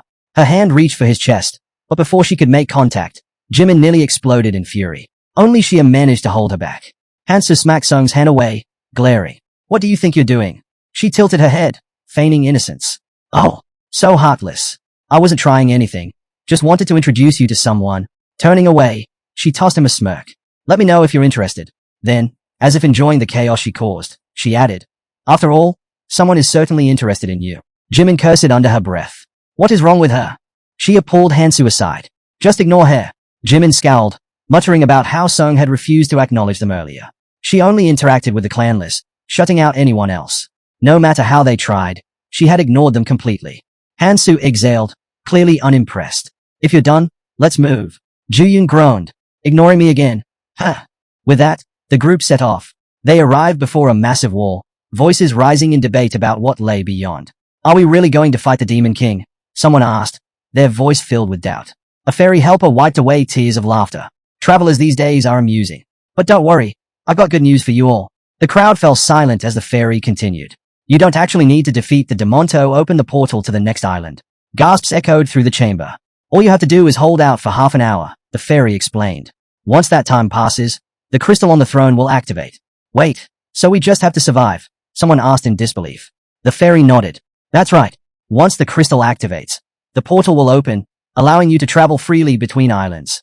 Then, with a sly smile, he added, of course, if you don't want to wait, you can always buy passage using crystal shards, but that's not the official way. Hansen narrowed his eyes. He wasn't surprised. The monster had clearly been waiting for the right moment to reveal this option. The fairy clapped his hands. Well then, good luck. I hope to see you all on the next island. With that, They stepped into the Demon King's chamber. The hall was filled with massive cocoons, looming in eerie silence. The demon raised her hand. Rise! At her command, eyes snapped open within the cocoons. Skulls burst from the walls as creatures began to emerge. A satisfied smile crossed the Demon King's face. Hansu's mind raced. This version of her was weakened, only a fraction of the true horror that lurked in the abyss. But that didn't mean the fight would be easy. He already knew how he would strike. The demon ordered, arise. The skeletons arises and moves upward. The demons let out piercing screams as a system notification popped up. Monocrystals had been used to purchase artifacts. Hansu's hand glowed as he summoned the chain size of judgment, Dekratos, and launched an attack. The demon shrieked in agony. Tightening his grip, Hansu strategized, preparing to wield two unique skills of judgment Dekratos, separation and return. Instantly, multiple copies of his sides appeared before him, and he unleashed them at the Demon King. Though struck, the demon didn't falter. Instead, he smirked as the replicated weapons trembled in his grasp. Waving his hand, he cursed Hansu, filling the space with red light. The chains, seemingly alive, lunged toward his. But with a confident grin, he struck different parts of the weapons, asserting his dominance. Then, with a commanding voice, he summoned another demon and ordered it to tear the humans apart. More demons swarmed the battlefield. Hansu turned to the others. I'll handle the Demon King. Take care of the summoned creatures. Guktai, the leader of an alliance faction, ordered his men to stay out of the fight. Jimin, frustrated, scoffed, figures they'd sit back and do nothing.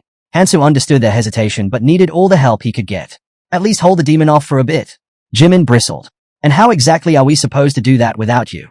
The demon let out a chilling laugh, raising her hands. Above her, a monstrous fist of exposed muscle hurtled toward Hansu. A sudden green glow illuminated his face. One of the warriors had cast a protective dome around him. We can't hold this for long. Hurry up.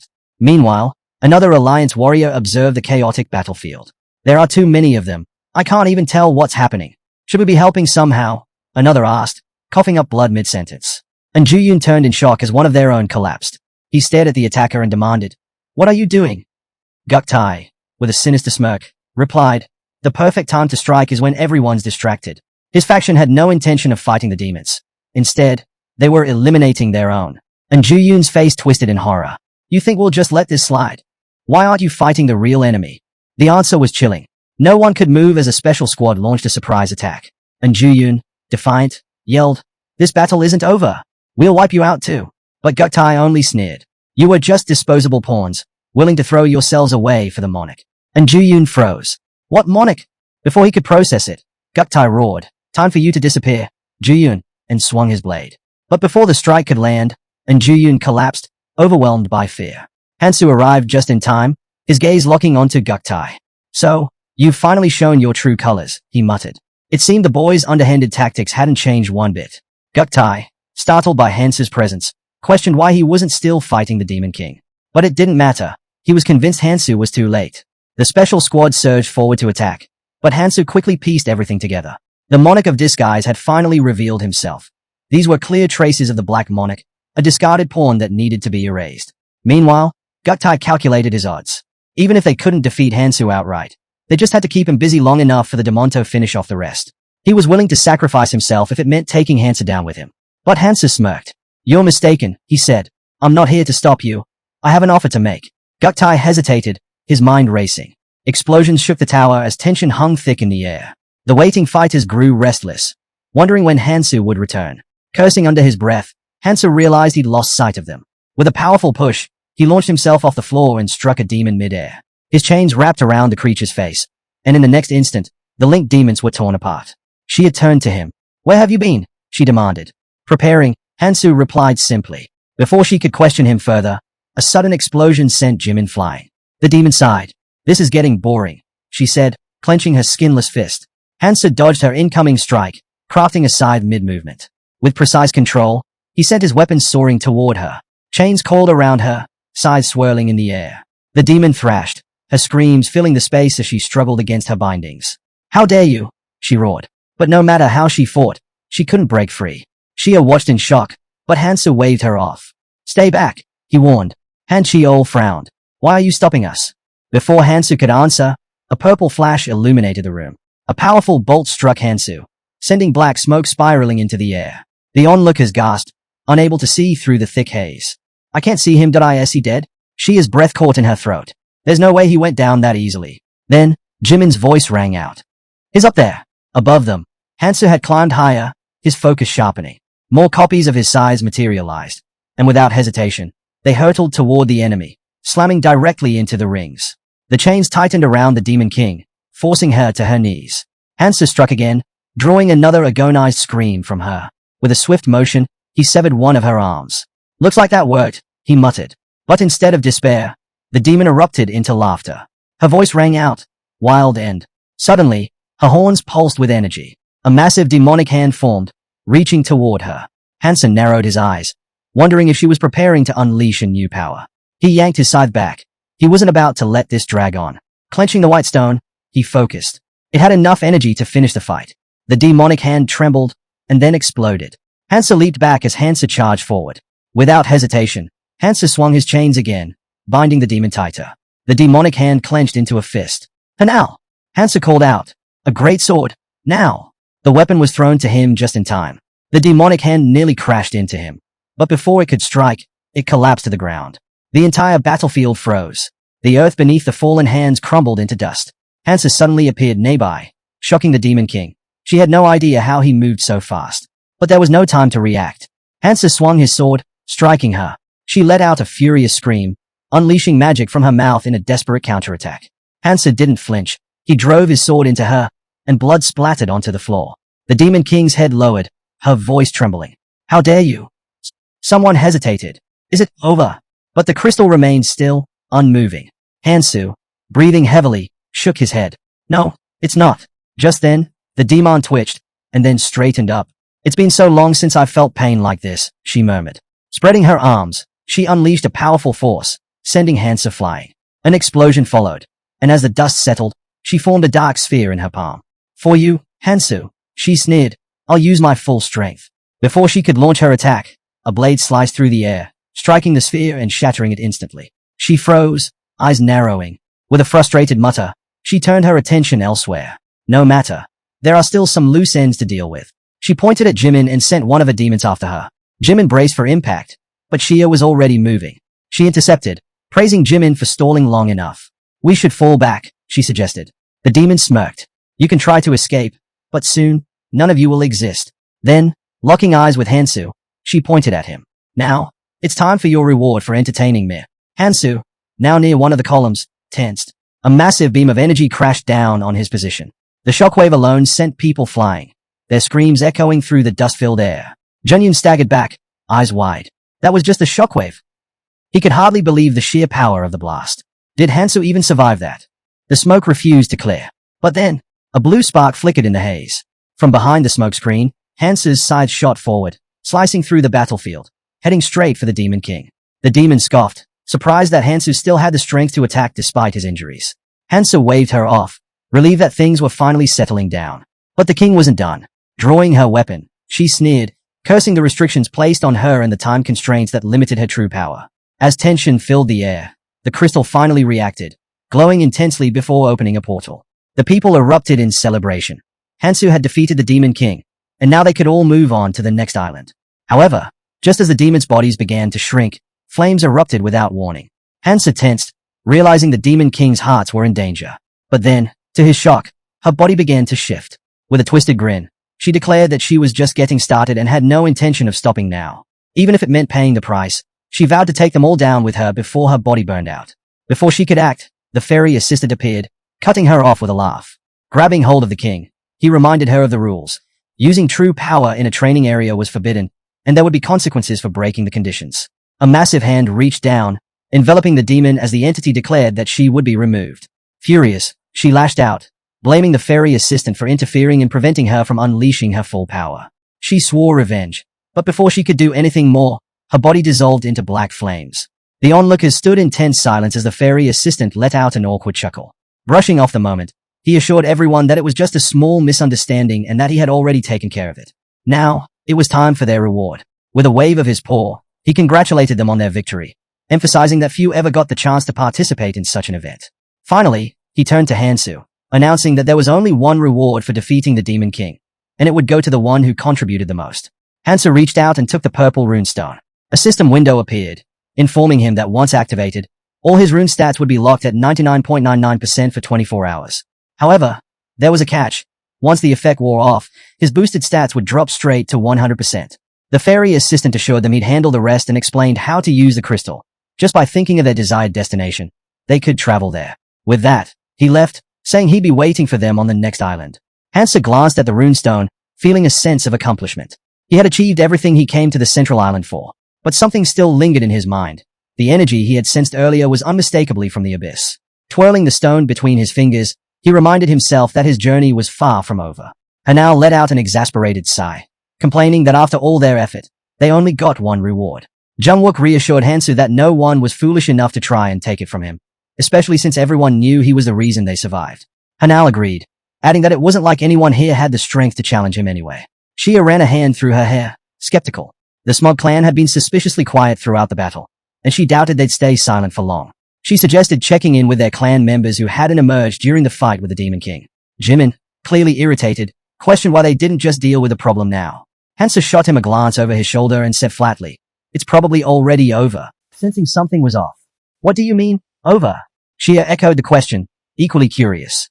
Meanwhile, in the back, the remaining warriors inspected their hands, realizing their tattoos had vanished. The monarchs were gone, either dead or captured. Shock spread among them as they pieced together the betrayal. The Smug clan had used a special squad to seize the monarchs. Hansa smirked. Elsewhere, a lone warrior stood amid a battlefield littered with corpses. The cleanup had already been completed. A few minutes earlier, a group led by Lee Guktai had emerged from a portal. He scanned his surroundings and fixated on a towering structure in the distance. He wasn't exactly sure where they had landed, but judging by that tower, they were in the right place. As the Monarch of Disguise, Lee Guktai's mission was clear: disrupt the monarchs of the central island and eliminate them. He knew he had failed to follow direct orders, but he figured his life, along with the heads of these monarchs, would be enough to make up for it. Exploiting their fear of Hansu had made it easy to set traps. Turning to his subordinates, he ordered them to tie up the captured monarchs. He smirked to himself, thinking about the power this move would grant his clan. He recalled Hansu handing him the crystals and hinting that he should use the situation to seize control. By turning the monarchs into members of the special forces, he could take charge of the entire clan.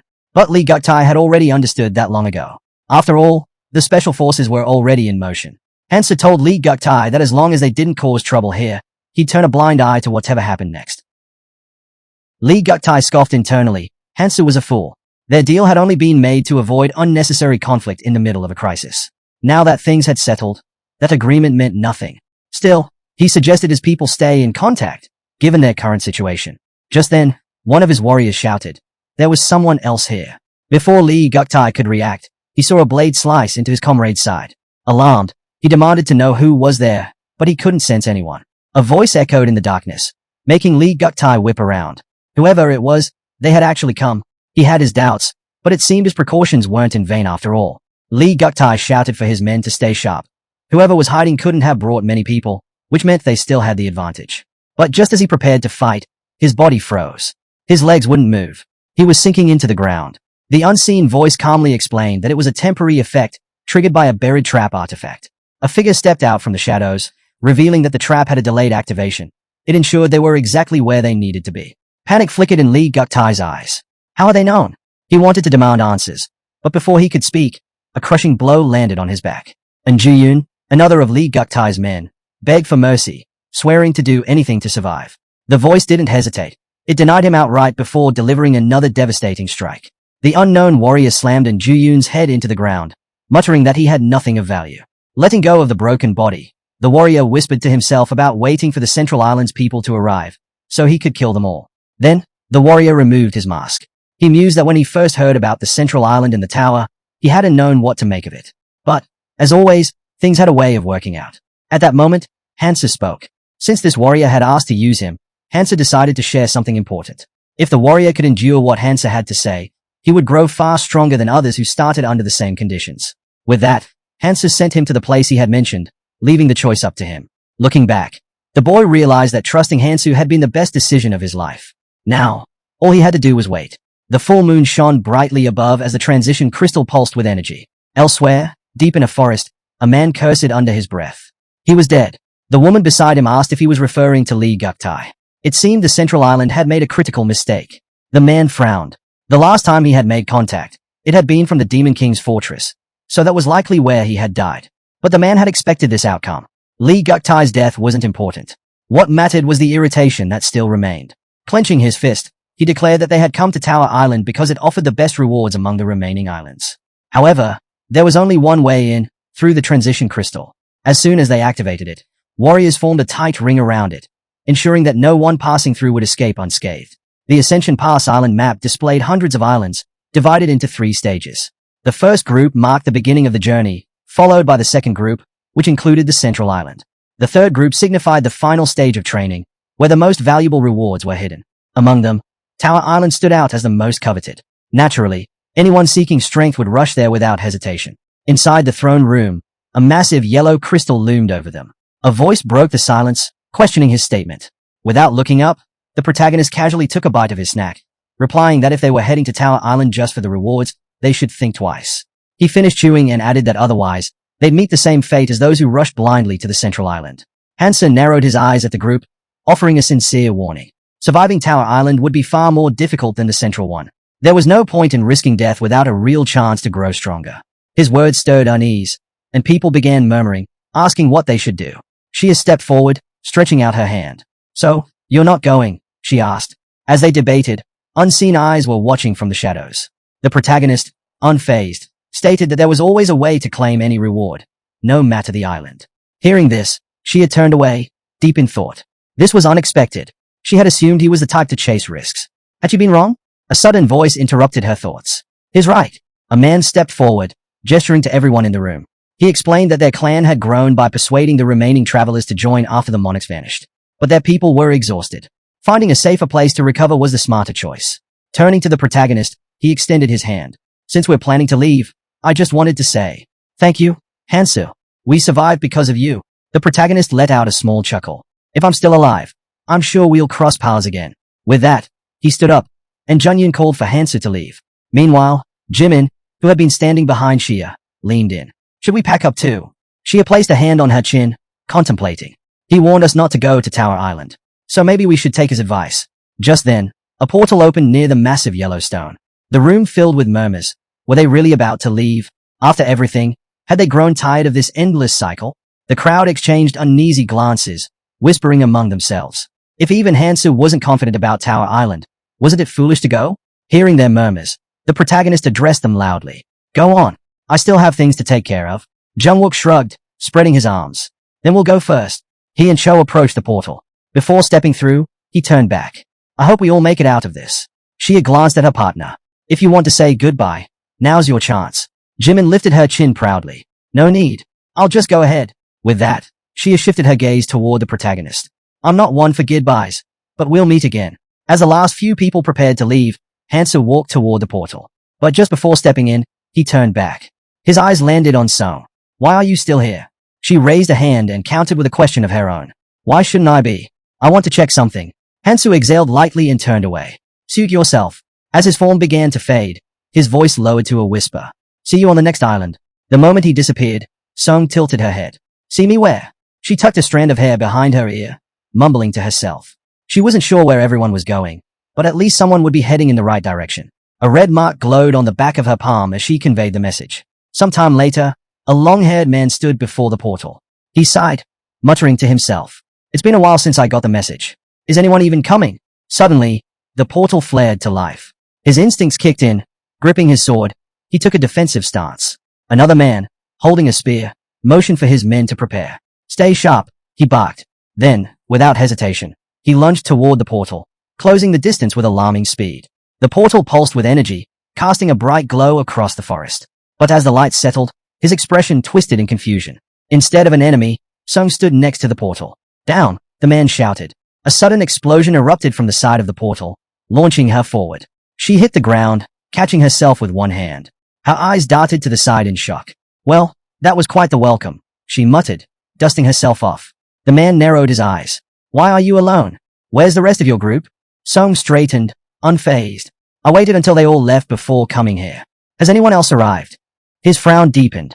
Not a single soul. A heavy silence followed before he asked, "Are you absolutely sure you were the last one left?"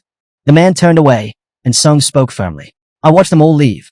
There's no mistake." But she still found it hard to believe that everyone had fallen for that chain lover's trick. She recounted what Hansa had said, that surviving on Tower Island would be far harder than on the central one, and there was no point in dying without a real shot at getting stronger. The way he had said it, loud and clear, felt deliberate, like he was trying to persuade everyone. The man's expression darkened. Him again, his voice dripped with irritation. He clenched his fist, slamming his palm against a nearby tree. With sheer force, the bark shattered into fragments. Lowering his hand, he muttered bitterly, "That guy is really starting to piss me off." Staring at the broken tree, he sneered. "We haven't even managed to kill one of them. Sending my people to find a portal is a waste of time." Turning back to Song, he demanded, "Do you know what Lieutenant Hansu is up to?" She raised a hand, answering calmly. "From what I saw, he's been fighting on the front lines. He seems more interested in protecting people than killing them." The man narrowed his eyes. "That makes him a problem." He gestured to his assistant. "Spread the word to the clans on the other islands. If they see Hansu, they're to eliminate him." The assistant crossed her arms, considering. "He's as strong as a monarch. Instead of a direct attack, why not try something else?" The man shot her a glare. "Didn't you just say he doesn't kill people? If our clansmen go at him with full force, he won't have a choice but to fight back." Grabbing her scarf, he tightened his grip. "Don't forget why we're doing this. You remember what those monarchs did?" His voice turned cold. "We eliminate all obstacles, no matter the cost. For those we lost." Releasing his grip, he turned to Song. Spread his description and fighting style to everyone. "We're heading to the tower now." Song watched him go. "You're not going to wait?" He scoffed. "Waiting isn't my thing." The portal ignited with bright flames as they disappeared through it. Moments later, the protagonist emerged from another portal. Scanning his surroundings, he noted, "Looks like everyone's gone." Pausing for a moment, he added, "If it's still the same as I remember, he won't wait either." Just then, someone moved ahead of him, slipping behind a tree. Without turning, the protagonist spoke. "How long do you plan on standing there?" A hooded figure stepped out, lowering his hood. "Been a while," hesitated. He started to say more, but the protagonist cut him off. "Did you bring what I asked for?" The man grinned, stretching out his hand. "Of course. Got the sexy relative's earrings." He smirked. "Still don't know what you plan on doing with these." The protagonist took the earrings, nodding. "Good work. Now, I'm heading to the next island." One of the guys stepped forward and asked what he was mumbling about. They just had to go inside. No need for all the extra talk. He walked up to the portal, turned to the others, and stated plainly, "Go in, take down whoever comes out, and claim the rewards." That was all there was to it. They weren't here to make friends, so why waste time? Then, he turned to the guy with glasses and asked how many of them he thought would actually make it out alive. A girl from their team broke into a nervous sweat. The guy with glasses, the one in the hat, and the protagonist all stared at him as he continued, saying it was already clear who was going to die soon. So there was no point in dragging this out. Hansu, watching with obvious disdain, kept his thoughts to himself. Before long, they had already stepped through the portal and were locked in battle against giant ants. Someone shouted that they needed to separate the monsters and take them down one by one. Just then, an ant lunged from a blind spot, slamming the ground with a roar. The impact sent a girl stumbling backward before she could dodge. She hit the ground hard, and the ant wasted no time closing in. The protagonist took in the situation, thinking to himself that the earrings of the 7 relatives had halved his stats. In this condition, fighting head-on wasn't an option. Still, a weapon appeared in his hand. He had to test his limits. Hansa pushed off the guy in the hat's shoulder, telling him not to get in the way, then hurled his blade with all his strength. The weapon struck the ant's head dead on. Seizing the moment, he leaped high, brandishing another blade, and came down with a powerful slash to its belly. The monster collapsed. After finishing it off, he pulled out a knife, thinking that if not for his weakened state, he could have taken these things down barehanded. But now, it took 2 strikes. The girl, still catching her breath, looked at him in awe and thanked him for saving her. She was amazed that he had taken down such a massive creature with such a small weapon. Excitedly, she raised her hands and asked if he had fought on other islands before. Had he encountered many strong fighters? She went on, mentioning that she was searching for someone incredibly strong. Apparently, this person helped others and wielded a weapon with a chain. The protagonist listened but kept his back turned to her. With a smile, she added that she really wanted to meet this guy. Hansa stepped away from the monster and cut her off, saying there was no point in asking useless questions. They needed to keep moving. The guy in the hat chuckled, saying a little conversation wouldn't kill them. So why was he acting like that? The girl then smirked, pressing further. She'd heard that this guy had made a name for himself on the central island. Then, as if putting the pieces together, she asked if it was true that his name was Hansu. The others watched the protagonist walk ahead. The guy in the hat turned to her and repeated the name, scratching his head. He muttered that he kind of knew him. They had started out together. The girl's face lit up. "So he's a good friend of yours? That's adorable." The guy in the hat asked how she knew about Hansu. The girl explained that she had heard stories from travelers about how strong he was. Then, she asked if he knew where Hansu was now. He turned away, saying Hansu was always busy with something. So even if he didn't know his exact location, if people were talking about a powerful guy named Hansu, it was probably him. He glanced at the short-haired girl and noticed she looked a bit like the protagonist. At first, he had assumed Hansu was all talk, but then he recalled a time when Hansu had asked if someone had told him to fight. The guy in the hat looked ahead, his expression shifting. Then, he excitedly asked if Hansu was really planning to fight alone. If the protagonist weren't around, many people would have died, so he was probably already far ahead. Just then, someone from another clan spoke up, saying the ants didn't drop artifacts, only ruins at best. Given the low difficulty and the sheer number of people here, the artifact quality was bound to be poor. Another person pointed ahead, spotting a door similar to the one they had entered through. Excitement spread through the group as they approached the portal. Finally, they could move to the next floor. Maybe once they left this place, they'd start finding artifacts. Deciding to go in together, they stepped forward, but a voice from the crowd suddenly interrupted. A man shouted that he wouldn't allow it. Without hesitation, he slashed through one of the participants' arms. Blood sprayed in every direction. He grinned wildly and declared that fewer people meant better artifacts. If they all went to the next floor together, the rewards would be worthless again. Gripping his spear with both hands, he let out a crazed laugh. Why waste time looking for a room with fewer people when he could simply kill everyone and take all the artifacts for himself? Without warning, he swung his weapon wildly. Panic spread as people begged him to stop and negotiate, but he ignored their pleas. Blood splattered everywhere as he charged forward, laughing. His eyes locked onto Hansu. He rushed at him, yelling that they were dying because they only thought about winning instead of losing. They were weak, too weak to survive. Hansu watched him with an unreadable expression and calmly drew a sharp weapon. The man lunged forward, knocking the weapon from Hansu's grasp. It embedded itself into the ground as Hansu immediately dropped to one knee. The attacker sneered. I thought you were the strongest, but you're even weaker than I expected. The guy in the hat quickly stepped in front of the girl, shielding her. Get ready to run, he whispered. On my signal, go as fast as you can.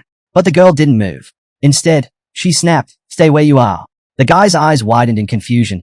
He had no idea what was happening. The girl aimed her crossbow at his back and warned him not to move. If he did, she might miss her shot. Raising the crossbow slightly, she fired past his head, hitting the man standing over Hansu. The guy in the hat turned to her with a grin. That was amazing, he said. You used my distraction perfectly. But the girl shook her head. It was my first time using a weapon like this. I'm not that good. She then pointed the crossbow at him. He chuckled. That was still a great shot. Without hesitation, she coldly replied, I wanted to kill both of you with one. Gripping the crossbow with both hands, she suddenly fired, hitting him right in the head. As he collapsed, she leaned on the ground, watching the blood pool around her. Now that I've cleaned up, she muttered to herself, let's see if I got anything worthwhile out of it. She pressed a hand to her ear. Monarch, there's no guy with a chain here.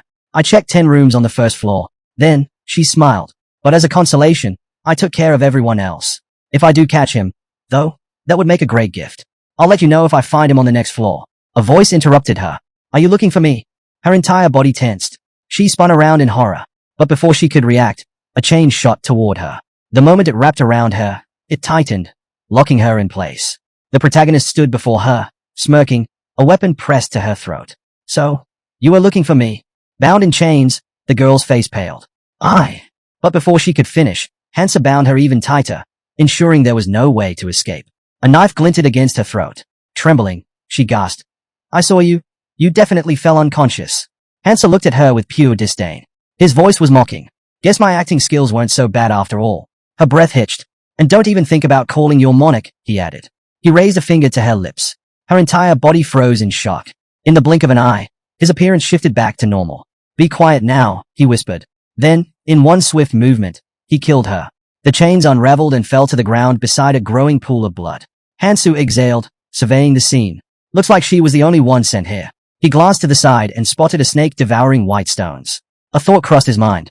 They gave up too easily, he murmured. Looking away, he added, but we'll meet again sooner or later. No need to rush. A memory surfaced. Back in the training zone of his past life, he remembered a man drinking beer, saying, hidden dungeons aren't separate places. The Tower Island has its own structure. To advance to the next floor, you need to clear dungeons. That means dungeons exist beyond the third floor, too. That's the ultimate goal of the training zone. Hansu's mind returned to the present. The protagonist arrived at the second floor's main hall through the portal. Standing near one of the pillars, Hansu, now in the form of a girl, mused to himself about what needed to be done. His gaze fell upon his spear as he noted that most of his current artifacts were outdated. Only the Nomaha ring, a growing artifact, still held its value. The rest had lost their effectiveness. He glanced to the side, thinking about replacing the colorless artifacts. Recalling Kangtai's directions, he decided to follow them in his search for better equipment. Shifting his focus, he observed a small group of people gathered near the portal. Above it, the number 50 was displayed, signifying that only 50 people could move forward from the first floor. Upon entering the second floor, a fairy greeted the participants. With an eager tone, he announced that it was time to begin, acknowledging the long wait.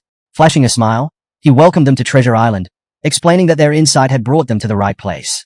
This was the largest room on the second floor, and the challenge ahead was straightforward.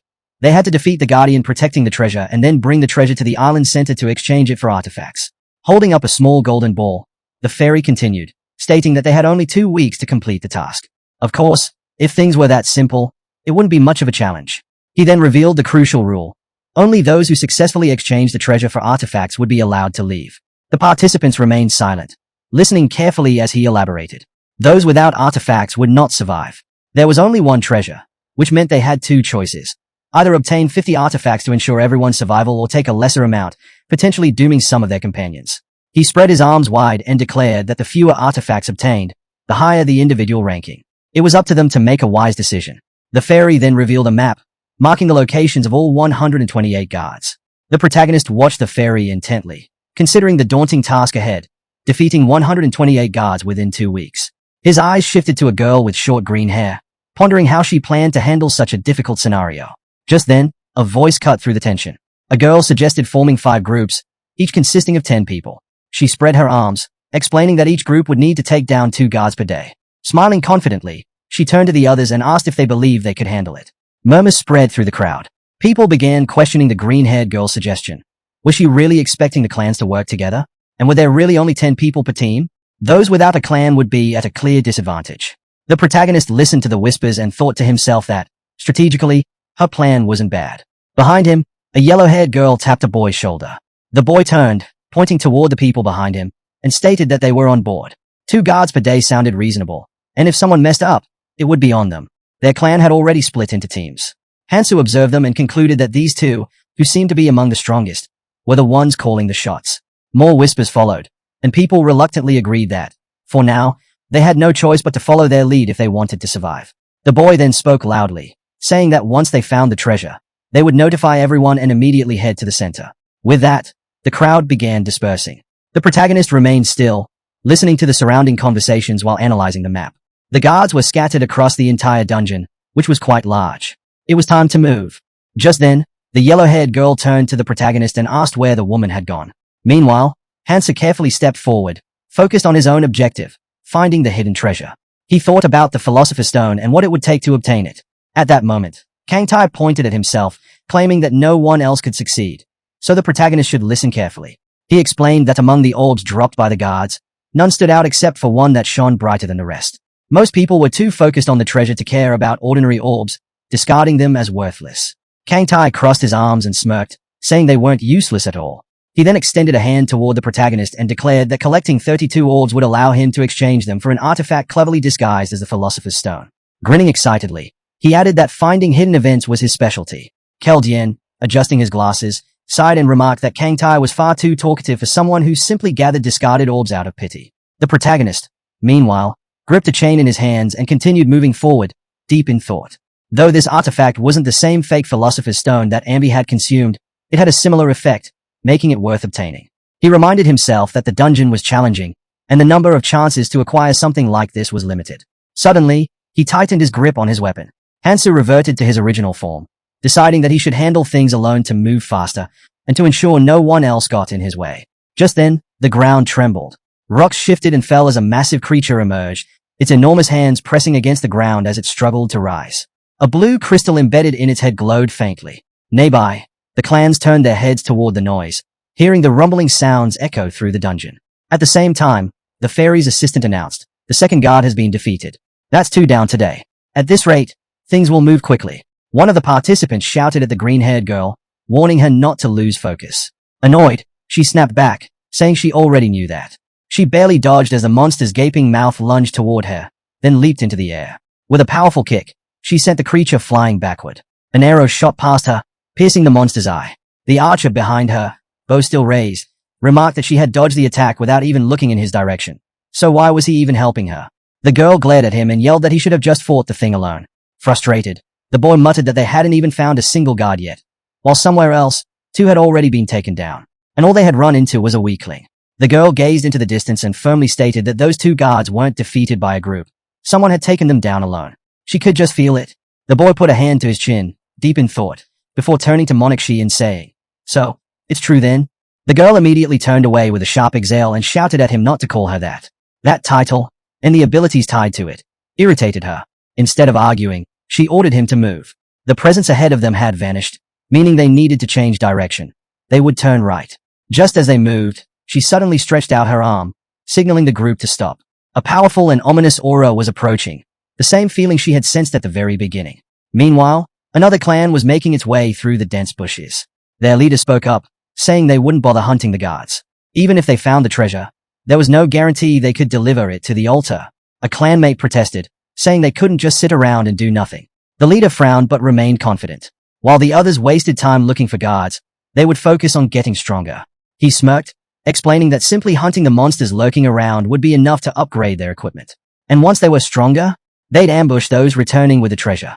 After all, who would even notice if a few people suddenly disappeared? She folded her arms, listening to their conversation with clear displeasure. The clan leader continued, stating that if no one found the treasure within 2 weeks, they would all die anyway. Just then, a girl peeked out from behind a tree. She coldly pointed out that if others started thinking the same way, things would turn chaotic fast. But that uneasy feeling she had earlier, it wasn't because of them. She suddenly appeared behind her, agreeing with her assessment.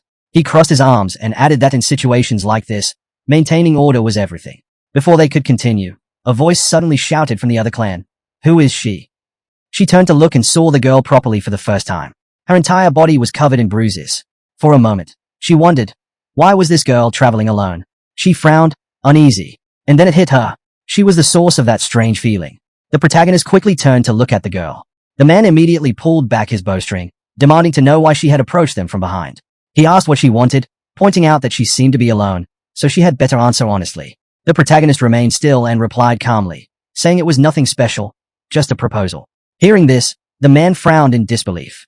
"A proposal? Are you crazy? Why would we even listen to you?" She glanced at them and acknowledged their caution. "You're right to be wary," she said, "but you're afraid of the wrong person. I'm not here to talk to you." She then pointed at yellow-hair girl. "I want to talk to her." Turning back, she continued, "You already know, don't you? With your high intuition stat." Cold sweat formed on her skin as she stared, realizing this was the strange feeling she had sensed earlier. It wasn't easy to recognize the monarch of the clan in this person, but she was sure of it. Either her intuition was as strong as hers, or, she hesitated. This wasn't just a matter of appearance, that she herself might be nothing more than an artificial shell. Whatever the truth was, something sinister lurked beneath the surface. Then, she rested her hand on her hip, releasing an overwhelming surge of magical energy. Her eyes widened in shock. The protagonist spoke again, his tone even. "No need to be so tense." He then met her gaze sharply. "Didn't I already say? I'm only here to make a proposal." Despite his words, the man with the bow still refused to lower his weapon. "What exactly are you trying to do?" he snapped. "And stop talking nonsense about the monarch." Before he could finish, yellow-hair girl suddenly yelled, cutting him off. "I'll talk to her." The man turned to her in shock. Their monarch had never shown this kind of urgency before. After a moment, he exhaled and relented. "Fine." Yellow-hair girl took a step forward, though uncertainty was clear in her voice. "You seem strong enough to handle things on your own. Why are you even making a proposal?" She hesitated, partially hiding behind the man's arm. "Even if you're powerful, that doesn't mean we'll just go along with whatever you want." The protagonist closed his eyes for a moment before answering. "Everyone has their own reasons. I need someone to take the front lines instead of me." Yellow-hair girl lowered her head slightly as she processed this. "You want us to deal with that group from earlier?" she asked. "I see what you're getting at. But there's no way we can handle 40 people. Hansel looked at the group in front of him and said they would only need to handle 10 enemies at a time. Besides, those opponents were weaker than them. He then turned to She. "Use your monarch ability. Start converting the strongest ones into your clan members and increase your numbers." She's eyes widened in shock. Internally, she screamed. Managing even a small group was already a massive hassle, and now she wanted her to recruit even more. Who did he think he was? But her intuition warned her that voicing her frustration could be dangerous. One of her teammates covered his mouth with his fist, deep in thought. She was already complaining about the size of their group. Yellow-hair girl placed a hand on her forehead, clearly displeased. "I just wanted to get through this place without doing anything," she grumbled. "But it looks like I don't have a choice." With a reluctant sigh, she agreed to try. As they turned to leave, Hansa spoke behind them. I'll be watching, she muttered to her teammate. This isn't going to work. Once they were gone, Hansu opened his system screen. Someone with intuition, something that was difficult to obtain in the training area, should be able to handle a task like this with ease. He glanced up. Now that he had effortlessly eliminated the guard and secured the treasure, it was the perfect time to prepare for the next step with the Scout King. Sometime later, a masked man was slammed to the ground. Yellow-haired girl subordinates had tied up the rest of the captured group. One of her assistants approached. They are refusing to be tattooed. Yellow-haired girl turned, her expression unreadable. They are already part of the clan. There are only 4 of them. Just tie them up. Hearing this, a green-haired girl looked up. There's no need to tie them, she said. A bound man beside her spoke up. Are you treating us like this just because we're from a different clan? We haven't even done anything. Yellow-haired girl stared at him, her thoughts churning. Did they really think she wanted this? No, she was simply following orders. She surveyed the rest of the group. Aside from the few tied-up ones, everyone else here had already become part of her clan. Letting out a tired sigh, she placed a hand on her head. This is exhausting, she muttered. I don't want to keep doing this. Suddenly, the fairy's voice rang out. A treasure has been found. Yellow-haired girl snapped to attention, scanning her surroundings. Who took it? The fairy responded. Bring it to me for exchange. She turned to the group. Who found the treasure? She asked, glancing around. Everyone's here. So, before she could finish, a boy behind her called out. I found something. He held up a golden ball, pointing to the spot where he had discovered it beneath a tree. The orb glowed faintly in his hands. She studied it carefully. If this is what I think it is, it should let us leave this place easily. She then turned to the fairy. Is this really the treasure? A short while later, the ball was handed over. The fairy held it in her tiny paws, examining it. I confirm that this is the real treasure, she declared. A pity, though. No one died. But you did well. She peered at the orb through a magnifying glass, frowning slightly. However, it doesn't seem like you obtained it directly. Yellow-haired girl placed her hand on her hip. No reward, she asked. The fairy waved his hand, bringing up the system screen. No need to rush, he replied.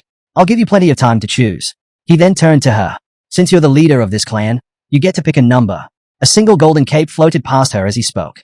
The clansmen gritted their teeth, silently hoping she would choose 50. If she did, everyone would receive an artifact. Yellow-haired girl rested her hand on her chin, deep in thought. What if I pick one, and just kill the rest? Her clan members widened their eyes in horror. Please, spare us, they pleaded desperately. After a pause, the girl smirked and selected 50. At once, the entire clan erupted in joy, cheering and swearing their loyalty to her as their monarch. She placed her hand on her hip again and let out a sigh. This is getting dull, she remarked. Then, her lips curled into a mischievous grin. How about a survival game? Her voice turned sharp as she gave her next order. All clan members, either kill yourselves or kill everyone else. The clansmen froze in shock before erupting in panic. Their anger and terror spilled over as they shouted in disbelief. What did you just say? Suddenly, the marks on their bodies glowed intensely. Some clenched their fists, shaking their heads. Did you really think we'd follow such a suicidal command just because you're the monarch? Then, a realization struck them. Looking at their hands, they gasped. Our tattoos. They are gone. The fairy, now lying lazily in the air, let out a disappointed sigh. Did you really think an order like that would work? Without even the slightest bit of logic. He shook his head. Pathetic. Then, with a smirk, he pointed toward a portal. You should leave. This place will be sealed soon. Without hesitation, the clans rushed toward the portal, desperate to make it in time. The green-haired girl suddenly shouted, I'm free. Wasting no time, she hurriedly worked to free the others. We have to report this to the monarch immediately. One of them added, he went ahead of us. He should already be on the 3rd floor by now. Nearby, the protagonist listened to their conversation, eyes closed in thought. After a few moments, he opened them, his gaze sharp and calculating. Leaning against a tree near the fleeing clan, he overheard one of their members call out. We could have killed them all, but we were interrupted. A voice, authoritative and firm, responded. Come to me.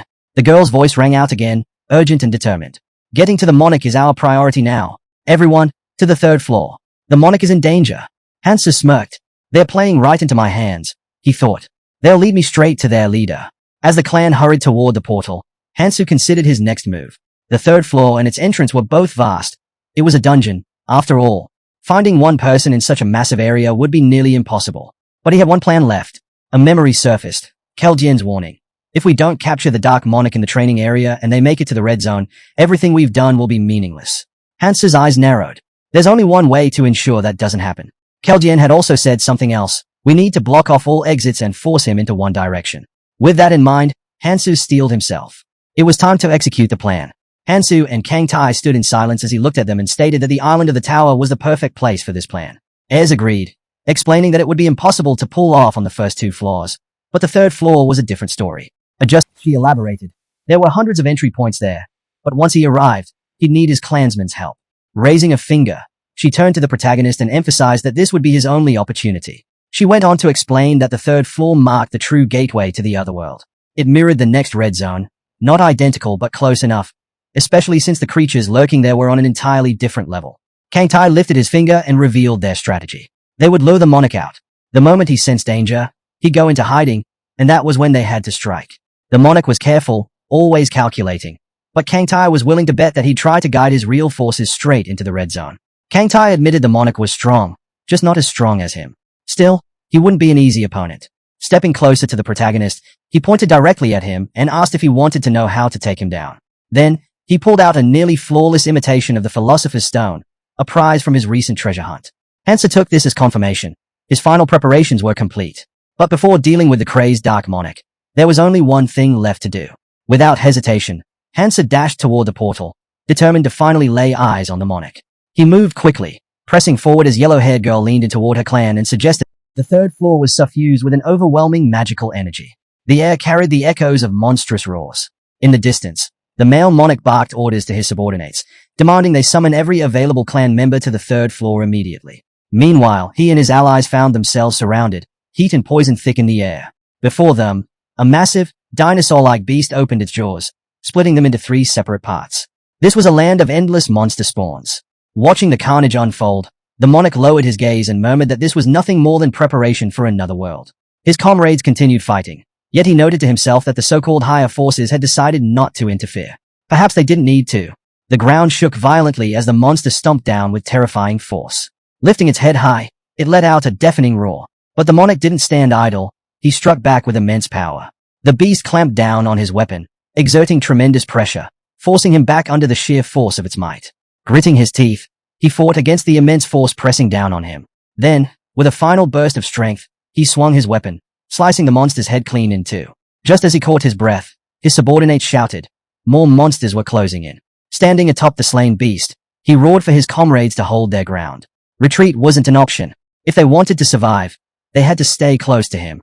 Raising a clenched fist, he declared that they would not be defeated. No matter what, they couldn't let the monsters push them back. A warrior among them echoed his cry, rallying the others. They had to believe in their leader. The monarch took those words to heart. He couldn't fall here. He refused to retreat. His jaw tightened, his eyes burning with resolve. His clan was the strongest force in the tower. He had sacrificed countless people to reach this point. His calculations couldn't be wrong. They would break through. After some time, he surveyed the battlefield. The number of monsters had dwindled. Something felt off. His gaze shifted to a strange, cross-shaped shard nearby. Was this the reason? A sense of unease crept over him. That shard, it felt alive. The red stone reflected countless lifeless faces, their expressions frozen in death. His warriors gathered around, staring in confusion. Is someone inside? He muttered. A sudden voice cut through the silence. A fairy appeared beside him, a playful grin on its face. A breathtaking sight, isn't it? It mused. This place could be a real tourist attraction. But, of course, there's more here than just beauty. The monarch narrowed his eyes as the fairy's grin widened. Go on, take a closer look, it teased. You might even recognize a few faces. After all, anyone who's passed through the training area could end up here. Something in the monarch's chest tightened. Without hesitation, he rushed toward the shard, placing both hands on its surface. He scanned the trapped souls, his eyes widening as he spotted a girl with her eyes closed. His hands trembled. Sojung. The realization hit him like a thunderbolt. His knees buckled, and he collapsed before the shard. His daughter, his precious daughter, was trapped inside. A choked sob escaped him. If only I had become the monarch sooner. Memories flooded his mind. He saw it again, the massive monster that had attacked their city. The chaos. The destruction. His partner had shouted at him to leave everyone behind and run. His daughter had crawled toward him, reaching out, her voice desperate. Please, save me. He had bolted toward her, shouting that he was coming. But before he could reach her, a man behind him raised a hand, issuing a cold command. Leave them. Protect me. The monarch had hesitated. What about my daughter? He had demanded, his voice shaking. The man's response was cruel, heartless. Your duty is to protect me, not those worthless wretches. The monarch had clenched his fists, fury surging through him. If he had known about the monsters in this place, he would have thrown those fools in as cannon fodder. Now, he cradled his daughter's lifeless body, his voice breaking as he begged her to wake up. The monarch standing behind him sneered. Consider it an honor to die for the monarch. Releasing his daughter, the man rose to his feet, his voice filled with anger. If he had known their monarch saw his daughter as disposable, he never would have joined the guild. The monarch scoffed, telling him to shut up before turning to flee. Time was running out. The bait had already been taken. He wanted to remind the man that disobedience was not an option, but before he could finish, the man charged at him. Gripping a knife, the man sneered. If someone as worthless as him could become a monarch, then so could he. Without hesitation, he plunged the blade into the monarch, ending his life. As he did, a crimson mark appeared on his hand, the sign of a new monarch. His fate was clear, to rid the world of parasites like the one he had just slain. Clenching his fist, he muttered to himself. His power would ensure his rule over all monarchs. He would not stop, not until he found his son. Bringing his trembling hand to his mouth, tears streamed down his face. Reaching toward the stone, his voice wavered. He never thought he would see her again. Desperate, he cried out, asking how he could bring her back. A fairy assistant chuckled, explaining that what he saw was merely a replica. The place they had come from had been copied, its information stored within this cross. The assistant smirked. It was just a copy, but it held the same memories, the same power. Perhaps that meant something to him. The rules were simple. To create something new, a sacrifice was required. The man was told to place a living person inside. His colleague looked on as the man whispered, shaken. His son could be inside, along with all the others trapped within the cross. But where would they find someone to sacrifice? His gaze darkened as he scanned his clan. If taking a life meant bringing his son back, was it worth it? The fairy assistant shook his head. That won't work, he said. The man frowned, confused. With a sly grin, the fairy leaned on his hand. Using a clan member would be too easy. We want something more entertaining. There was no going back. They had to choose wisely. Just then, 4 more figures entered the floor. The man's eyes narrowed. So few people were left alive in the tower. He should have realized sooner. In frustration, he slammed his fist against the cross, shouting. After everything he had been through, after coming this far, was there truly no way forward? His teeth clenched as he lowered his head, his voice dropping to a whisper. He had just been given a glimpse of his daughter. Covering his face with trembling hands, he was suddenly interrupted. Someone from the clan shouted. A group was approaching. The ones climbing toward them had already fallen. Slowly, the man lifted his head, madness gleaming in his eyes. His lips curled into a wild grin as he turned. Capture them alive, he ordered. The protagonist climbed to the 3rd floor, moving cautiously with each step. Rubbing his face, he sighed. If only he could have a smoke. As he turned abruptly, he saw that they had finally arrived. To his side, an approaching clan caught his attention. Among them was someone who should have been eliminated alongside the Berserker monarch from the very start, a man named Wonkyung, the Mad Dark Monarch. Wonkyung's crimes were too many to count, and while they belonged to his past, it was only a matter of time before they played out again. Having failed to resurrect his daughter, his obsession would shift to finding his son, dragging him further into darkness. The protagonist now stood before a clan consumed by madness, one that Wonkyung would soon stain with blood in his desperate quest. If left unchecked, he would become a killer far beyond his current level. Hansa gripped his weapon tightly. This had to end here, but if he could save the man's son, perhaps things would turn out differently. Suddenly, Song spotted him and shouted, recognizing him by the chains. Wonkyung let out a crazed laugh. What luck, he sneered. The one we wanted to kill walked right into our hands. A gift for Sojong. His expression twisted, then his voice boomed. Your meaningless life finally has a purpose. Hansu remained unfazed, fists clenched as he stepped forward. Wonkyung grabbed a spear and lunged at him without warning. Just then, the ground trembled violently. Stones shot into the air as a deafening explosion erupted nearby. A massive creature with a gaping maw burst from the earth, shattering the ground beneath it. Wonkyung's eyes widened. Damn it, if that thing goes berserk here, we'll have no choice but to run. Without missing a beat, he barked orders. Don't let the guy with the chains escape. He turned to Song. Go back and keep an eye on. Before he could finish, the protagonist cut him off. No need. Chains shot from his hands, wrapping around the enormous beast. With a single, powerful pull, he ripped it apart, the creature's remains crashing to the ground. The obstacle is gone, he muttered. Gripping his blades tightly, his gaze locked onto the monarch. If you won't come to me, he launched himself forward. Then I'll come to you. Wonkyung's breath hitched as fear flashed in his eyes. Is a damn monster. Kill him, he roared, signaling his clan to attack. Hansa charged forward, completely fearless. His chains lashed out, striking down one of the attackers with precision. He leapt into the air, his chains slicing through the battlefield, cutting down foes in all directions. Watching the carnage unfold, the monarch clenched his teeth. They said he doesn't kill. Looks like they lied. Behind him, a woman scoffed. Sung's information was useless. Then, through the smoke and dust, a blade attached to a chain shot toward them, fast and deadly. Sung quickly deflected the attack, shouting that she knew he was strong. But why wasn't he using any abilities? Wiping the sweat from her face, she smirked. He must not have any useful skills, she muttered. Wonkyung, standing beside her, nodded. Fine. I'll trust you one more time. His eyes narrowed. If he lacks defensive skills, we can overwhelm him with sheer numbers. With that, he roared, commanding his subordinates to unleash their skills. Those with charge abilities were ordered to rush him, ensuring he couldn't escape. The battlefield erupted with movement. Warriors surged forward, their combined strength threatening to pin Hansa down. But in a blur, he leapt over them effortlessly, bypassing their assault. Sung's grip tightened around her sword. Not bad, she admitted. Without hesitation, she lunged forward, landing right in front of him. Try dodging this, she shouted, her blade slashing toward him. A weapon materialized in Hansu's hand.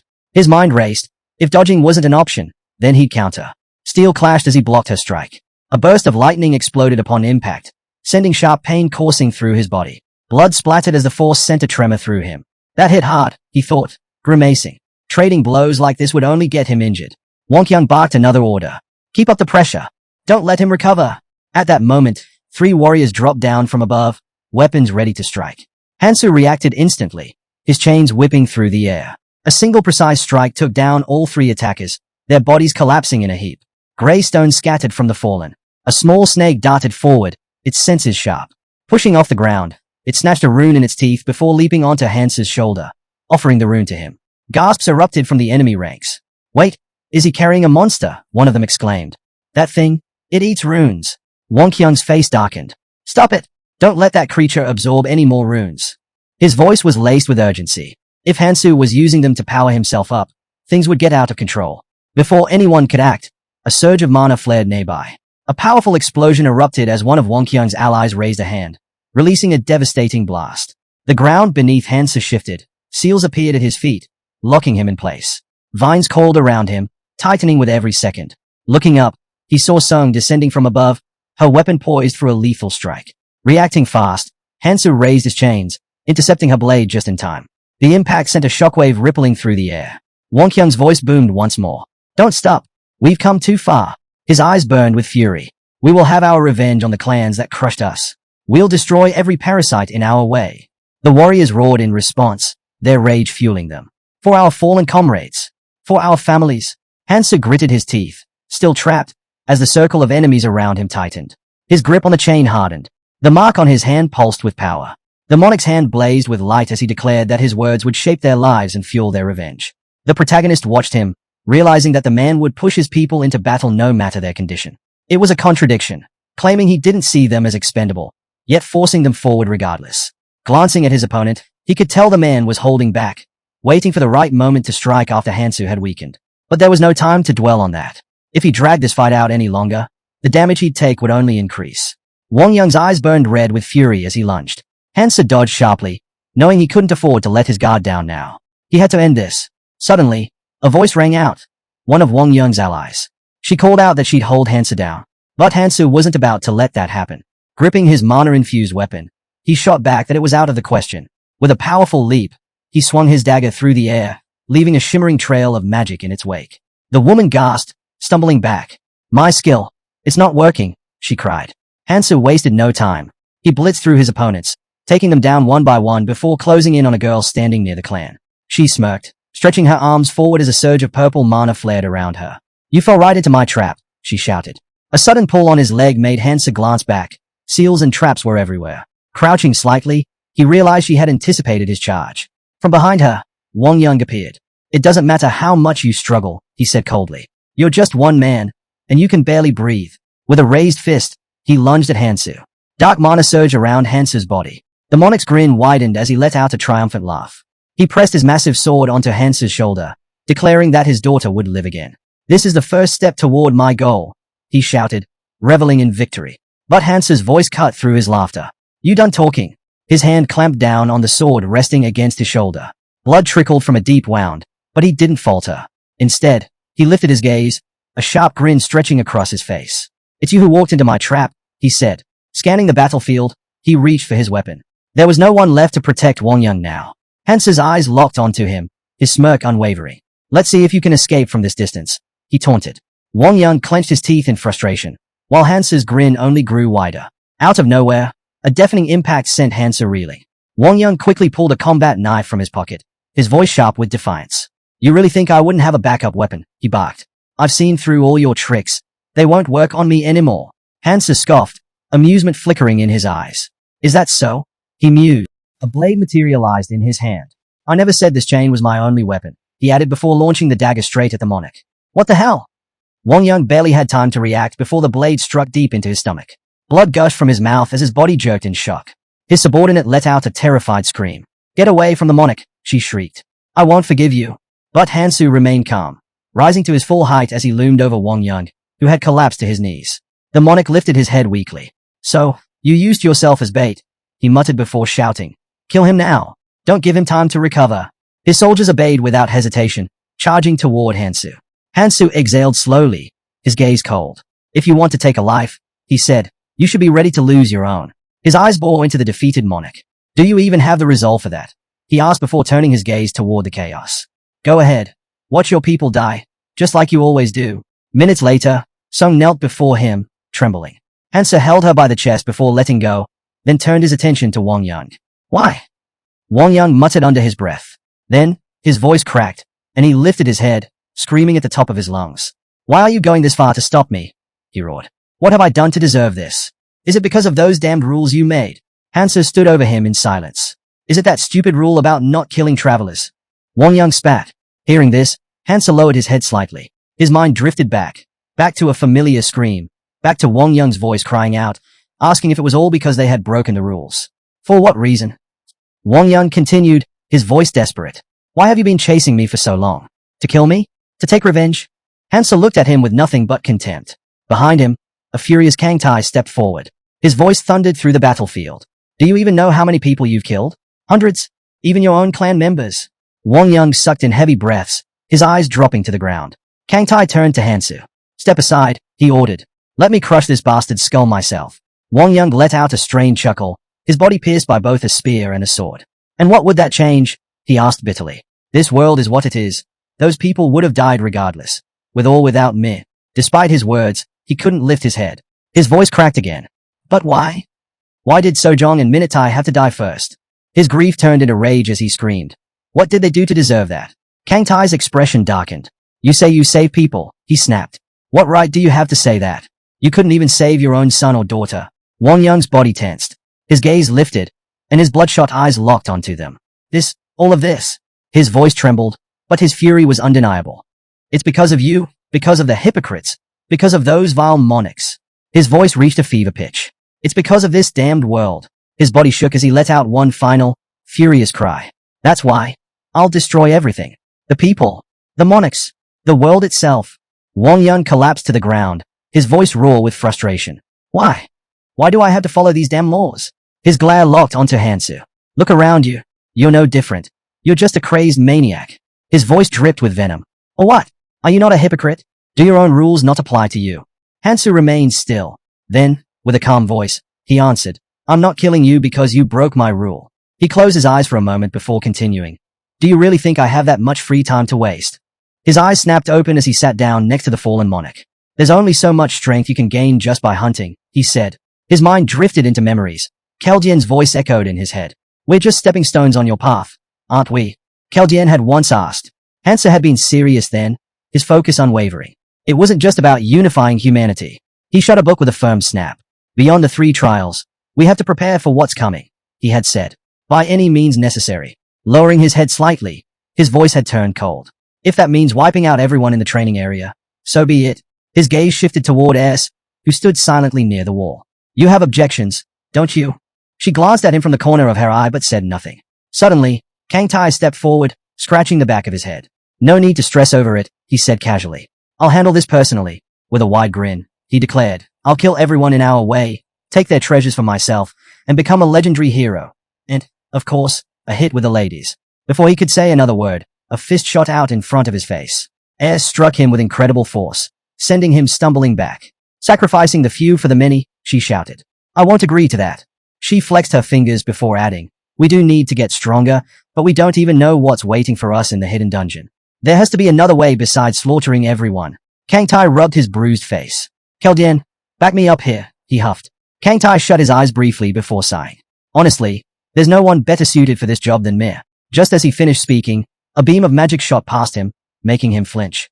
Hansu's voice was steady. What do the calculations say? Kang Tai hit the ground, groaning. The hidden dungeon has to be cleared for a better future, he muttered. Keldian nodded. A normal hunt won't be enough. And let's be real. There are people we'll have to deal with before training ends. Might as well make it count. Kang Tai raised a finger. If we take out the bad guys and absorb their runes, we'll be strong enough to clear the dungeon, he reasoned. Not to mention, we'll strengthen our bodies and rise as heroes. Hansu considered their words before giving a simple answer. If we're all in agreement, then so be it. Keldian placed a firm hand on his shoulder. No need to overthink it, he said. Anyone who stands in our way, that's all there is to it. Hansu looked down at Wang Yang. You tried to kill me, he said flatly. He planted his gun into the ground, eyes locked on the defeated monarch. You climbed over others to get here. So why are you acting like you don't deserve this? His voice dropped lower. Isn't that the real question you should be asking yourself? Facing each other, the man pressed the knife to his own neck. With a smirk, Wang Yang scoffed, accusing the protagonist of trying to play the hero. Who are you really? He asked. Hansu, observing the situation, realized that trouble had come much sooner than he had anticipated. Wang Yang then lifted his gaze to Hansu and told him that if he ever found his son, he should keep an eye on him. He had the same red eyes as his father. Exhaling deeply, the man dismissed the idea, saying he didn't have time for that. If his plan worked, then everyone, including his son, would survive. Understanding his words, he gripped his weapon tightly and, without hesitation, slit his own throat. Hansu stood still for a moment before turning his gaze to the moon, lost in thought as he looked into the distance. Meanwhile, yellow-haired girl stood with her arms crossed, exhaling in frustration. Suddenly, she stomped the ground and shouted, irritated. How much longer do we have to guard this place? A boy from her clan turned to her and nonchalantly suggested that she could just leave. Annoyed, she pointed a finger at him and snapped back, saying she couldn't. Something still felt off, and her instincts told her there was more to this. The lady chimed in, saying she wanted to go after the woman, but they had gotten caught. If needed, they could set up an ambush. At that moment, Hansu appeared behind them, this time in a female form. He stated that he had left them there for a reason before asking how well they had protected the area. Yellow-haired girl jumped in shock before quickly confirming that they had done their job, even capturing those who had come after them. Hansu absent-mindedly scratched his arm, considering the situation. Since the girl hadn't seen anything, there was no need to silence her. Even if she went there now, it wouldn't matter anymore. Turning away, he commended them for their efforts, then told them they could leave. She hesitated, lowering her head in disappointment. That's it? We just leave? She asked. The boy insisted that it was best to go. If they didn't return, they could always find another way. Yellow-haired girl, however, was determined. I'll go ahead, she declared. She had to know what Hansu was up to. Meanwhile, the fairy assistant clapped her hands in excitement. Incredible, she murmured, looking at the cross. With a grin, she remarked that another traveler had arrived. Things were getting interesting. Smiling widely, she asked if they were ready to begin. She then turned to yellow-haired girl and her clan. While preparing to say something about using the cross, the protagonist stepped forward, entering the portal. As he did, he shed his previous appearance, stating there was no need for it anymore. Participants began emerging from the portal, making their way to the gathering place where separated travelers regrouped. After passing through the first 3 floors and the preparation area on the 4th, the clan members assembled in one spot. Hansu looked up, his mind focused on the task ahead, reaching the island of the tower. The 4th floor served as a preparation zone, where travelers would get ready to enter the red zone. Here, boats could be built along the river to reach the islands needed for advancement. Materials for these boats could be gathered from the beasts and monsters lurking nearby. The fairy stepped forward and posed a question. Sounds simple, right? Without waiting for a response, he extended a finger and added, but it's not. The quality of the boat would depend on the materials used. To demonstrate, he folded a small paper boat and placed a human doll inside it. The bigger the boat, the more people it can carry. So, naturally, a large one is better, he explained. A list of required materials was provided. While basic resources were easy to obtain, key materials would be crucial for crafting high-quality boats. Fortunately, everything needed was documented, so there was no need to worry. With that, preparations to leave the training area and enter the new world began. Many turned their eyes toward the forest beyond the wall. One person pointed into the distance and noted the vast wilderness ahead. Turning to his companion, he shouted, "We need a boat big enough for the entire clan. Let's move." Another group of survivors, members of a different clan, stepped forward. "We'll help," one of them declared. "We need to work together if we want to survive." Standing at the back, The protagonist was lost in thought, focused on finding the place he was searching for. Suddenly, a voice spoke from behind. "You're later than I expected." Turning slightly, Hansa saw Sangjin approaching. Extending a hand, Sangjin explained that they had arrived early and had been gathering materials since then. "Did you take care of what you needed to?" he asked. Hansa glanced briefly at the black monarch before replying, "Yeah, it's done." Then, narrowing his eyes, he asked, "Do you remember what I told you?" Sangjin nodded. "I started preparing the moment we reached the first floor." But after a brief pause, his expression shifted. "Wait, are you going back to that form again?" he asked, confused. The protagonist looked away and answered, "I don't need to disguise myself anymore." Then, shifting gears, he asked, "What about you? Aren't you coming?" "A large ship requires a lot of resources, and time isn't on our side." Sangjin simply grinned. "He and the clan will handle it." "He?" Hansu echoed in surprise. Meanwhile, deep in the forest, glowing arrows shot through the air, piercing the neck of a monstrous creature. With a heavy thud, the beast collapsed. A figure emerged from the bushes. He? Bow in hand. Sangjin smirked. "I found her on the first floor of the tower. She's changed." He turned around, scanning the area before calling out, "I need backup." As the Dark Monarch spoke about how the girl would be happy to see Hansu again, he casually tossed him a white snake. Then, without hesitation, he turned and walked away. Before leaving, he remarked that he no longer needed her, but perhaps she could still be useful. However, he had other matters to attend to, so he was going. Pausing briefly, he added, "We won't get many more chances to gather like this. The red zone after training, it's far more dangerous." Hearing this, Sangjin lowered his head slightly before quietly admitting that he had grown stronger because of Hansu. Then, looking up, he smiled. "We'll see each other again," he said. Hansa glanced at him out of the corner of his eye but remained silent. After a short pause, he turned away, a faint smile appearing on his lips. Sangjin also began to leave, thinking to himself that he hadn't expected a reply anyway. Meanwhile, yellow-haired girl and her comrade turned toward the dark monk. "We're late," she said, frustrated. "We wasted too much time near that cross." The guy beside her frowned. "Shouldn't we have taken Wonkyung with us?" Immediately, the girl hushed him. "Be quiet. They might hear us." Sangjin overheard this, his eyes widening slightly in surprise. Before he could dwell on it, Yu spoke up. "It's time for us, and for him, to go." At that moment, a man stepped out of the portal and immediately apologized. It was Wonkyung. "I was worried about my daughter," he admitted. She crossed her arms, clearly unimpressed. "My guys were guarding the rear. What's there to be worried about?" She eyed him skeptically before asking, "Do you really not remember anything?" The man hesitated before quietly raising his hand. "It's true. I don't know what this place is," he admitted. "One moment, I was jogging with my daughter, and then, just then, his daughter stepped out of the portal as well." Yellow-haired girl turned away. "I see," she muttered, though her mind was elsewhere. Internally, she sighed. She had wanted a strong fighter to lead the way, but she hadn't expected the resurrected ones to lose their memories. Shaking off her thoughts, she turned to the twins. "Follow me," she instructed. "I need to speak with the fairy giving us instructions." With that, they set off. From the shadows, the Dark Monarch watched everything unfold, his eyes locked onto them with an unreadable expression. Elsewhere, the protagonist moved through the forest, walking without hesitation. He noted that there was little activity in the area. Most of the monsters were likely gathered in the center of the preparation zone. Inside the tower, every floor and room had its own unique environment. Some looked like vast open skies, others like deep underwater worlds. But here, everything was artificial. Hansa placed a hand against a towering barrier. Looking up, everything has an end, he thought.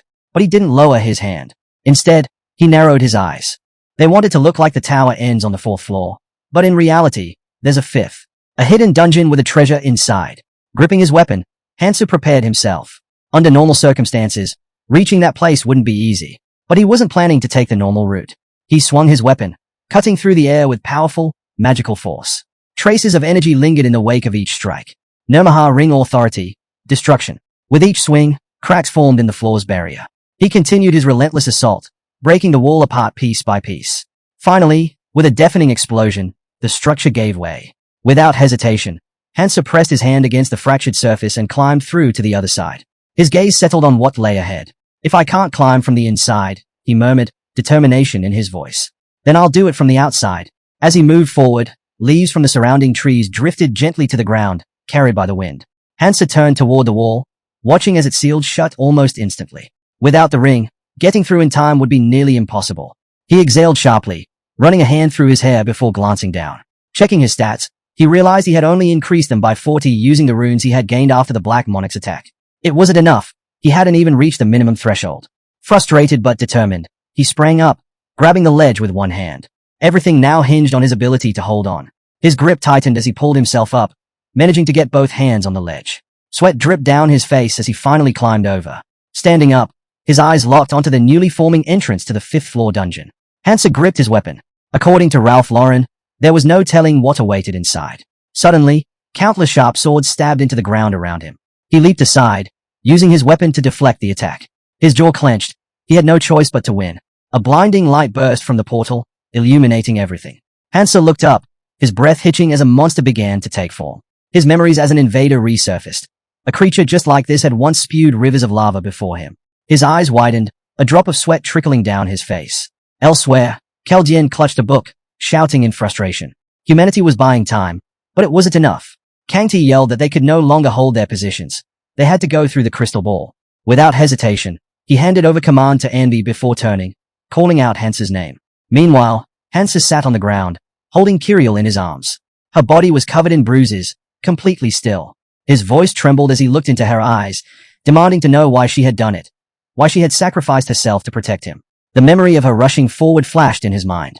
Kiriel weakly reached out, her fingers brushing against his face. A faint smile appeared.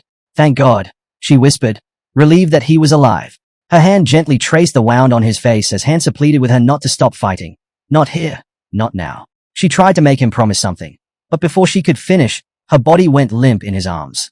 Hansa clenched his teeth, overwhelmed by the weight of the moment. Holding the girl in his arms, he tried to steady his breath, lowering his head before looking up again. His sharp gaze locked onto the monster before him, a beast growling with fury. Finally, he had come face to face with it. His eyes scanned the creature, and recognition struck. This was the golden dragon, Bellium. A realization dawned on him. The hidden dungeon recreated the strongest enemy in the memories of the one who entered. A smirk flickered across his face. If this was the enemy chosen for him, then this was his chance to finally defeat it. Even if this version had been weakened to match the power of the red rune, he would have to give it everything he had. He raised his hand, gripping the red crystal, the reward for slaying the Demon King. Every item he had prepared was meant for this very moment. Energy surged from the 2 artifacts in his possession, and a system notification appeared. The worthy imitation of the Philosopher's Stone was a consumable treasure obtained through treasure hunting. He recalled trading 32 treasures for this item back on the 2nd floor. It wasn't perfect, but it would serve its purpose. Cracks already covered the stone's surface, signaling its instability. As he activated it, his rune value surged to the lower red level. A powerful aura radiated from his ring. Then, he brought out the Jade Demon Essence, his hard-earned prize from defeating the Demon King. This single artifact alone had made that battle worthwhile. Without hesitation, he bit into the sphere. Instantly, all his stats shot up to 99.9%. His magic aura surged to an overwhelming level. However, the effect would only last a single day. After that, his stats would plummet to a mere 0.1%. But that was all the time he needed. With a sly grin, he fixed his gaze on the dragon. This was exactly why he had chased after the red rune. Bellium, sensing the immense power radiating from its opponent, let out a deafening roar. The force of its cries sent stones flying in all directions. Hansa leaped back, sliding across the floor before grabbing a nearby sword. Channeling the first ability of Nomoha's ring, he watched as a red aura engulfed his blade. The power of Destruction Red had reached a staggering 99%. Without wasting another second, Hansa launched his attack. He swung with everything he had, delivering a crushing blow to the massive dragon. But to his shock, his sword shattered upon impact. His attack had barely scratched the surface, breaking off only a single scale. Bellium, unfazed and unwilling to let this go, reared its head back, flames already gathering in its maw. Hansa knew exactly what was coming. His breath hitched as he mentally braced himself. A massive fireball formed in the dragon's mouth before it unleashed a devastating torrent of flames. A grin spread across Hansa's face. Meanwhile, deep in the forest, the lifeless body of a monster lay sprawled on the ground. Sangjin leaped onto the corpse just as a man burst out from the bushes, rushing toward him. That was the last Kelk in this area, the man announced. With a swift motion, he extracted the slime sack from the monster before jumping down beside a girl. We've gathered enough, he said. It's time to start building the ship. The girl's gaze drifted toward the distance, her voice laced with sorrow. It would have been nice if Hansu were here with us. Sangjin stared at the ground, his voice quiet but firm. Even if Hansu hadn't disappeared, traveling with them would have been difficult. Hearing this, Minnie tilted her head slightly, confused. What do you mean? She asked. The Dark Monarch responded with certainty. We're still in his shadow. Meanwhile, a torrent of dragon flames roared toward Hansu. He narrowed his eyes. This was different from before, yet somehow, he had ended up in the same situation. But this time, He wasn't just going to endure it. He was going to dodge. He dashed forward, narrowly evading the searing flames, and charged straight at the massive dragon. He knew a normal weapon wouldn't pierce its scales. A blade materialized in his grip, judgment. Justice. The legendary twin weapons, Decrados, revealed their true potential when used together. But what he held now was an improved version of Decrados. Powerful magical energy surged around his chains as he activated Nirmaha's second ability, Hemorrhage. The moment he pulled, the chains constricted violently, cutting deep as blood sprayed in all directions. Hansa tightened his grip, yanking hard. His mind raced. The enhanced version of his weapon granted incredible power, but at the cost of durability. Against an enemy as formidable as the dragon, he wouldn't be able to hold it for long. He clenched his teeth, his fingers locking around the chains. Would they hold? No, they had to. His gaze darkened as he studied the struggling beast. He couldn't afford to weaken his assault, even if it meant destroying every weapon he had. If that was the price of victory, he would pay it without hesitation. The dragon thrashed, trying to break free. With a violent swing of its tail, it struck Hansu, sending him flying. The impact was brutal. As soon as it managed to shatter the chains, the beast unleashed a blast of magic, slamming into him once again. Bruised and battered, Hansu staggered to his feet, gripping his chain. Without missing a beat, he swung it hard, striking the ground where swords had been embedded. With each impact, the buried blades jolted free, launching into the air. Looking up, he saw the weapons suspended above, all aimed at the dragon. But the beast wasn't about to let itself be skewered so easily. It flapped its wings furiously, using both its tail and sheer force to smash through the incoming swords. A sharp jerk of its head sent blood splattering from its wounded neck as it let out an earth-shaking roar. Hansu surrounded himself with magic, his eyes locked onto the dragon's every movement. The creature lowered its massive body, its maw opening wide as it let out another deafening scream. Sangjin stood off to the side, watching as the protagonist charged forward, chains in hand, aiming straight for the monster's mouth. He noted that even now, Hansu's strength continued to grow. Adjusting his hood, he turned to the others and stated that they needed to be ready to follow. Turning to the girl, he mentioned there was something they had to take care of first. He explained that they would be bringing a few people onto the ship. The others questioned if they were his acquaintances. Glancing towards the Yong clan, he vaguely responded, something like that. His gaze settled on Wonk Youngback as he remarked that they might prove useful. The forest was eerily silent, the ground stained with a spreading red liquid. A boy's foot landed right in the middle of it, and almost instantly, he cried out in alarm. The poison had spread even here. Without hesitation, he sprinted towards the building, raising his hand and shouting for the clan boys to wait. He wasn't on board yet. As he closed the distance, spears suddenly embedded themselves into the ground near his feet. Looking up in shock, he demanded to know what they were doing. Han Chiol sneered, saying he had missed because the little dwarf was surprisingly good at dodging. The boy, seething with frustration, accused them of deceiving him. They had promised to take him on board if he gathered the necessary materials. Han Chiol merely waved him off, replying that there was no reason to bring along someone without a clan. Anger boiled inside the boy as he clenched his teeth. They were nothing but traitorous scum. The boys on board jeered at him, mockingly suggesting that he build his own boat, if he had the time. After all, the poison would soon claim his life. Determined, the boy sprinted forward, cursing himself for trusting those clan members. If only that creature had warned him about the time limit. He skidded to a stop, shouting that he needed to kill something, fast. Desperately scanning his surroundings, he muttered that there had to be a kelp slime sack somewhere. A sudden noise made him whirl around. His breath caught as he saw a hand emerging. A terrified scream ripped from his throat as Hansu crawled out of the portal in front of him. Losing his balance, the boy stumbled backward, collapsing onto the ground. Trembling, he stammered, demanding to know what it was. Meanwhile, the protagonist had made his way inside. The boy, still in shock, shouted again, demanding to know who he was. Ignoring him, the protagonist grabbed hold of the broken barrier and climbed back up to the third floor. He assessed the situation. So far, the ground hadn't been fully contaminated by poison, meaning there was still time. He brushed himself off and steadied himself. The boy beside him, unable to contain his fear, screamed once more, demanding answers. He stared at the barrier, watching as it sealed itself back up. Eyeing the crack, he asked how the protagonist had managed to break through. He had attacked it before and hadn't even left a scratch. Hansa turned to leave, muttering that he had no time to waste talking.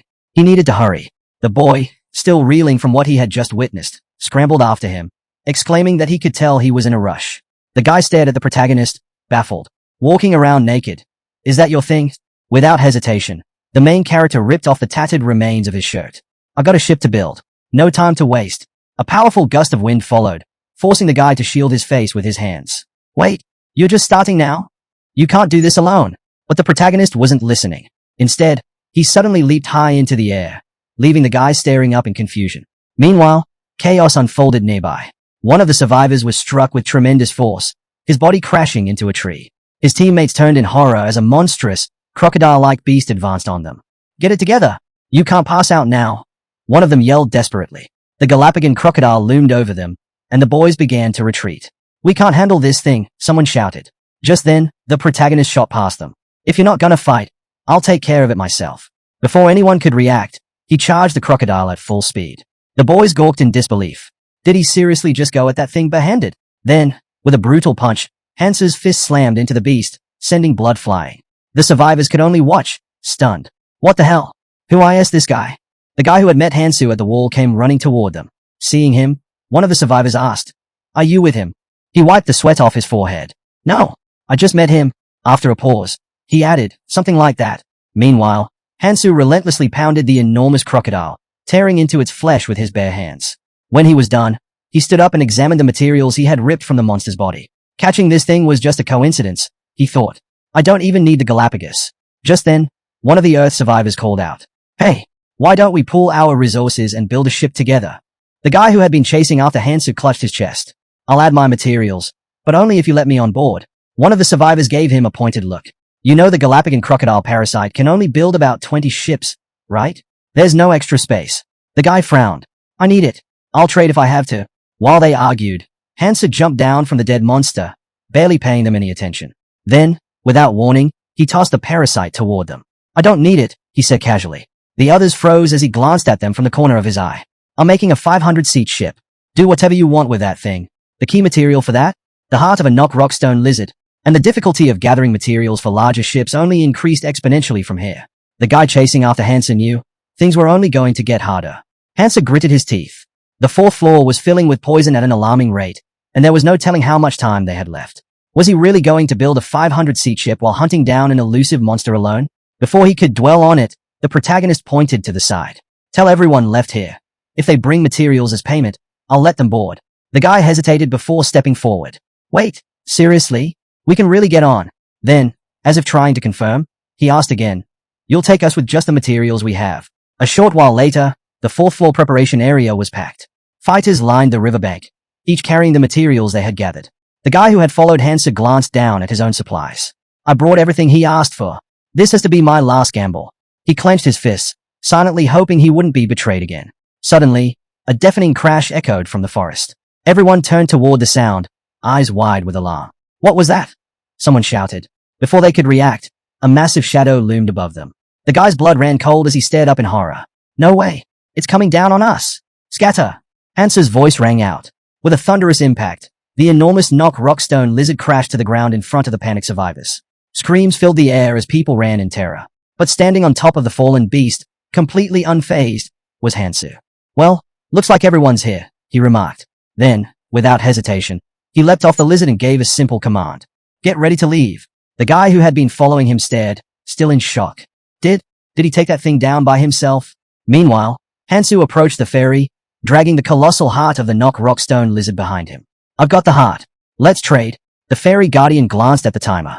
"Still some time left," he muttered. Then, looking back at Hansu, he asked, "You do know you need other materials too, right?" Hansu simply nodded. Of course. His eyes swept over the gathered materials, listing them off one by one. Finally, he picked up a rack silk rope and held it up. "This should be everything." The fairy guardian crossed his arms, floating closer. "And where's the rockstone lizard's heart?" "Right behind me." "Take it." The fairy guardian's lips curled into a smirk. Well, you actually managed to collect all the necessary materials." He paused before adding, "There's still some left to gather, but you're the only one who brought this much on your own. Makes me want to give you a little reward." Before Hansu could respond, panic spread through the crowd. "The poison. It's almost here." People began scrambling backward, shouting in fear. The fairy guardian, on the other hand, spread his arms wide with a grin. Now, shouldn't you congratulate him first? A little applause. Maybe. Just build the damn ship," the survivors roared. Hansu frowned. "You were all in a hurry a moment ago.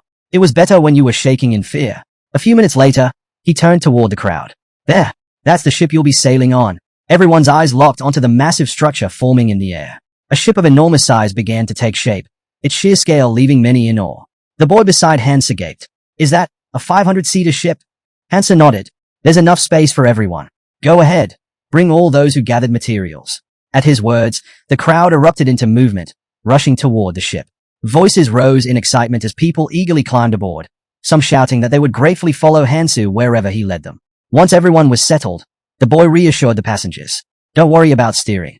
As a reward for taking us, we'll handle the journey. Hansu made his way to the helm. Meanwhile, the ferry guardian addressed the crowd. Everyone, take a seat and rest. Estimated travel time, 3 days. Stepping back, the guardian flashed a grin. Well, my job's done. I won't interfere anymore. His smirk deepened as he added, I'm glad I sent you all to the red zone. At least my efforts won't go to waste. As the ship entered the portal, the ferry guardian's voice echoed one last time. Try to survive as long as you can. The vessel emerged into open waters, officially leaving the training area. One of the guys on deck peered ahead. Is that the entrance to the red zone?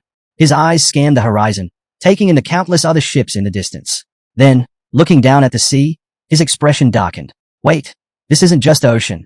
The water wasn't blue, it was dyed red. That's not water, another survivor muttered. It's poison. A heavy silence settled over them. One of them let out a breath.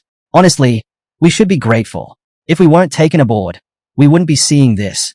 They turned to Hansu. You let us on without making things difficult for us. You're a good person. Another spoke up. By the way, what's your name? Hansu didn't answer right away. Instead, he opened his status panel. His stats had plummeted, all down to 0.1%. He sighed. Good thing I accounted for the effect of consuming the demon jade essence. His eyes drifted to his bandaged hand. He hadn't expected to obtain something like this here. Mana flickered around his fingers, and realization struck. This was the first skill he had acquired in this life. The art of dragon energy. Memories of his past surfaced. Back then, people looked down on this skill. But now, given that he could only learn 7 skills in total, this wasn't a bad one to start with. Without hesitation, he activated it. Suddenly, a panic scream rang out. The boy beside him pointed forward, eyes wide with terror. What the hell is that? Ahead of them, the sea was littered with wreckage. Every ship in their path had been shattered. And in the water, a desperate voice cried out. A man clung to a piece of floating wood, his face twisted in fear. Help, please. I don't want to die in the poison. The moment he saw them, recognition hit him like a bolt of lightning. Those same traitors who had abandoned him before. Panic surged through him as he shouted about more people being trapped in the liquid. He had to get out. Before he could make another move, a sharp pain tore through his chest. A trident, held firmly by a man, had impaled him clean through. Scarlet blood dripped from the weapon's tip as the man lifted him into the air, his body convulsing as he choked on his own blood. Chaos erupted on the ship. People screamed in terror, shouting that there were monsters in the water. Fear took over, and the crew scattered in all directions. Amid the panic, someone demanded to know who had changed the ship's course. His gaze locked onto the wheel, and his mind raced. It had to be him. He turned to Hansu, suspicion burning in his eyes. What was he planning this time? As the ship slowly veered off course, someone on board finally snapped. Why are we changing direction? He shouted, his face twisted with fear. His eyes darted to the protagonist in horror. What the hell are you doing? Stop. Do you even see all those wrecked ships out there? If we get attacked in this poisoned sea, we're finished. Desperation seeped into his voice. You really think you can save everyone if we're ambushed? That's impossible. We'll all die here. The protagonist met his panicked gaze with a steady, unreadable expression. The man clenched his fists, his frustration boiling over. Why do you care so much about saving everyone around you?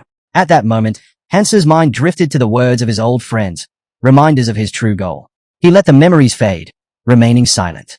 Meanwhile, the man on deck kept shouting, insisting they needed to stay on their original course. But the protagonist turned away, as if he had heard enough. We'll make it now, he said calmly. For a brief moment, relief flashed across the man's face. He let out a shaky breath. You made the right call. You're a good man. But then, something felt off. His expression shifted as he realized this wasn't the answer he wanted. A hand suddenly latched onto the deck, followed by another. Survivors began climbing aboard, struggling to pull themselves up. The boy's eyes widened in pure horror. When did they get here? He screamed. One of the survivors, now on his feet, raised a clenched fist and bellowed. I heard everything. His voice dripped with accusation. Were you really planning to leave us behind? He took a threatening step forward, fury blazing in his eyes. We survived because we swam toward you the moment we saw your ship. In one swift motion, he grabbed the boy's cloak and yanked him close. I'd love to see how you'd handle being thrown. Before another word could be said, something sliced through the air at blinding speed. A sword embedded itself deep into the ship's side. The bully recoiled in shock, his voice cracking as he screamed. What the hell was that? What just hit me? The protagonist stepped forward, his gaze fixed on the deck. Enough talking, he said firmly. They are here. The bully spun around, rage still burning in his eyes. But before he could finish, the ship lurched violently. A sinking realization hit they had already arrived. From the depths of the poisonous sea, monstrous figures wielding tridents emerged, closing in on the ship. Their glowing eyes pierced through the darkness. These were the Red Zone's gatekeepers, the damned survivors. Without hesitation, they began their attack. Their method was simple but devastating, smashing holes into the ship's hull from below. The entire vessel trembled under their relentless assault. Panic erupted among the crew. "They're attacking from underneath," someone shouted.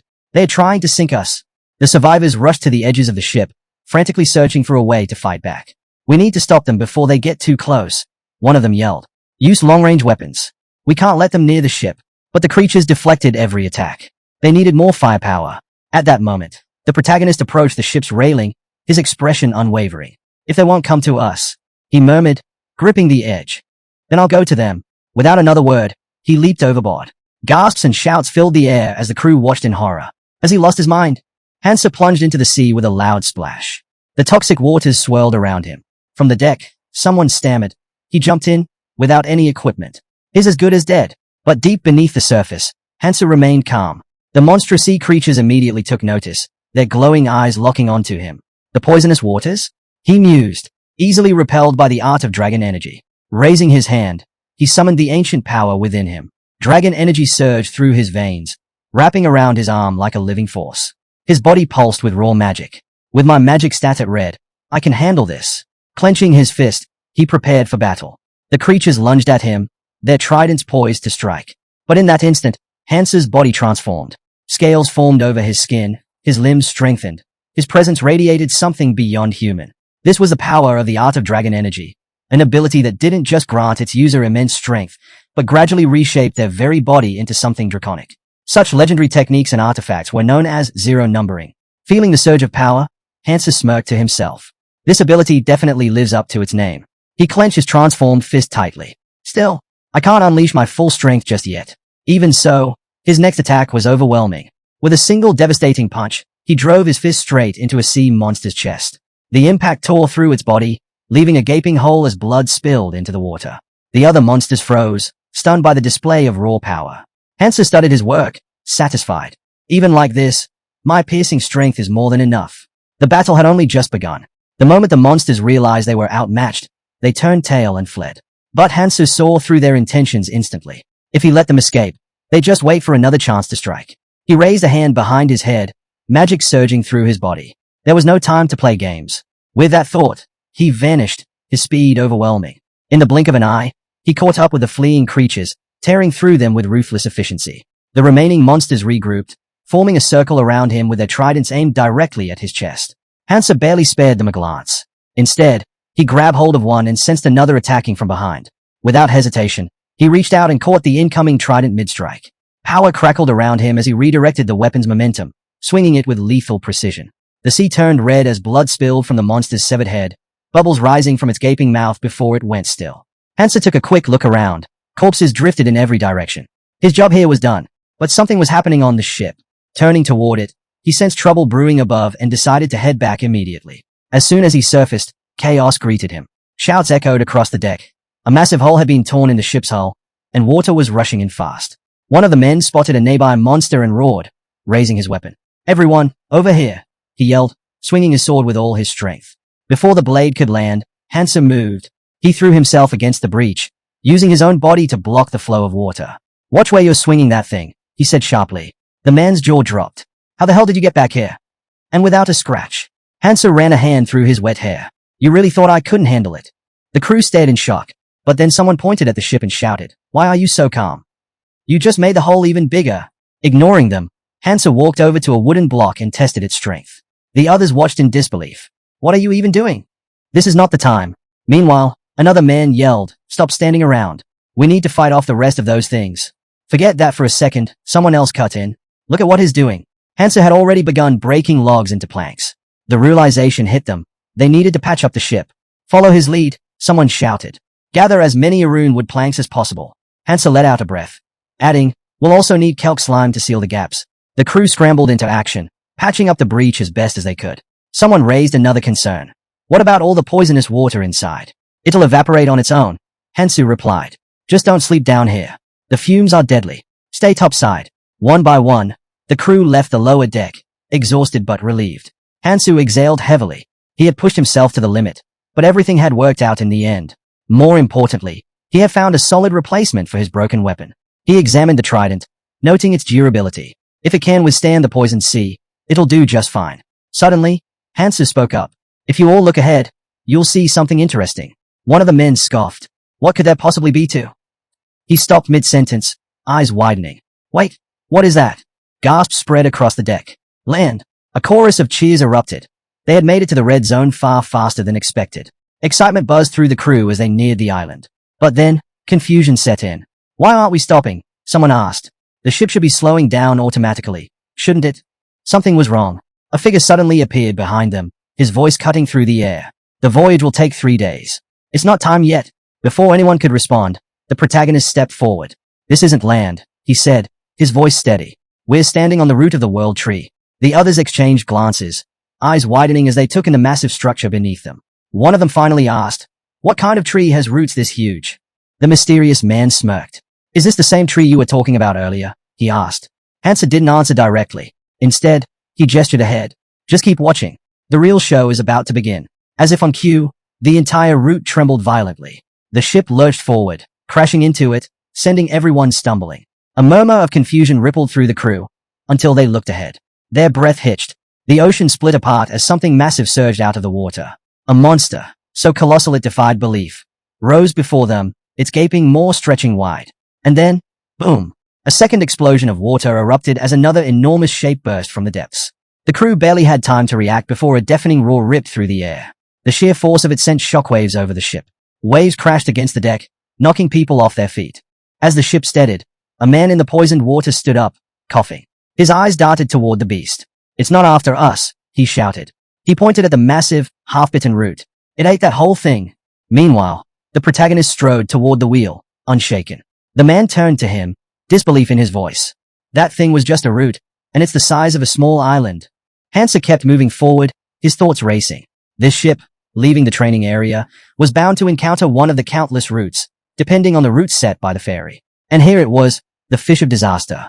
One of the 5 disasters that had drained the world tree dry.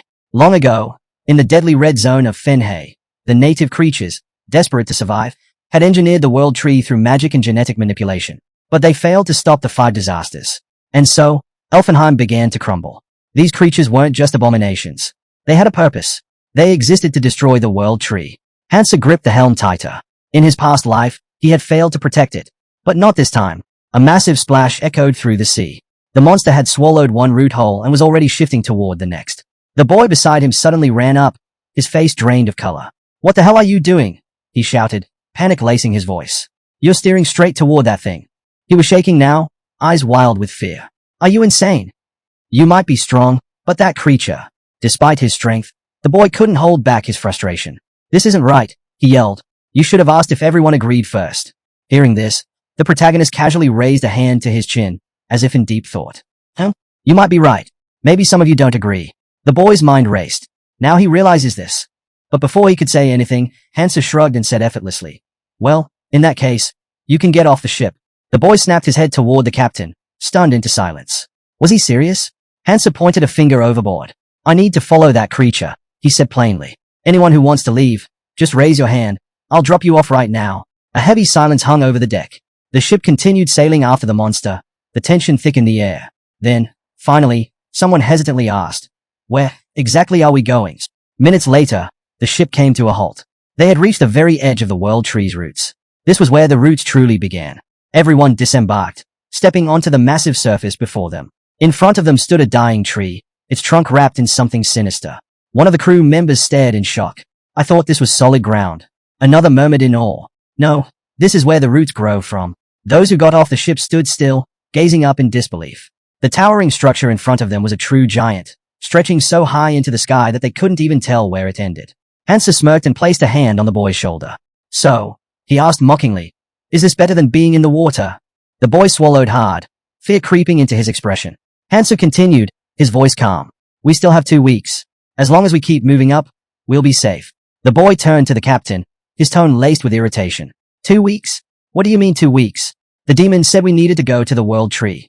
Before Hansu could respond, a crew member who had gone ahead shouted back at them. Are you coming or not? Without hesitation, Hansu turned away. Standing around won't get us anywhere, he said. I have to move forward, with or without you. The boy hesitated for only a moment before rushing to follow.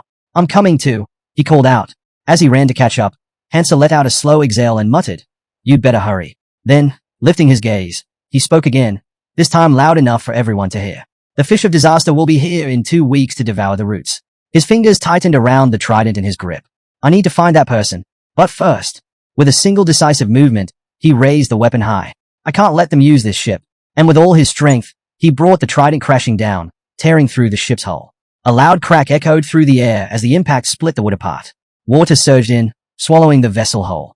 Within minutes, the ship had sunk to the bottom. Hansu watched in silence before finally speaking. We probably already reached the cross. The boy turned, his brows furrowing as he stared at Hansu. Is really not coming with us? Hansu was unpredictable, but somehow, it felt more reassuring when he was around. Before he could say anything, their attention shifted to a massive iron structure ahead. Someone pointed at it. Is that the cross? A murmur of uncertainty spread through the group. It must have been built by someone, one of them said. We should check it out.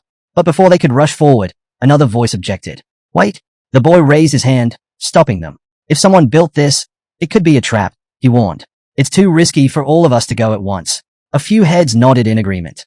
Then let's send a scouting team first, he suggested. There aren't any clan members among us anyway, so we'll need to be careful. His gaze swept over the group. We'll go in pairs and spread out.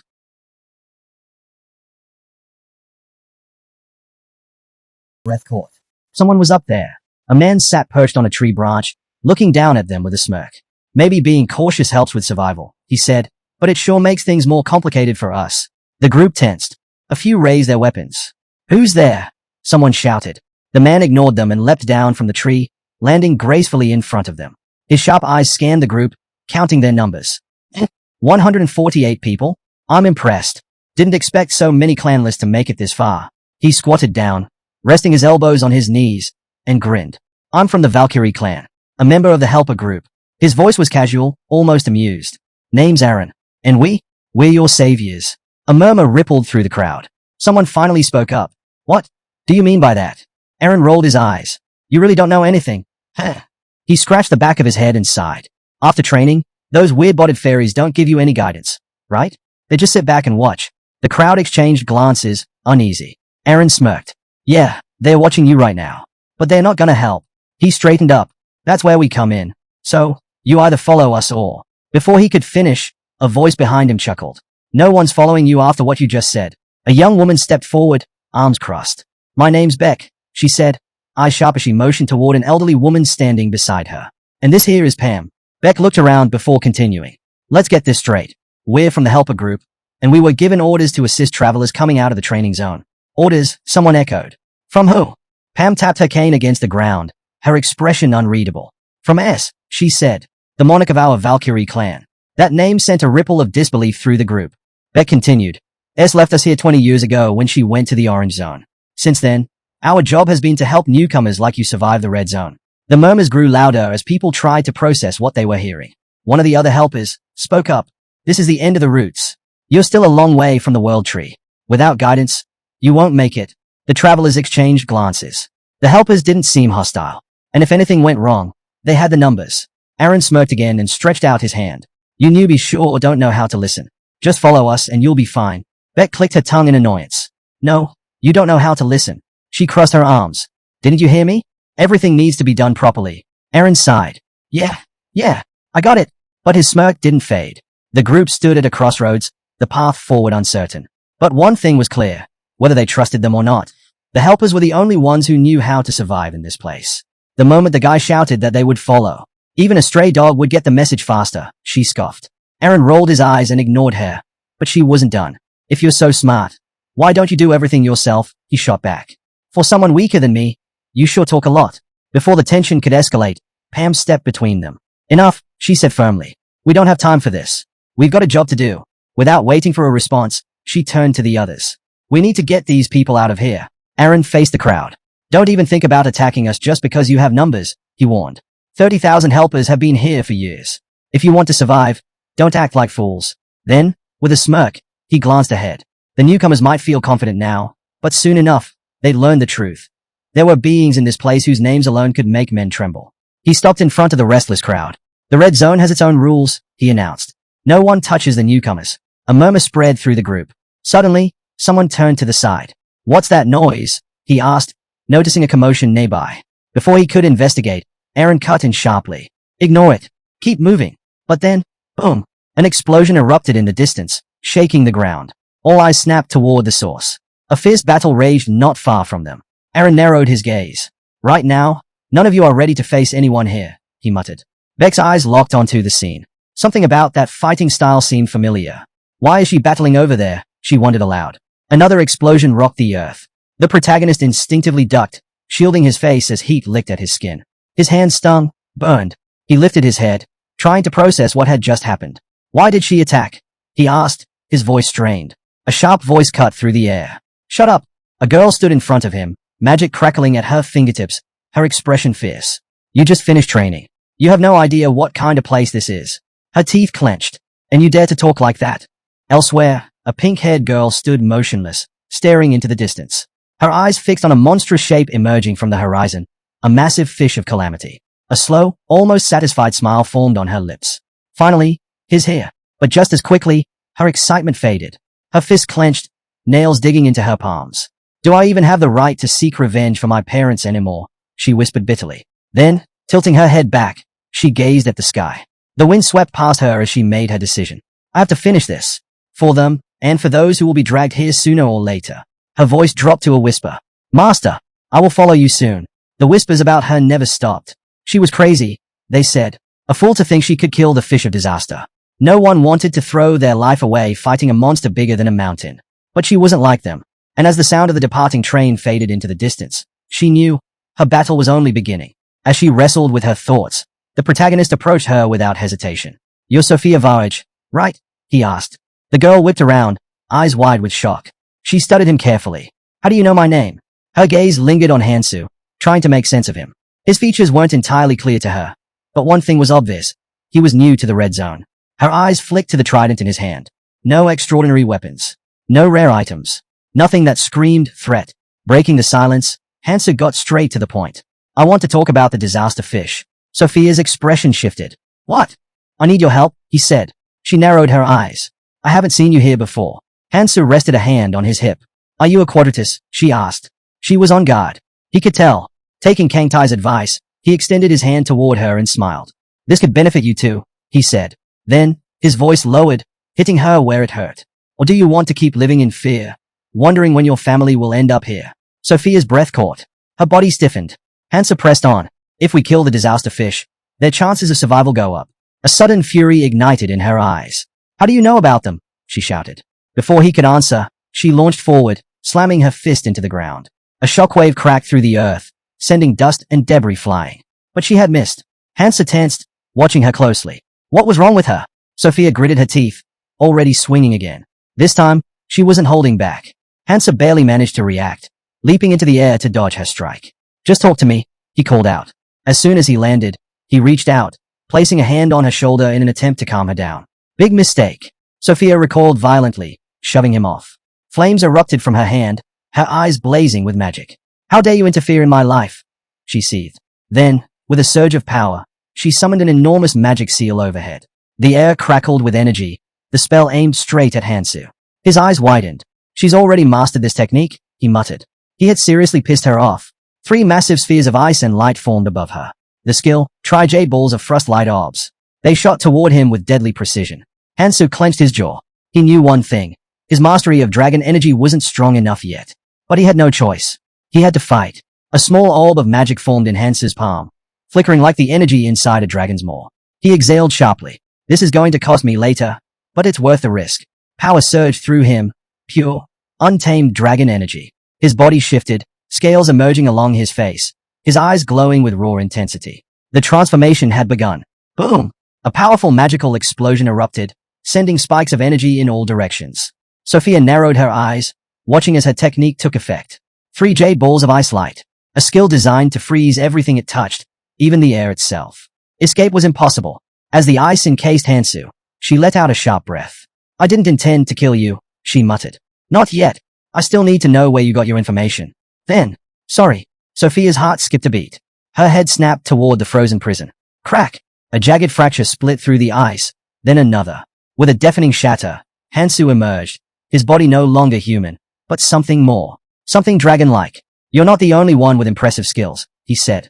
Without wasting a second, he activated Namaha's ring, first authority. The ring pulsed, radiating overwhelming energy. Hansu swung his arm, slamming his fist into the ground.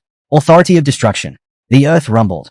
Shockwaves burst outward. Ice shattered into countless fragments, the cold mist vanishing under the sheer force of his power. Sophia shielded her face from the impact.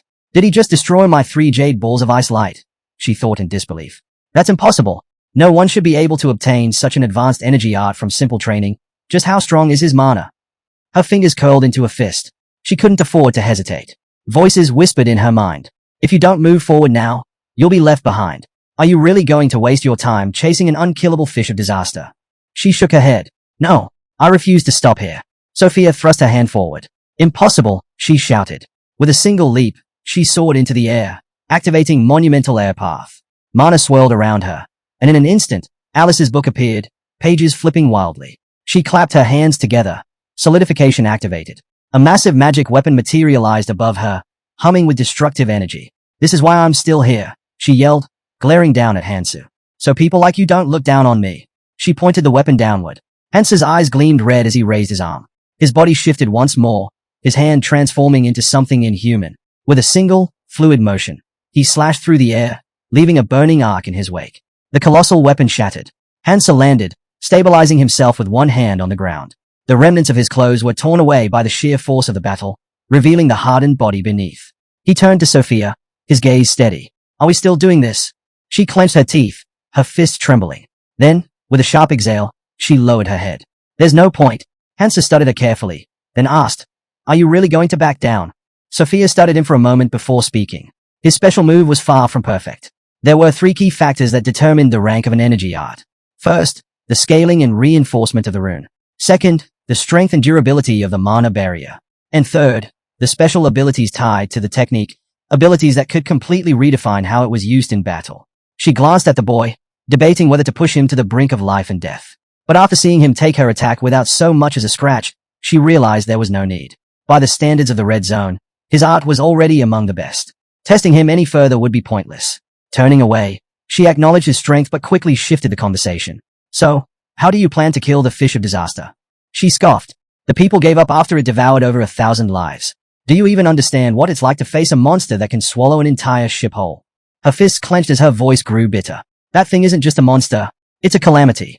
And yet, there are fools who pray to it, as if worshipping disaster will save them. Her frustration boiled over. I'm sick of fighting alone. She shot him a look. If you don't want to end up like me, walk away now. With that, she turned and started to leave. This is a waste of time, she muttered. Hansu stared at the ground before responding. If I thought this was going to be easy, I wouldn't have come to you. His voice was steady. I have a plan. That's why I need your help. Sophia stopped in her tracks. She exhaled sharply. I'm done with this stupidity, she said, refusing to turn around. Hansu's gaze remained fixed on her back. This would be your 14th attempt to kill the fish of disaster. Are you really giving up so easily? She spun around, eyes blazing. You don't get it, she shouted. No matter what you say, She faltered. 4 years, she had been the only one standing against the fish of disaster. She had watched her parents get devoured before her very eyes. And still, she kept fighting. First attempt. Second. Third. Fourth. 13th. Each one ending in failure. Each one a brutal reminder of her powerlessness. By her last attempt, she had collapsed onto the ground, sobbing. Numbers meant nothing without victory. Hansu took a step closer. You may not have won, but you've survived 13 times. Without me, you would have failed again. His voice was firm, unwavering. But this time, I'm here. Sophia stared at him, stunned. Then, like a ghost from the past, a memory surfaced. Her parents' last words. You don't have to come with us, Sophia. We'll handle it. Just trust us. She lowered her head, disappointment flickering in her eyes. Then, after a long pause, she stepped closer. Why? She asked, her voice quieter now. Why are you so determined to catch the fish of disaster? Hansu turned away slightly, standing with his back to her. His answer was simple. To save billions of lives. Sophia's breath caught. Her hands trembled. When she finally spoke, her voice was unsteady. You're worse than most. Madman Aaron peeked out from behind a tree, watching them from a distance. Something about this situation felt off. He wasn't sure what was going on, but he had no intention of getting caught up in it. Turning away, he decided it was best to leave before the woman spotted him. Just as he took a step, a sharp force yanked him backward. A trident had pierced through his cloak, pinning him in place. His breath hitched as he slowly turned around. It couldn't be. The protagonist stepped closer, eyes locked onto him. Leaving without even saying hello? He asked, his voice cool but unmistakably firm. Aaron wordly froze, wondering how the guy had noticed him. Before he could come up with an excuse, Sophia peeked out from behind Hansu, her expression curious. Aaron? What are you doing here? Caught red-handed, Aaron let out a sheepish chuckle. Oh, you know, just passing by, he said, forcing a smile. Hansu narrowed his eyes. Were you here the whole time? Aaron awkwardly scratched the back of his head. Before the conversation could drag on, Hansu decided to cut to the chase. Can you show us the way? With no other choice, Aaron led them forward. When they arrived at the camp, they were met with the sight of dozens of survivors gathered in makeshift shelters. The place was buzzing with movement, people constantly shifting supplies and preparing to relocate at a moment's notice. A man turned to them and explained, refugees from the end of the route have to keep moving. If the fish of disaster starts devouring the area, we can't afford to stay in one place too long. He gestured toward the central building. Go there for a briefing. They'll explain how to settle into the upper city. Then, with a slight grin, he added, by the way, you hungry? Silence. Taking their lack of response as a yes, he pointed toward the food distribution area. The survivors' eyes lit up at the sight of what looked like real food. Their relief, however, was short-lived. A large woman stood behind the counter, arms crossed. Spotting the newcomers, she gestured toward the plates in front of her. You just arrived, right? I saved the freshest batch for you, she said proudly. The survivors hesitated. Something was off. As they got closer, their expressions twisted in horror. The meal was nothing more than piles of thick, slimy goo. What is this? One of them stammered. This isn't food. A man in a cloak stormed forward, slamming his hand onto the table. You expect us to eat this disgusting sludge? He demanded. The cook didn't even flinch. Instead, she beamed. Yep, everyone here eats it. She casually explained that the slime contained all the nutrients they needed to survive. As if to prove her point, she pointed toward a group of people off to the side. Some were gagging, others hunched over, violently throwing up. If you'd rather try something else, she added cheerfully, talk to them. But I'll warn you, monsters in the red zone? Pretty poisonous. A heavy silence fell over the survivors. They exchanged glances, their faces filled with both disgust and reluctant understanding. Slowly, they looked down, shame washing over them. Then, one person stepped forward. Without hesitation, Hansa picked up a plate and took a bite of the slime. The cook's grin widened. Folding her arms, she nodded in satisfaction. Good. Finish that up, and I'll give you utensils. She smirked. You'll need them to collect more slime for yourselves. Beck waved to the cook as he left. I'll leave the rest to you, he said casually. The cook grinned. No problem at all. He had barely taken a few steps when his eyes landed on Hansu and Sophia. His pace slowed for a moment, but he didn't linger. Instead, he headed straight for Aaron's tent. Pushing the flap aside, he found Aaron inside, mending his clothes with a scowl. When did you get back? Beck asked, arms crossed. Saw in the footage that you brought that guy with you. What's going on? Aaron didn't look up, his irritation obvious. Fixing my damn clothes, he muttered. Beck raised an eyebrow. How'd that happen? At that, Aaron couldn't hold back. He shot up from his seat and shouted. That lunatic fought Sophia. Beck blinked, then let out a low whistle. Didn't you say this was supposed to be a simple reconnaissance mission? Aaron groaned and sank back into his chair. How's everyone else? He asked, trying to change the subject. Beck leaned against the table, watching the survivors outside. As expected, he said, they are stronger than last year's batch. The tougher the red zone gets, the stronger the ones who make it through. There are some real powerhouses in this group. His gaze darkened slightly. If it weren't for the fish of disaster, we'd see even more survivors making it here. His eyes scanned the crowd as he continued. The fairies know this too. That's why they adjusted the difficulty, to weed out the weak and make sure only the strongest get through. Aaron, still fuming, shook his head. Doesn't matter. There's no one crazier than that guy. He rested his chin on his hand, deep in thought. Sophia is a monster in her own right. And yet, that guy, someone who just finished training, was able to fight her. He scoffed. Rumors must be spreading already. If that's the case, the next big challenge isn't far off. At that moment, a foot stepped onto the main path. The figure wore loose, flowing clothes, his posture relaxed yet unsettling. His glowing red eyes gleamed with an eerie light, and a wild grin stretched across his face. Meanwhile, Sophia approached Hansu, holding a strange-looking device. Did you get your slime extractor? She asked. You won't last long without it. Hansu glanced at her, raising an eyebrow. Where did you run off to? Sophia avoided his gaze. I had to take care of something. Then, as if suddenly remembering, She shoved a pair of pants into his hands. Here, you should change. I picked them up in a hurry. But they are better than what you've got now. Hansa looked down at the pants, then back at her. You worried about me? Sophia stiffened. Of course not. We're going to be working together. That's all. Before Hansu could say anything else, she suddenly gasped and turned bright red. You're not going to change right here, are you? Hansu, holding the pants up, laughed lightly. Relax. I was just checking the size. He smiled. Thanks, Sophia. Her face burned as she turned away. I just don't want to see you half naked. Okay. Still flustered, she quickly changed the subject. Before we leave, there's something we need to take care of first. The Newcomer Assistance Center. Sophia stopped just outside the entrance and turned to the protagonist. Wait here, she instructed. This place is for adventurers who aren't heading to the next zone yet. Mainly those waiting for their families. It's one of the many centers created by Valentina ERES. With that, she stepped inside. A girl with short black hair was already there, looking up as Sophia entered. It's been a while since I've seen you here, she remarked casually. Sophia didn't waste any time. She walked up to the girl and asked, can you check the list of new arrivals for me? Also, I left an artifact here. I need an update on that. The girl smiled and opened a system screen. Of course. You're a VIP. After all, as she scrolled through the interface, she explained, the help center isn't just for new arrivals. We offer plenty of services, especially for sponsors. A few moments later, she placed a list on the table. Here's everyone recently rescued from the neighboring routes. If you want us to check the others, it'll take a couple of days. You'll need to return later. Sophia scanned the names, deep in thought. They haven't arrived in this world yet, she muttered. Her focus shifted. I should concentrate on the Fish of Calamity. At that moment, the protagonist entered the center. If you're done, let's go over the plan, he said. The girl, startled, spun around. Why yes, she stammered. Hansu, now dressed in fresh clothes, check the time. We have 13 days and 18 hours left. Not much. We need to move. Sophia, her cheeks flushing slightly, glanced at him. So, what's the plan? Hansu met her gaze, completely serious. Simple. You take me inside, and I'll strike the Fish of Calamity's weak point with my special weapon. Sophia just stared. That's it? He nodded. She blinked in disbelief. You can't be serious. That's not a plan. That's a bad joke. Hansu frowned. What's wrong with it? Sophia paled. Should I just walk away? They stepped outside, and she took a deep breath. This thing can't be killed from the outside. It's not that simple. Hansu didn't seem fazed. Then we'll use a ship. Sophia raised an eyebrow. You have a ship ready? I do. But not just any ship. She crossed her arms. I've got a 30-seater. Hansu shook his head. That won't do. We're taking mine. Sophia narrowed her eyes. And how big is yours? 500-seater. Her jaw dropped. You still have that thing? The protagonist stepped forward, his voice steady.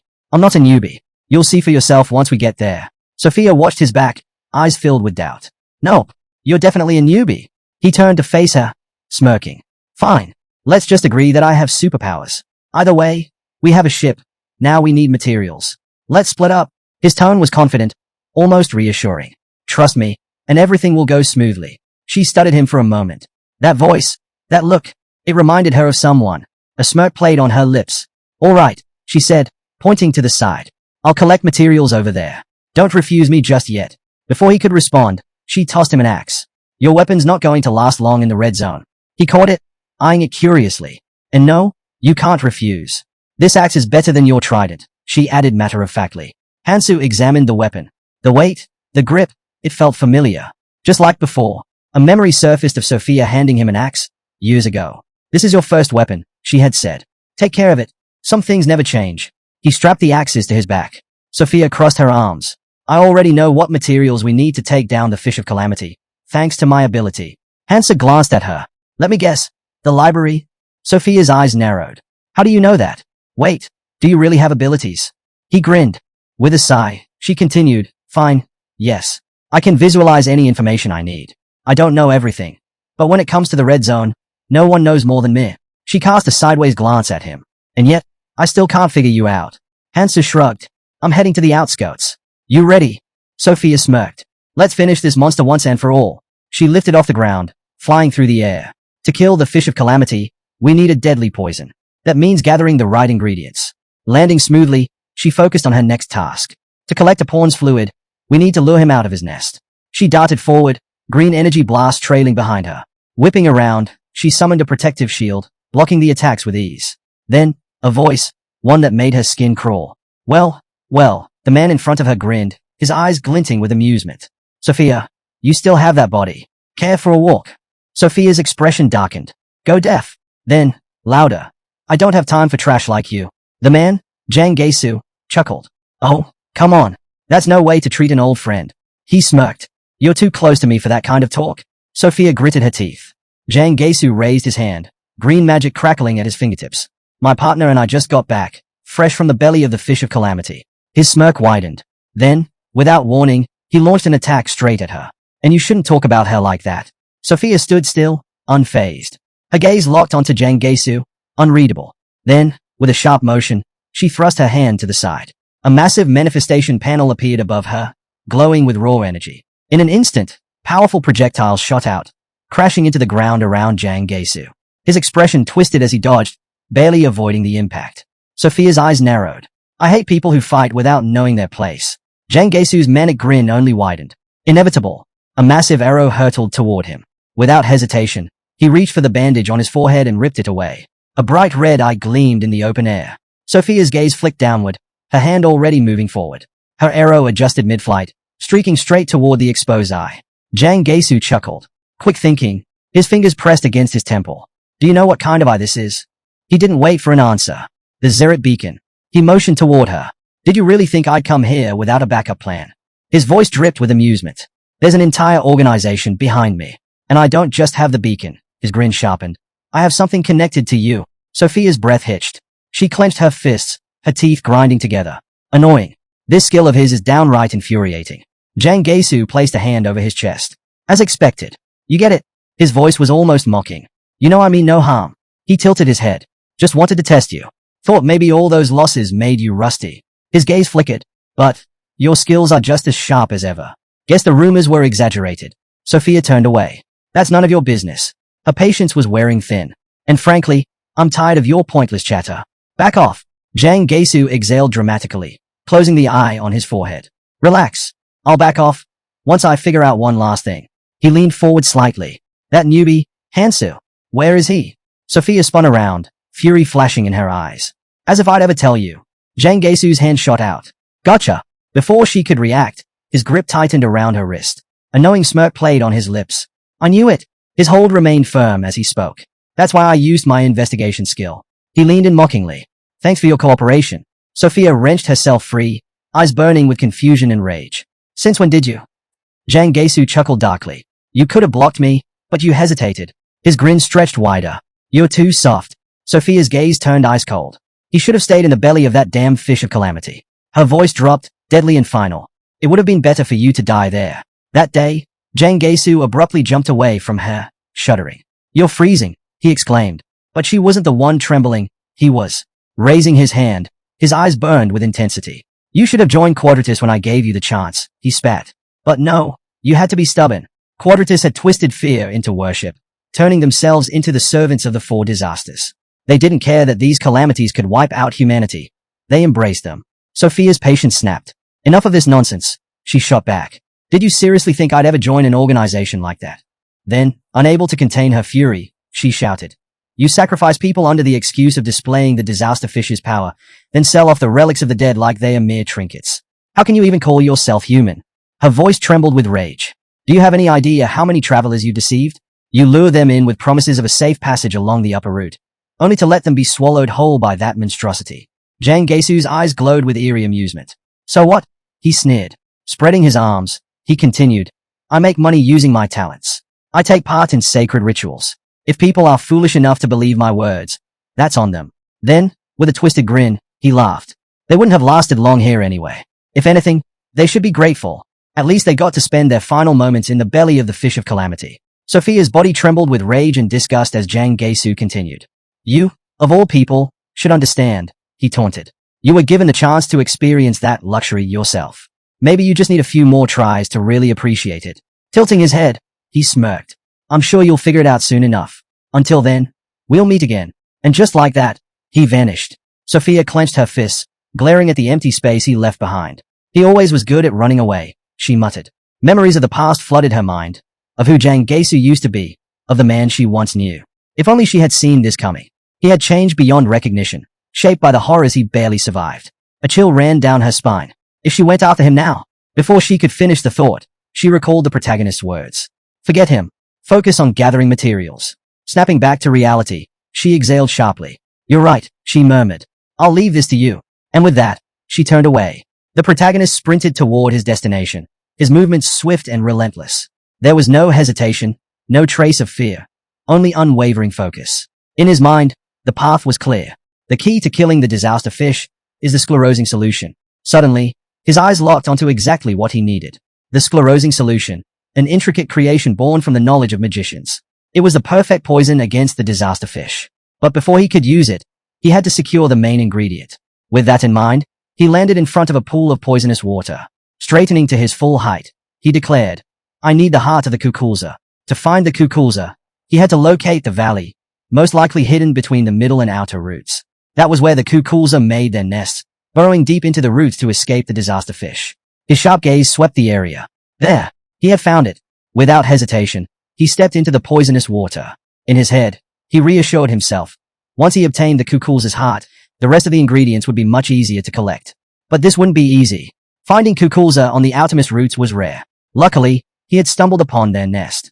With each step, he felt it. He was getting closer. Tightening his grip, he drew the axes given to him. Then, with a deep breath, he unleashed his power. The dragon art of energy manipulation surged through his body. His axes glowed, wrapped in potent magical energy. Magic enhancement, activated. The stillness shattered. The nest stirred. Suddenly, an explosion of movement. A herd of Kukulza erupted from the depths. Without wasting a second, the protagonist lunged forward. His axe came crashing down, slamming a monster into the ground with full force. Another creature shot up from beneath the poison, its jaws stretched wide. Instinct took over. He leaped away just in time. No hesitation. No wasted movement. His axe flashed, cutting down the monsters in a single blow. Landing from his jump, he barely paused before glancing at his weapon. He frowned.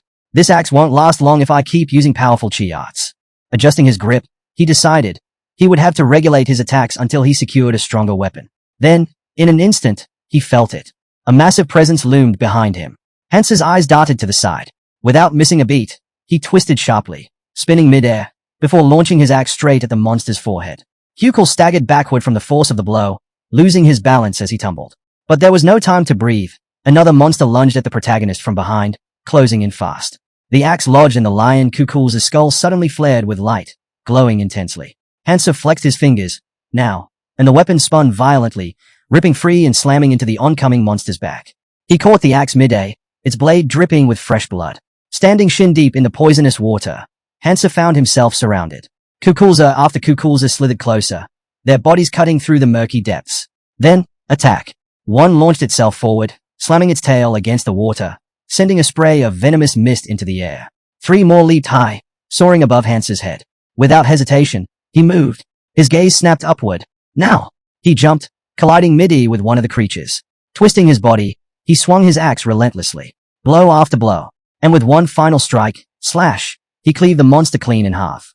Landing on the water's surface, he didn't pause. Hansa sprinted, darting away as massive chunks of the dead monsters rained down from above. Climbing up to higher ground, he scanned the corpses. His eyes narrowed. These were just juveniles. The real threat must be somewhere else. That meant only one thing. He could still hunt the adult. His fingers brushed against something. A red rune. He picked it up, exhaling sharply. I'm burning through stamina and mana too fast. Still, he had no choice but to keep collecting. Lifting his hand, 3 glowing runes of different colors flickered into existence. But just as he stood there, surrounded by poison-drenched trees, crack! The trees around him split apart, shattering into fragments. Instinct kicked in. Hansa raised his axes, crossing them over his face to shield himself from the debris. Then, he felt it. A crushing force, barreling toward him. Eyes widening, he barely managed to block in time, his axe groaning under the impact. A deep crack formed along the weapon's blade. Too reckless, he realized. I pushed these weapons too far. A slow, deliberate set of footsteps echoed through the chaos. Zhang Geisu emerged, eyes flickering with intrigue. You actually blocked that, he mused, a note of amusement in his voice. Then, with a twisted grin, he stretched out his hand. You're better than I thought. I wasn't even trying to kill you. I was just testing you. Hansa's grip on his axe tightened. Zhang Geisu took another step forward, lowering his voice. Listen, I have an offer for you. His fingers twitched slightly, gesturing. Join our clan. Someone's taken an interest in you. Then, raising a single finger, he smirked. It's a good deal. You should take it. His gaze locked onto Hansa's, his eyes widening in anticipation. Hansa didn't hesitate. With a sharp motion, he hurled his axe, straight at Jang Gaesu's face, his voice raw with disbelief. Do you really want me dead? Hansa shot him a cold, piercing glare. You're insane, he bellowed. His grip tightened as his voice dropped to a sneer. How does a newbie like you? His lips curled into a wicked grin. Dare to attack me while I'm speaking. He let go, shoving Hansa back. Then, with an arrogant smirk, he continued. You think just because you've completed a bit of training, you can do whatever you want? That you don't have to fear for your life? Shaking his head, Jang Gaesu chuckled. Maybe that girl liked you for some reason. But me? I refuse. He closed his eyes, looking satisfied with himself. But Hansa's voice cut through, laced with contempt. I refuse your offer. Jang Gaesu's eyes snapped open. A group that worships disasters. Quadrius, Hansa continued, voice steady but filled with disdain. He knew exactly what kind of evil they were involved in. But the worst part? Their so-called tourism. They didn't just feed the disaster fish. They made a spectacle out of it. Ever since Quadrius began operating, the number of red zone travelers had plummeted. People paid to watch the fish devour humans, and the more gruesome the show, the higher the profit. An entire industry built on suffering. Hansu clenched his fists. This organization needed to be wiped out. And he would do it. Jang Gaesu stepped forward, smirking. Meanwhile, Hansu was already calculating. I'll take them out. One by one. Exhaling sharply, he looked away for a brief moment. Then, turning back, he scoffed. Why would I waste time listening to someone weaker than me? That struck a nerve. Jang's face twisted in fury. Pressing a hand to his forehead, he growled. You're really pissing me off now. His voice dropped lower. If I don't bring you in, they'll be furious. But that doesn't mean I have to bring you in unharmed. With a cruel grin, he yanked off his gold chain and dangled it mockingly. They won't mind if you lose a few limbs. Hansa smirked, unfazed. That works both ways. He took a step forward. I need information from you, and I bet you can still talk, even without a few limbs. Jang Gaesu's expression darkened. In a flash, a weapon materialized in his hand. I'd like to see you try, he snarled. His magic flared, and with a furious battle cry, he launched a fierce attack. But Hansa dodged with ease. Jang Gaesu's wild grin widened. Idiot! A sharp pain tore through Hansa's shoulder. Blood spurted into the air. He looked down. His opponent's weapon had stabbed clean through. He grabbed his shoulder, lowering his head as pain surged through him.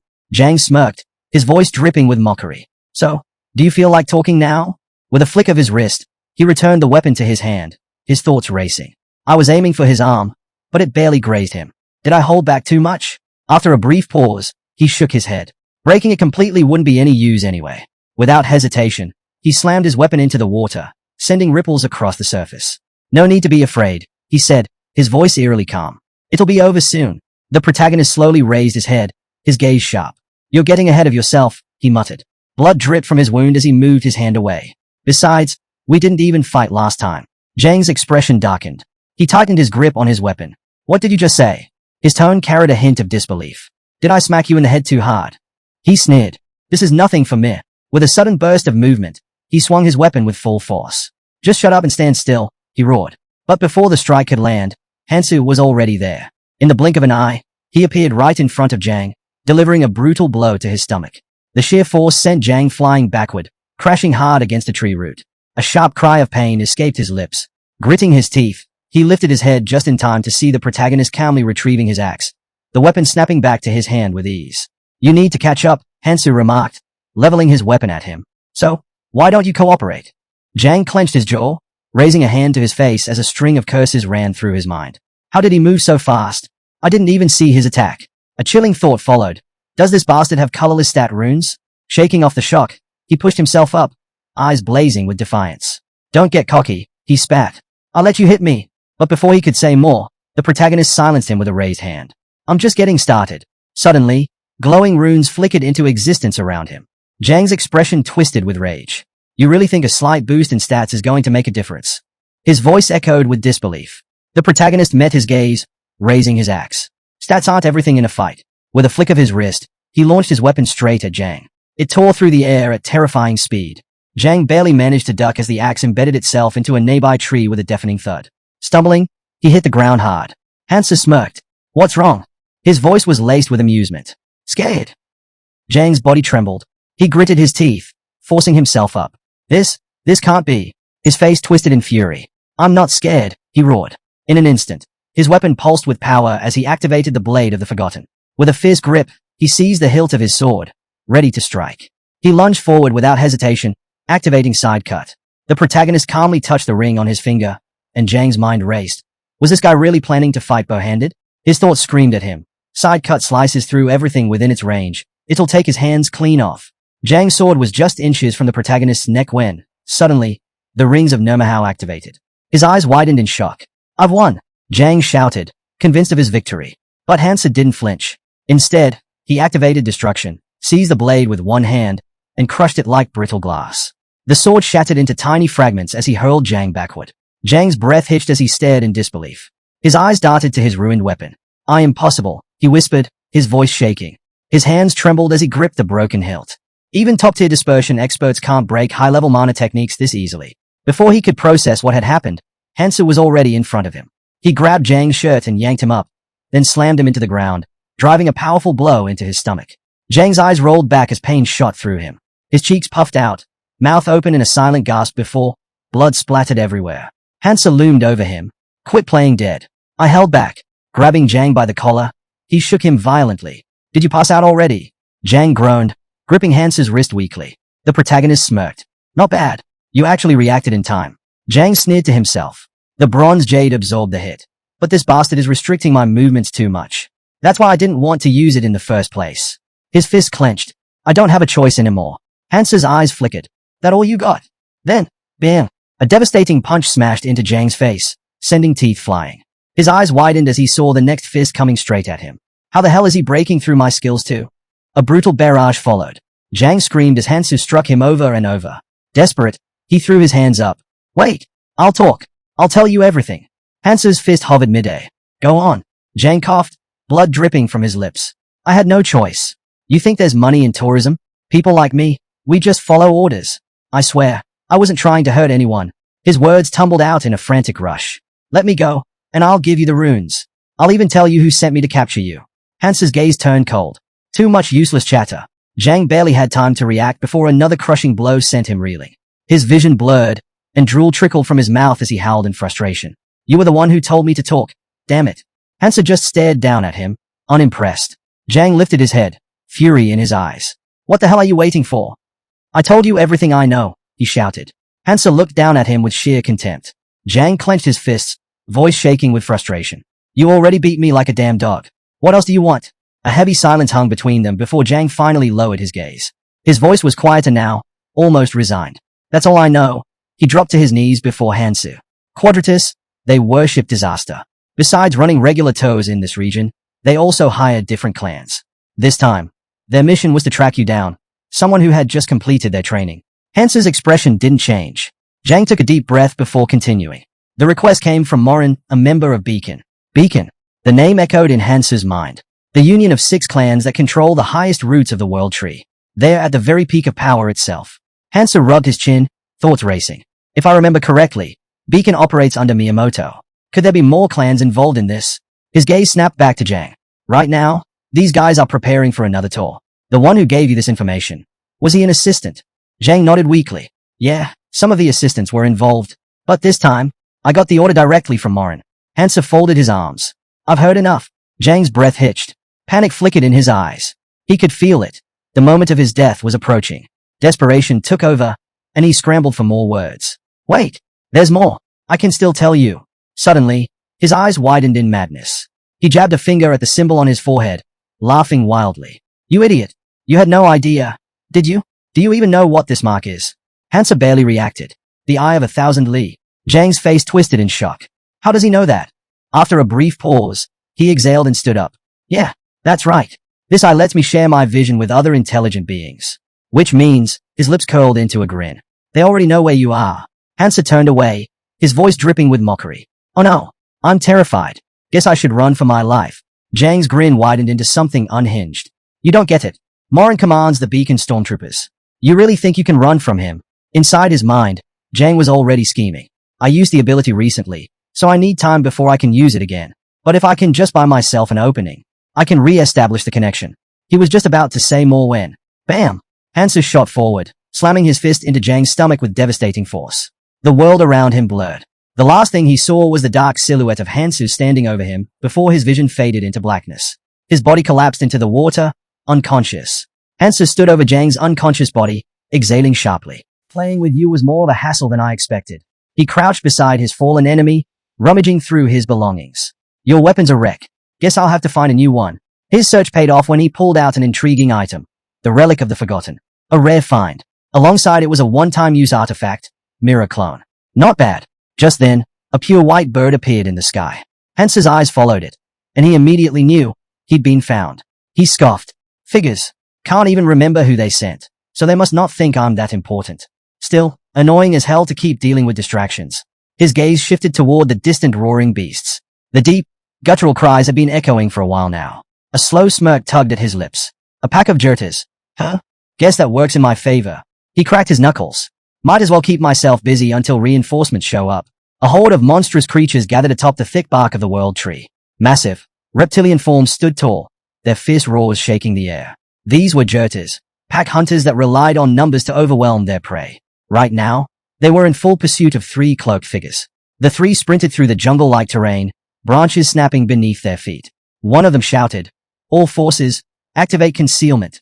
In an instant, their figures shimmered and vanished. Using their newfound invisibility, they leapt into the treetops, finally escaping the reach of the beasts below. Heaving breaths filled the silence. Among them was Cheng, a member of Quadrius. He peered down at the prowling creatures. Damn, thought we were goners for a second.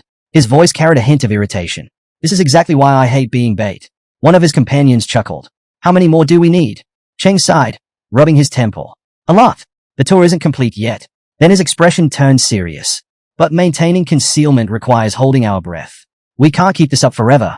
At least we've lured them into the valley. We can take a short break before moving on.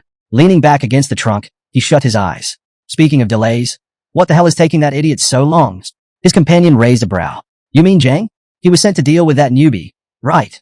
Cheng nodded, tilting his head toward the sky. Yeah, probably goofing off somewhere again. But before the conversation could continue, a bright flash cut through the air. A blue carrier pigeon, formed entirely of magical energy, descended, perching itself gracefully on Cheng's outstretched finger.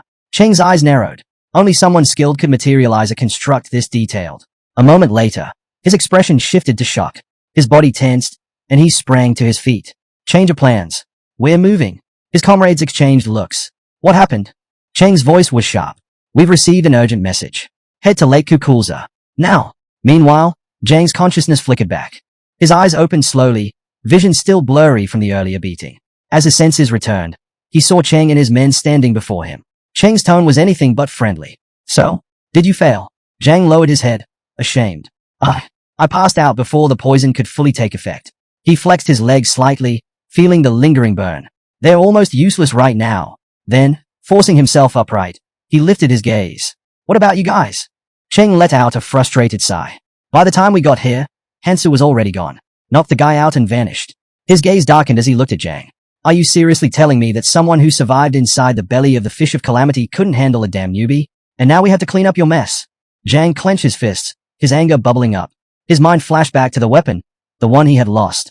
Then, his eyes drifted to his injured leg. What the hell is wrong with this wound?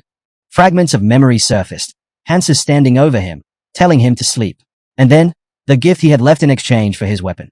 Before Zhang could piece it together, Cheng's sharp voice cut through. Get up! We need to move! Zhang groaned. I know that guy said something to me. Cheng turned to his companion. What's wrong with him? Did he inhale poison? Doesn't matter, the man replied. We need to carry him back to the ship. Cheng didn't waste time. He raised his hand, forming a carrier pigeon out of magical energy. A simple, urgent message meant for nearby operators and clients. He released the pigeon, watching it dart into the sky. It's a crude message, but they'll understand the meaning. Before it could get far, a hand snatched it midair. With a sharp crack, the pigeon was crushed into nothing. A man stood there, seething with rage. Sung, he growled. Follow me. Without hesitation, he leaped down from the ship. Cheng rushed after him. That was fast. We barely sent the message. Before he could finish, the man shoved him aside and stormed forward. His target? Zhang. Zhang groggily looked up and immediately froze. Morin, the stormtrooper commander, loomed over him. With one brutal strike, Morin's fist crashed into Zhang's stomach, knocking the wind out of him. Zhang gasped, doubling over in pain. And who the hell do you think you are? Morin sneered, calling me by my first name. Before Zhang could recover, Morin grabbed him and slammed him into the ground. This group has become pathetic. His gaze swept over the others. Tell me, How exactly do you plan to clean up this disaster? Cheng lowered his head in shame. We'll take responsibility. But before anything else could be said, trouble! One of the subordinates bolted toward the ship, shouting. The Jurtas, they escaped. The entire pack is heading straight for us. A deafening roar filled the air. A wave of monstrous creatures surged toward them, their thunderous steps shaking the ground. Hundreds of them, a dark flood of Jurtas charged forward, their glowing eyes locked on the ship. Cheng's mind reeled. Once Jurtas start running, they don't stop. We used that to lure them into the valley. But why the hell did they leave? His stomach twisted. Did someone? Then, Morin caught a strange scent. His expression darkened. He unsheathed his blade and stepped toward Zhang. The smell was coming from his leg. Idiot. Morin's voice was cold. Before Zhang could react, the blade sank into his flesh. Zhang let out a blood-curdling scream, clutching his leg as pain shot through him. Morin twisted the blade before pulling it out. The steel was coated in a thick red substance. The blood of the Jurtas. He smirked. No wonder they are headed straight for us. Holding the blade up, he examined the thick envelope of scent-enhancing magic around it. It's been modified. Artificially amplified. He scoffed, shaking his head. If I hadn't used a Ronin's tracking, no one would have figured this out in time. Then, a realization dawned on him. His grip on the blade tightened. A newbie, someone who just set foot in the red zone, is already using the natural behaviors of the Jurtas to lure us in. Suddenly, his laughter erupted through the air. His arms spread wide as his chuckles turned into wild, manic laughter. As the echoes of his madness faded, he turned to Cheng. His eyes burned with cold fury. Bring me Hansu. His voice was calm, but the weight of his command was undeniable. I want to see the bastard's face myself. Cheng glanced at the shore, his eyes narrowing. With so many Jurtas swarming around, there was no way the ship would hold out for long. Hearing this, Morin clenched his teeth, frustration flashing across his face. Looks like I'll have to handle this myself, he muttered. With his hand igniting in flames, he strode toward the trembling servant. His voice was sharp, leaving no room for argument. I don't like repeating myself. He grabbed the boy by the chest, his grip firm, as fire slowly began to spread. The heat made Cheng's breath hitch. He could feel the danger radiating from Morin. Morin's burning gaze locked onto him. Hurry up and bring him here, or I'll feed you all to the Jurtas, he ordered, his tone as merciless as a fire in his palm. A sinister smile tugged at his lips. I'll settle things here. Cheng, you'd better make up your mind, fast. With that, he released his grip, sending Cheng crashing onto the deck. The captain, now surrounded by a surge of energy, let out a dark chuckle. If Hansa thinks this is enough to stop me, he's made a fatal mistake. His hands pulsed with shadowy flames as he conjured a swirling orb of dark magic. His eyes gleamed with dangerous intent. I'll make him regret it. The moment his hands stretched forward, the flames erupted. An explosion shook the air, sending monsters flying in all directions. Deep in the forest, the protagonist snapped his head up at the sound. His lips curled into a knowing smirk. Looks like my trap worked, he mused, his voice laced with satisfaction. But his moment of victory was brief. Still, I need to hurry. Pulling out a sap extraction device, he inspected his latest collection, his expression darkening. Useless, he muttered. No nutrients at all. His stomach clenched, a harsh reminder that he hadn't eaten in 2 days. His strength was draining fast. The roots of the world tree once carried life, purifying water and channeling energy. But since its death, the number of nutrient-rich roots had dwindled. If he didn't find the right one soon, he'd be in serious trouble. With a sigh, he reached into his bag, pulling out supplies he had taken from a greedy, self-absorbed noble. At least I have most of what I need, he muttered. His gaze shifted toward the submerged roots. I should get moving, he decided. The deep lake is my next stop. But that was where the real challenge awaited, the territory of the adult Kakulza.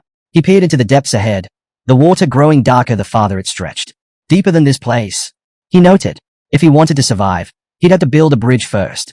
From behind, he pulled out a handful of kweki seeds, special seeds that absorbed poisonous water and grew into massive lotus flowers. Without hesitation, he tossed them into the water. As soon as they made contact, the seeds reacted instantly, sprouting at an incredible speed. Within seconds, sturdy stems pushed up from the surface, and moments later, large lotus flowers bloomed. Just as the flowers opened, hands suddenly landed atop them. Gripping the weapon he had taken from Zhang Geisu, he muttered that aiming upwards would be easier, but he would handle things himself. Before he could say more, massive creatures burst out of the water, their grotesque forms looming over him. His grip on the weapon tightened. It was time to hunt. Meanwhile, Morin stood amidst a sea of monster corpses, arms crossed. He turned slightly, addressing the girl behind him. Has the carrier pigeon arrived? Miller kept her hands behind her back and replied, not yet. It's still on its way. Morin strode past Zhang Geisu, who was bound and helpless. Glaring down at him, he remarked bitterly, a top-tier reconnaissance skill, wasted. And all because of you. Snatching Jang Gaesu up by his clothes, Morin's frustration boiled over. If you weren't our guide, I would have left you to rot in the poisonous sea. You and Quadrius both. With that, he released Jang Gaesu with a sharp shove and turned to Miller. Take us to the last known location. Miller hesitated. You're really going there yourself? Morin's gaze sharpened as a sinister grin spread across his face. Of course. There's nothing quite like hunting with my own hands. Back on the battlefield, the last of the monsters had fallen. Hansu, exhausted, wiped sweat from his forehead, his sword trembling in his grip. I can barely swing this thing anymore, he muttered. In his mind, he reassured himself this was the final Kukulza heart he needed. Just as he caught his breath atop the lotus flower, an unseen danger locked onto him. A silent arrow, brimming with lethal precision, tore through the air straight at him. His instinct screamed at him in the final moment, and he barely managed to dodge. The arrow impaled the lotus beneath him, shredding it to pieces. Cheng, the archer, frowned. He had missed. Hansu's eyes narrowed as he studied the embedded arrow. That was a precision skill. Dodging won't be easy. Before he could think further, more arrows rained down on him. Realizing escape was his only option, he raised his sword, deflecting as many as he could. But then, a sharp pain. Blood splattered from his hand, dripping steadily from his fingers into the poisoned waters below. The moment the droplets hit the surface, the monsters lurking beneath stirred. The scent of fresh blood sent them into a frenzy. Hansu took off running. Damn it! The smell is riling them up. From a distance, Cheng pulled his bowstring taut again, scowling. These damn Kukulzas are making this a nightmare. We're supposed to be back up. Go down there and grab him. Miller, standing beside him, raised a delicate finger to her lips and sighed. You want me to jump into that chaos? Do you have any idea what the water will do to my hair? Cheng threw his arms up in frustration and barked at Miller to move. The monsters only attacked when they smelled blood. She had no reason to hesitate. Miller, however, simply covered her ears and sighed. Stop yelling. You'll give me wrinkles. Ignoring her complaint, Cheng conjured a magical dove in his hands. I'm sending this out now. We can't let him escape, he said, his tone sharp. Get moving. We need to take him alive. Miller let out a small huff but jumped onto one of the floating flowers. Yeah, I get it, she said. Drawing a sleek blade from her back, she smirked. Guess he'll have to keep me entertained until we're both worn out. At that moment, Cheng and his members extended their hands toward her, releasing a surge of magic. A powerful energy wrapped around Miller, making her shiver with excitement. It's been a while since I had a scene this good, she murmured. In a blink, she launched forward, closing the distance between herself and Hansu in an instant. Their swords clashed, sparks flying as they exchanged rapid strikes. The battle was fierce, neither giving an inch. Then, out of nowhere, a massive monster lunged toward Hansu from the side. Without breaking stride, he shifted his sword, deforming its shape in a single sharp motion. One swift blow, and the beast was cut down. But before he could catch his breath, Miller appeared right behind him. Where are you looking? She whispered. Her blade was already at his face, slicing through the air with deadly precision. Hansu barely managed to twist away, dodging by the slimmest margin. Without hesitation, he countered, landing a solid kick to her side. The impact sent Miller skidding backward, but she quickly regained her footing. Wiping a trickle of blood from her lips, she grinned. Not bad for someone who was just falling, she mused. She glanced at the blood on her fingers, her expression unreadable. But if you want to leave a mark on me, she said, licking her lips, you'll have to do a lot better. Her voice darkened slightly. Not that it matters. Even if you surrender, I won't spare you. Hansu studied her carefully. In his mind, alarms were blaring. She was getting faster, her attack sharper. And with those cursed blood-drawn dolls closing in, hesitating now would be fatal. His grip tightened around his sword. The longer this dragged on, the worse it would get. His mind raced. I need to turn this fight in my favor. Summoning the magic from his ring, he poured it into his blade. Miller noticed immediately, raising her sword in anticipation. Hansu struck first, his attack coming faster than before. Miller reacted instantly, attempting to block, but her defense was useless. As she staggered back, she narrowed her eyes. Heh, I thought you had some brilliant trick up your sleeve, she said, tilting her head. But this is kind of underwhelming. Her gaze flickered to his weapon. Wait a second, isn't that Zhang's blade? A smirk crossed her face. You really shouldn't go around stealing other people's toys. Then, just as she was about to strike again, something changed. She glanced down at her arm, her expression shifting from amusement to confusion. What? Blood trickled from a fresh wound. At first, it seemed minor, but then, her breath hitched. The wound wasn't healing. Her eyes widened in shock. Why isn't it healing? Before she could react, blood dripped into the water. The moment it touched the surface, something stirred. The water exploded upward as a massive creature surged toward her, its monstrous form rising from the depths. Miller barely had time to scream before it lunged. Cheng watched as Miller scrambled away in a panic, her movements frantic. Frustrated, he shouted. Pull yourself together. It's just a scratch. But Miller wasn't listening. She darted from side to side, eyes wide with terror. They can smell my blood, she shrieked. Meanwhile, Hansu activated the Ring of Nirmaha, second authority, hemorrhage. This ability, unlocked by upgrading his red stats, was far more than simple bleeding. It was a relentless drain, clouding the mind and exhausting the body with continuous blood loss. Hansu clung tightly to the monstrous creature beneath him, feeling the weight of the power he had unleashed. His head hung low as he grimly acknowledged the cost. Maintaining hemorrhage eats through too much mana, he thought. I wanted to avoid using it. But now, with these monsters drawn to the scent of blood, we're finally on equal footing. As Miller desperately swung her sword, fending off the creatures swarming toward her, Hansa turned away, realizing there was no easy escape. Cheng saw his chance. Don't just stand there. Catch him, he roared to his subordinates. With shaking hands, he drew his bow once more, his mind racing. We can't let him go. If we fail, Morin won't let us live through this. Gritting his teeth, he loosed several rapid-fire arrows. Some tore through the approaching monsters, clearing a path. I'll hold them off. The rest of you, focus on him, he barked. Miller and the other subordinates wasted no time, charging toward Hansu. Hansu calmly reached into a small bag. In an instant, Miller's blade flashed. She slashed at whatever he had pulled out, cutting it cleanly in half before it even hit the ground. You won't escape me, she snapped. Then, something strange happened. Blood sprayed everywhere. Thick, deep red, coating her from head to toe. She blinked. The corpse at her feet wasn't what she had expected. It was a Goethes. Hansu's lips curled into a sinister smile. The blood of a Goethes, he murmured, is perfect for driving the Kukulzes insane. Realization dawned on Miller's face. Her eyes flicked to the massive creatures already stirred into a frenzy, their movements growing more erratic. Hansu's grin widened. And now, with you all drenched in it, he chuckled darkly. I wonder what they'll do to you. At that exact moment, the water exploded. A swarm of monstrous creatures surged toward them. Miller, her face splattered with Goethes' blood, let out a breathless laugh. Hansu, you're a real psycho, she whispered, her expression a mix of awe and disbelief. Hansu stepped onto the edge of a ledge, glancing back one last time. Have fun, he said with a smirk. Then he was gone. Once outside, Hansu leaned against a thick tree trunk, exhaling heavily. He placed a hand on the back. Dry. This one too. Moving from root to root, he checked each one. Every single one was the same, dried out and lifeless. His expression darkened. Wherever those bastards go, the roots wither. The process was happening too quickly. He needed to get a better vantage point. Closing his eyes for a moment, he steadied his breathing. At least the red zone isn't too far. Pushing himself forward, he continued on his path. When I find Morin, his fingers tightened around his blade. I'll kill him myself. But the boy facing them only smirked, his tone dripping with mockery. Maybe you should have managed your supplies better, he said. This root belongs to our clan. Then, with a flick of his wrist, he drew a knife. You really think a bunch of rookies like you can fight us for it? He scoffed. A little hunger is normal for newbies. The survivors from the protagonist's ship clenched their fists, glaring at the arrogant group. But they had no choice. They had to turn back.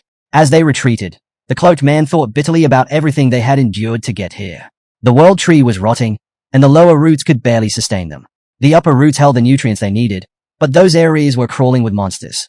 Worse yet, every time they tried to climb, the stronger clans blocked their way. Were they really going to starve to death here? Suddenly, a sharp scream cut through the tense air. One of the bullies was shouting in fury. Who the hell are you? The survivors from Hansu's ship spun around, a flicker of hope in their eyes. Get lost, the bully roared. But before he could react, a powerful strike sent him flying. The cloaked man's eyes widened. He knew that figure instantly. The protagonist had arrived. Panic spread through the bully's clanmates. We need to run, one of them stammered. In an instant, they turned tail and bolted. Relief washed over the group. Finally, they had a chance. Without wasting time, they scrambled onto the root and set up their extractors, eager to claim the precious liquid they so desperately needed. One of them turned to the protagonist, grinning. You just solved all our problems with a single move. After a while, the protagonist spotted Hansu along the route and called out to him. He landed smoothly beside him. Do I know you? He asked, studying the boy. Hansu looked surprised. You don't remember? He asked, confused. We were on the same ship. The protagonist didn't respond. His focus was entirely on gathering food and water. Johann, as he introduced himself, sighed before smiling warmly. Doesn't matter. I'm just glad to see you again. He reached out his hand in a friendly gesture. If it weren't for you, we would have starved to death. Hansu, chewing on his gathered food, barely glanced up. I was just hungry too, he said simply. Eat if you want. Johann hesitated before speaking again. Hey, can I ask you something? The protagonist let out a heavy sigh, already expecting the request. Johan's expression turned serious as he spoke. We need the ship we sailed on. He raised his hands, trying to reason with Hansu. Every path upward is blocked. The only way forward is to use the ship. But Hansu didn't even hesitate. He turned away and said firmly, "No." Johan's frustration boiled over. He threw his arms up, his voice rising. I'm not just asking for nothing.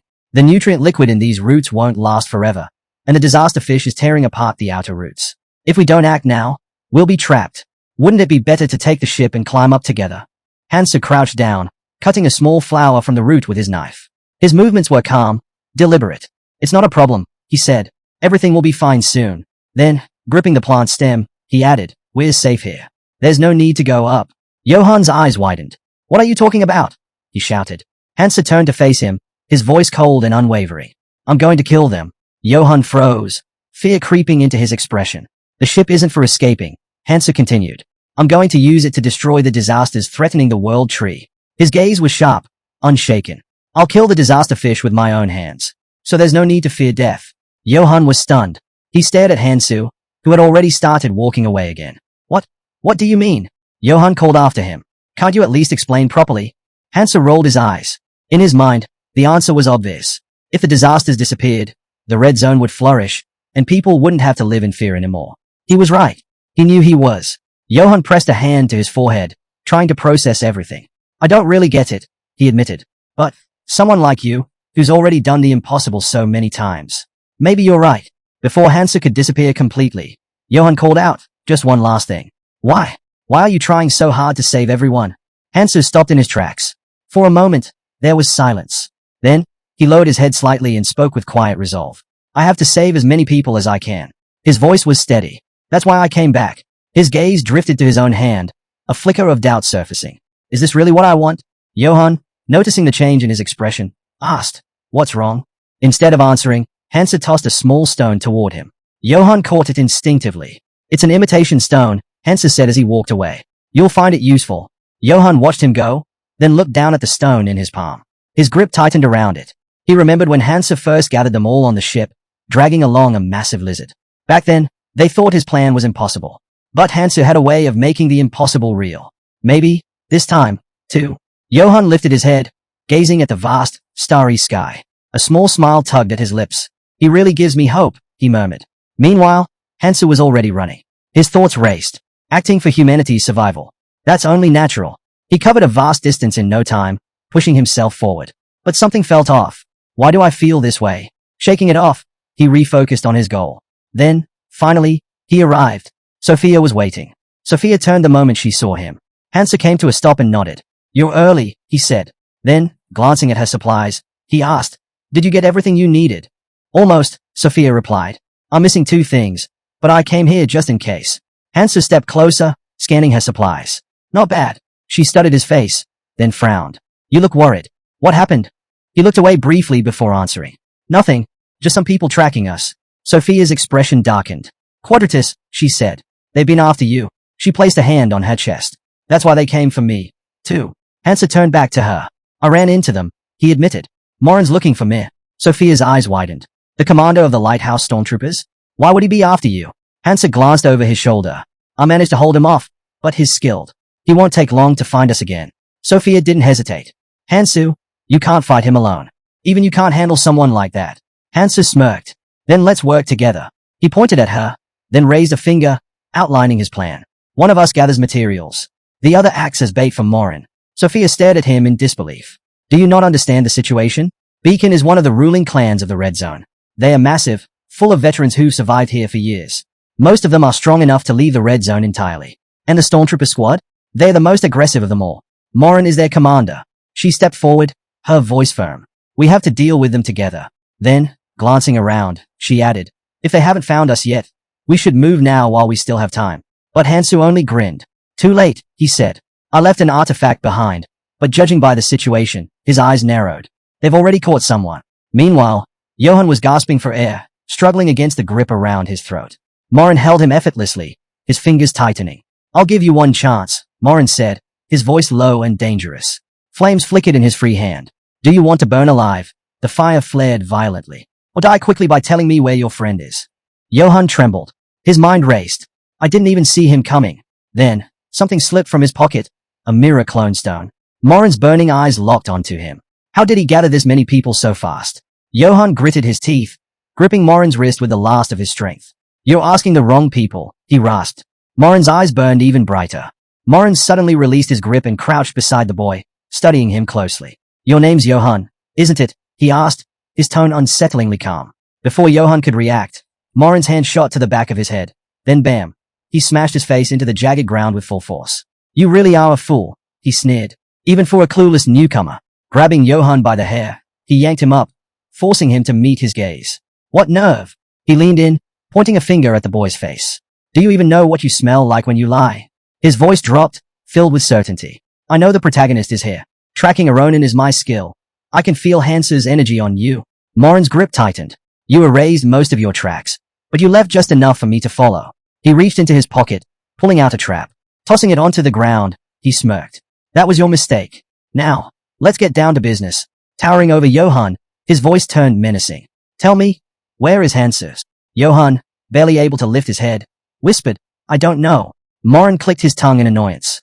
Still trying to lie. His gaze darkened. Guess I have no choice. His hand ignited in flames, his eyes glowing ominously. Then you die. Without hesitation, he swung his arm down, fire surging toward Johann. But just before the fatal blow landed, he halted. His lips curled into a sinister grin as his eyes flicked to the side.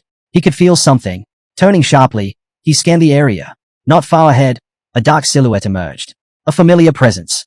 A slow, wicked smile spread across the figure's face.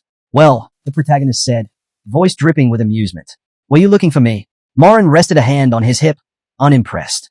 And you? Are you really Hansu? But something was off. He narrowed his eyes. The protagonist's figure shimmered slightly, an illusion.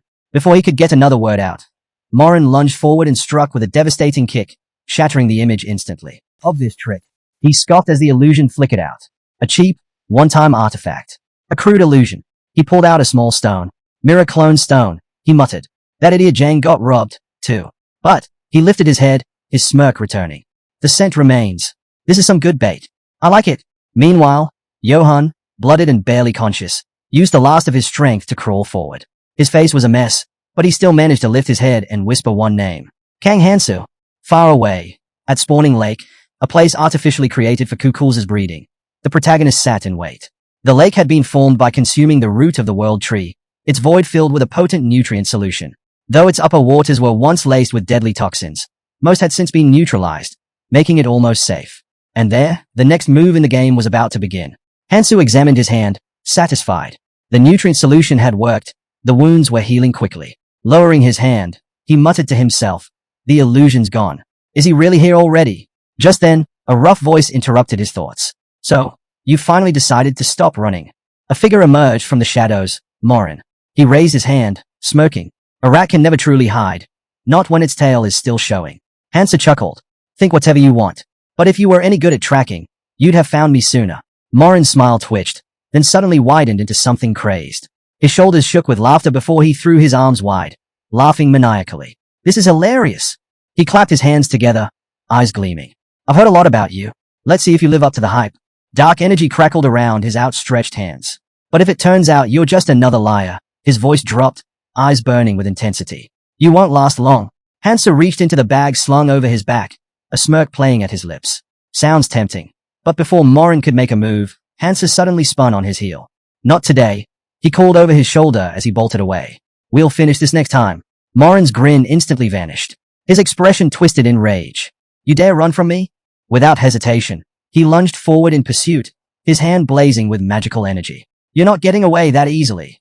He thrust his palm forward, unleashing a searing jasper flame straight at Hansu's back. But Hansu was already moving. With fluid precision, he dodged, the dark flame scorching the air just behind him. In his hand, he clutched the seeds of Kyuche.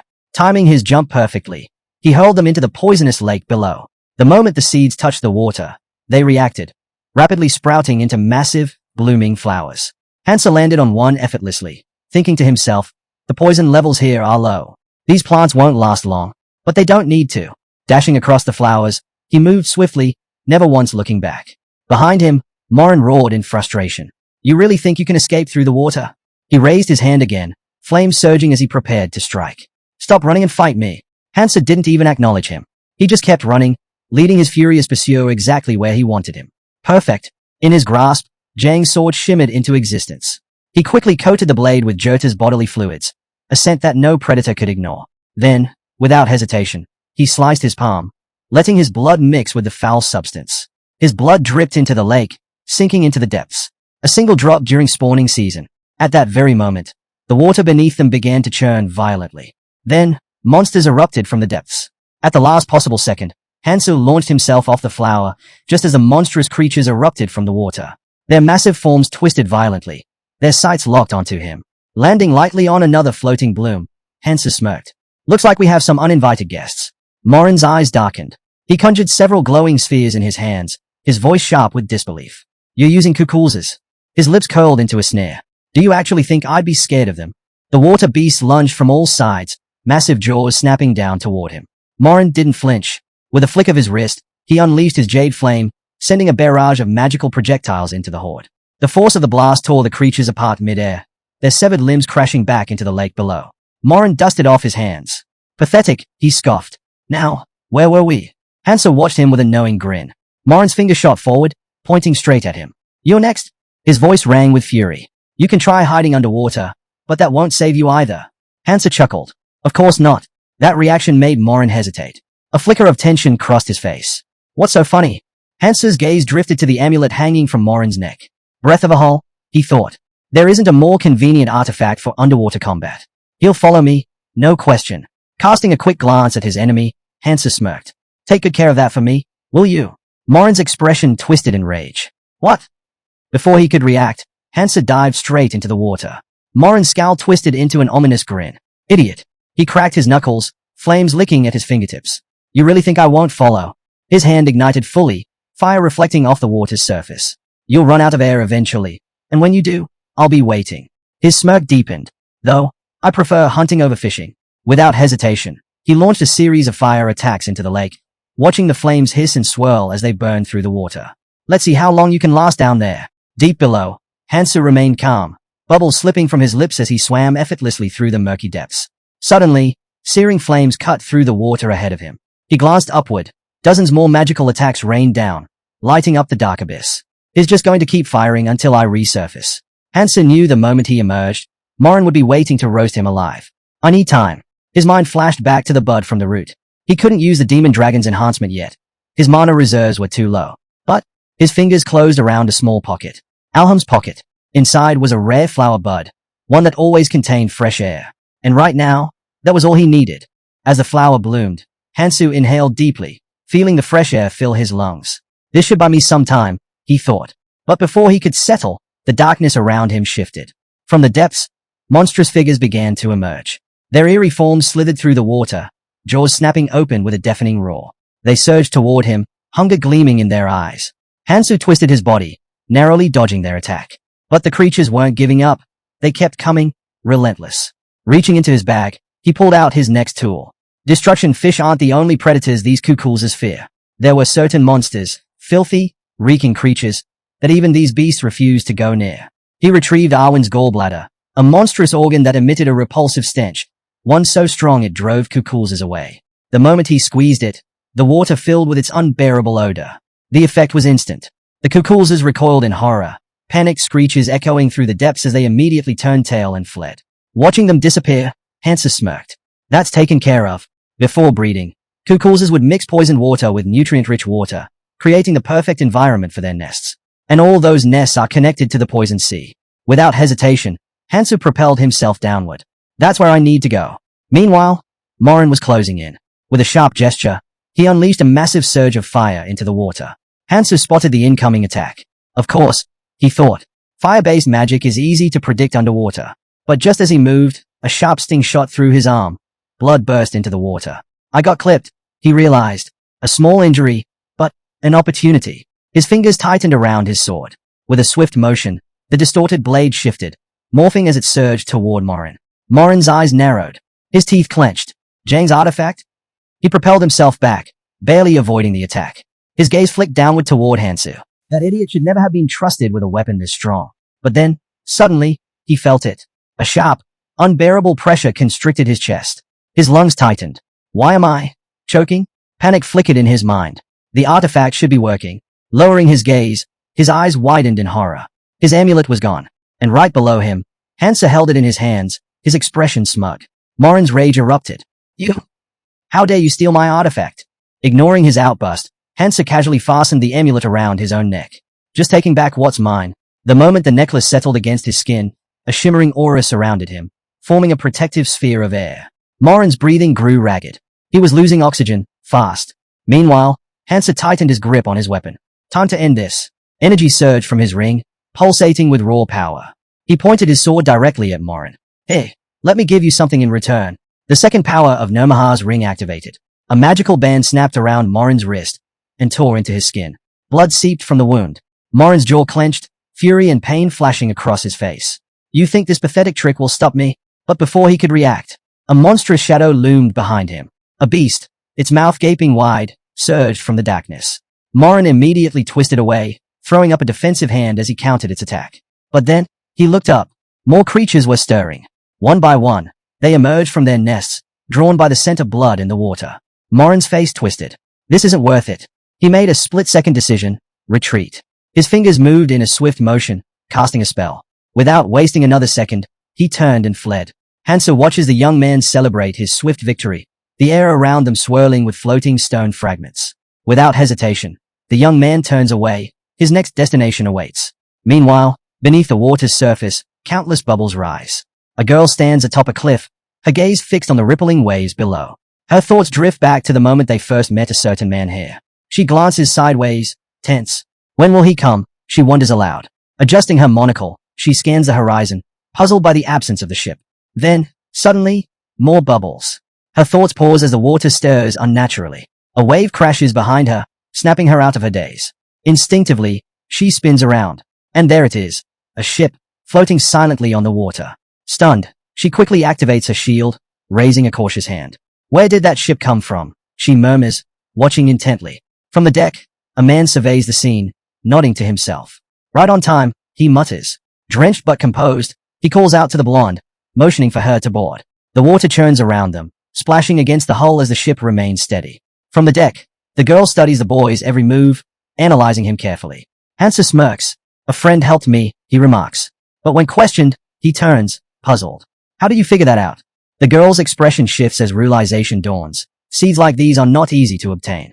Her gaze sharpens through her monocle. You've only just entered the red zone, haven't you? She asks, suspicious. How do you know so much? A powerful aura pulses around the boy. His stats appear shockingly high for a newcomer. Hansa kneels, deep in thought. It's like he already knows everything. The boy picks up an item, holding it between his fingers. The right combination, he muses, can amplify their power. A vessel materializes in his hand, liquid swirling inside. This, he explains, is the result of years of alchemist's efforts, for the benefit of humanity. His sharp gaze locks onto the girl as she speaks. Then, the question strikes. What are you hiding? Hansa turns away, voice calm. Everyone has secrets. The girl's eyes widen at the mention of the seventh phantom. The boy rises to his feet. That doesn't matter now, he says, fixing his eyes on the horizon. It's time to meet her, face to face. The water remains eerily still. Then, a ripple. Something emerges. A creature. The fish of destruction watches silently as the ship drifts further away. From the deck, the young men assess their next move. We'll enter through the gills, one decides. The young man shifts his gaze, turning to the lady beside him. His voice is firm, unwavering. From now on, you follow my lead. Without hesitation, the blonde steps forward. I won't be a burden, she declares, her voice steady. Turning to face him, she adds, and your secrets don't concern me. But before the young man can respond, she shifts gears, speaking with unwavering resolve about her goal. H crosses his arms, meeting her gaze. Don't worry, he says with a calm certainty. His determined stance leaves no room for doubt. When he makes a promise, he keeps it.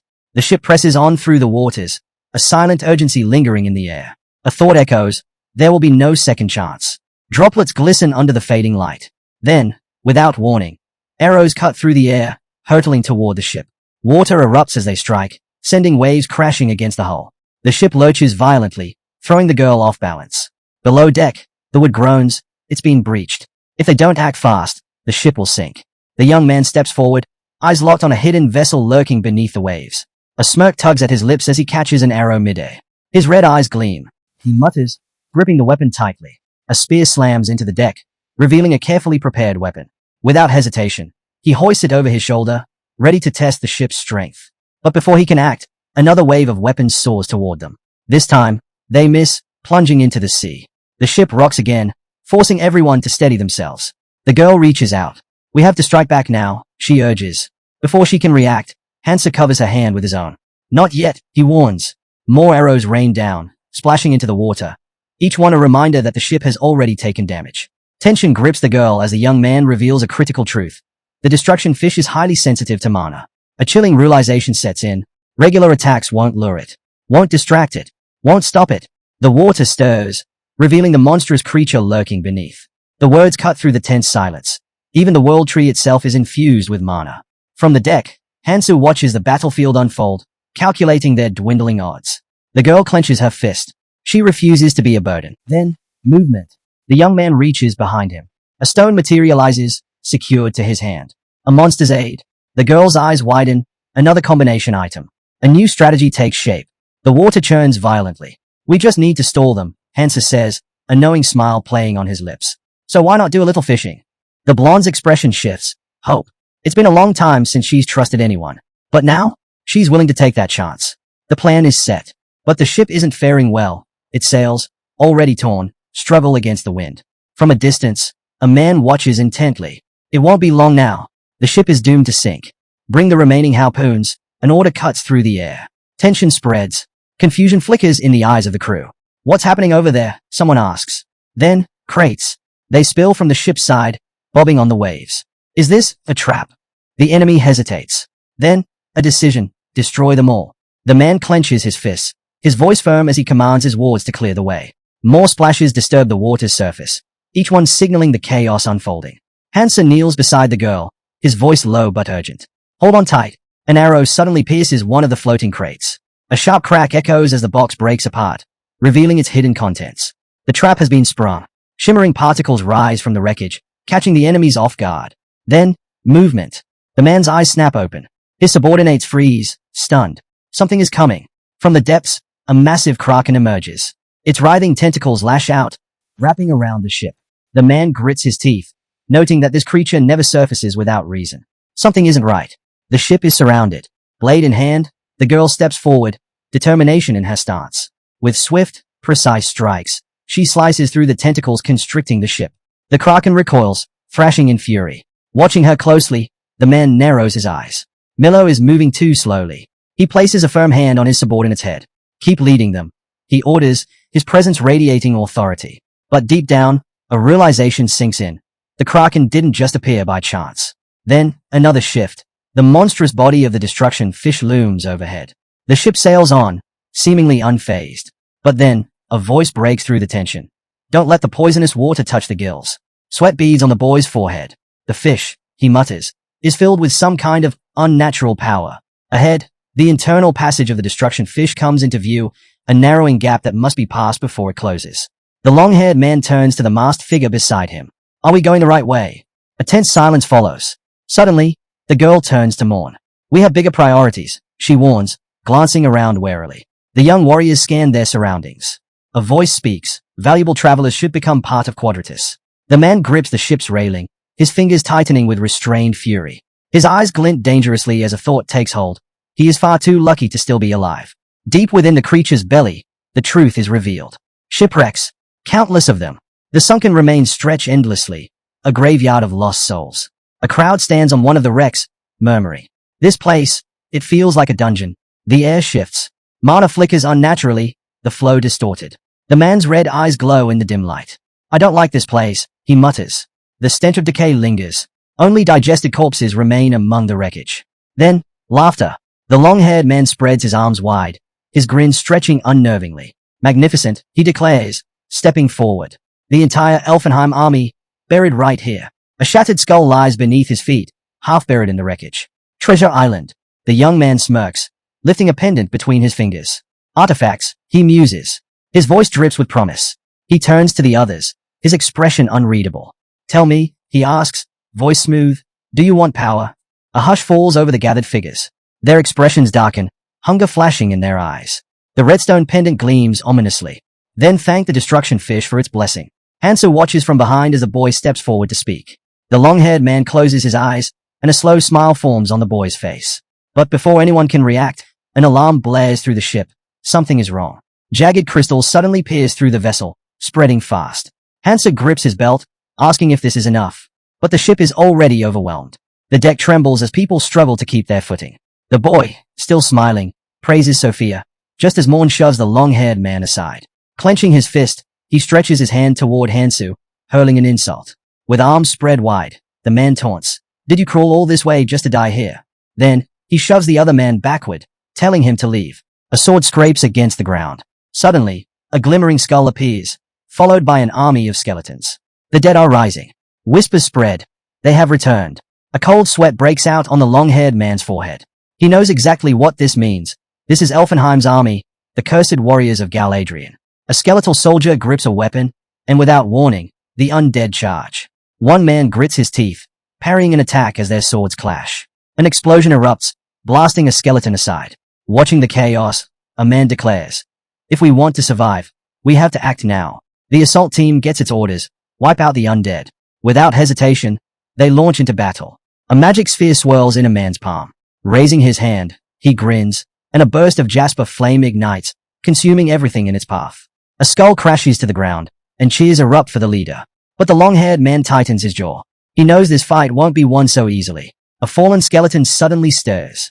The boy's eyes widen in horror as he realizes, these aren't ordinary undead. These are the guardians of the Fish of Destruction. A hand reaches out, gripping a skull. The curse is real. The knight places it back, and a chilling truth is spoken. The dead will continue to rise as long as the fish lives. Suddenly, blue flames burst from a corpse's mouth. The battlefield stills for a moment. Then, panic. Desperate cries ring out for help. Morin bares his teeth, shouting. No one retreats. The long-haired man clenches his fists, fury rising. He is to get out of here. But where is Hansu? And what about Sophia's mission? Stakes protrude from the ground, confirming that everything is unfolding just as Salan predicted. Then, without warning, the young man bolts. He knows the truth. The first protective device inside the fish's belly is what binds the ghostly knights to it. Hansu frowns, but it's clear. Sophia already has her orders. Deep within the fish's stomach, decayed ships float in the eerie glow. The young man makes his choice. He's going for the core. The golden heart of the beast pulses in the darkness. This is its weakness. If they can destroy it, the creature will finally fall. A sword gleams in his grip. Then, Hansu moves. The long-haired man's eyes snap to him. He calls out, but Hansu is already in motion. Without hesitation, he launches an attack. The young man whirls around just in time, skillfully deflecting the incoming strike. Without hesitation, he sidesteps, making a beeline for the swordsman. The dark-haired man narrows his eyes. It's him again. Before he can react, hands grab him, slamming him to the ground. Gritting his teeth, he tightens his grip on the hilt of his sword. Was last time not enough for you? He growls. But then, something unexpected. The long-haired man reaches out and grabs the tip of his sword. Hansu's eyes widen in surprise. Across from him, the boy's grin stretches wider. How dare you challenge the core of the Fish of Destruction? He taunts. Then, something shifts, a third eye opens on his forehead. His voice rings out like a decree. Anyone who dares to defy the Fish of Destruction will die. Before Hansu can respond, an arrow is suddenly aimed right at him. The archer smirks. Dodge this if you can. A sharp twang. The arrow streaks through the air, a perfect shot. Hansu has no time to evade. It's going to hit. The archer's lips curl into a satisfied smile. Bullseye. But then, something unexpected. The archer stiffens, eyes widening in shock. Hansu stands there, completely unharmed. His body gleams, now coated in shining metallic scales. Electricity crackles around him, demonic dragon enhancement. The stunned enemies exchange uneasy glances. This was impossible. That shot could take down even Kukulzes, the archer mutters in disbelief. The young man raises an eyebrow. Funny, the same skill feels so much stronger now. With narrowed eyes, the archer pulls back his bowstring again. Then I'll just keep shooting until you fall. But Hansu exhales, closing his eyes. You should have just let me go, he mutters. Then, his arm shifts, flesh turning into a dragon's claw. With a piercing gaze, he makes a cold declaration. None of you are leaving here alive. Meanwhile, deep within the cave, the battle rages on. A warrior stomps down, crushing a skull beneath his foot. Swings around, barking orders. Keep attacking. Don't let them regenerate. But it's no use. The undead recover faster each time. A monstrous skeleton lunges, impaling a traveler through the chest. It opens its jaw wide, a guttural hiss escaping. Nearby, a bandit grits his teeth, frustration burning in his eyes. Their stamina is running low. Their mana is draining. If this keeps up, they won't last. They were fighting an enemy that just wouldn't stay dead. Then, realization strikes. This isn't just an attack, it's a trap. His fingers twitch, gripping his weapon tighter. There's only one way out. He raises his hand, shouting, "Use the feather, now. If we don't, we'll die and become just like them. A single feather of the world. Their only chance at survival." A small tree appeared in the man's hand. The system's message flashed. This artifact could teleport them and everyone nearby to a new location in an instant. But the boy's eyes widened in fear. "We already tried that," he said, his voice unsteady. "It didn't work." Standing on the platform, Sophia shook her head. "Of course it didn't," she said. "You can't just escape the stomach of the fish of destruction." Her gaze darkened. "Even the ghostly knights of Elvenheim are trapped here. They're immortal, but only in this place." Warren's fists clenched, his teeth bared in frustration. "And you think we're just going to let you walk away after interfering with us?" Sophia's lips curled into a smirk. "And you think," she shot back, "that after all this time, struggling alone to kill this monster, I'd expect any help from people who stood by and did nothing?"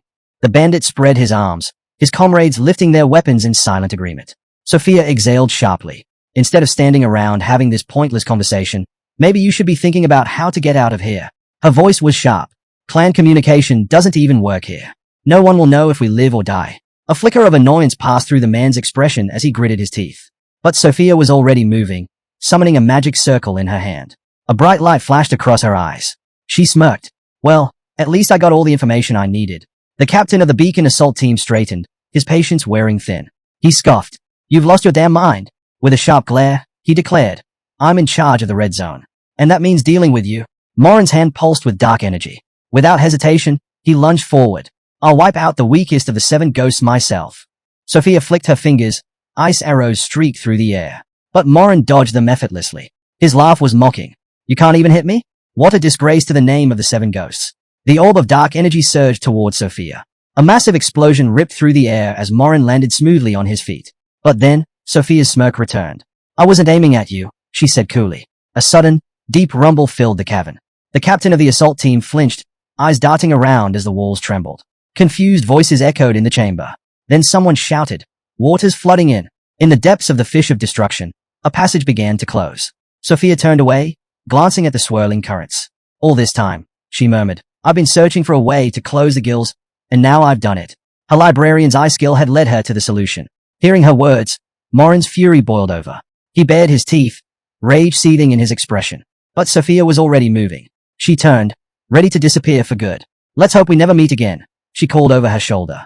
The bandit growled, whipping around to his crew. "What the hell are you all standing around for? Get the ship ready." Voice rang out. "Everything's set." His eyes narrowed. "Then where's our ally? He should be guiding us by now." But then, expression shifted. A new threat loomed. "They've surrounded us," she said. The ghost knights were back. And this time, there was no escape. As the battle raged on, the captain of the assault team explained that the gills would reopen by the time the ship reached them. For now, their priority was keeping the knights away from the civilians. His gaze darkened with anger. He swore his enemy would regret crossing him. Summoning a surge of dark energy, War declared he wasn't going down without a fight. With the power of Jade Flame, a wave of energy tore through the ranks of the risen dead. Nearby, the bandit leader raised his hand, signaling his men to charge.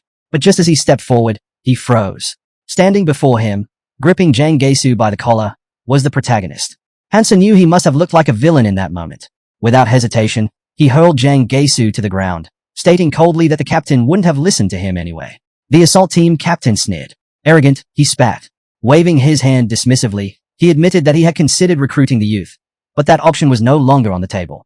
Before he could say more, Hansa lunged forward, hand outstretched. Enough talk. Morin reacted instantly, blocking the strike with his sword.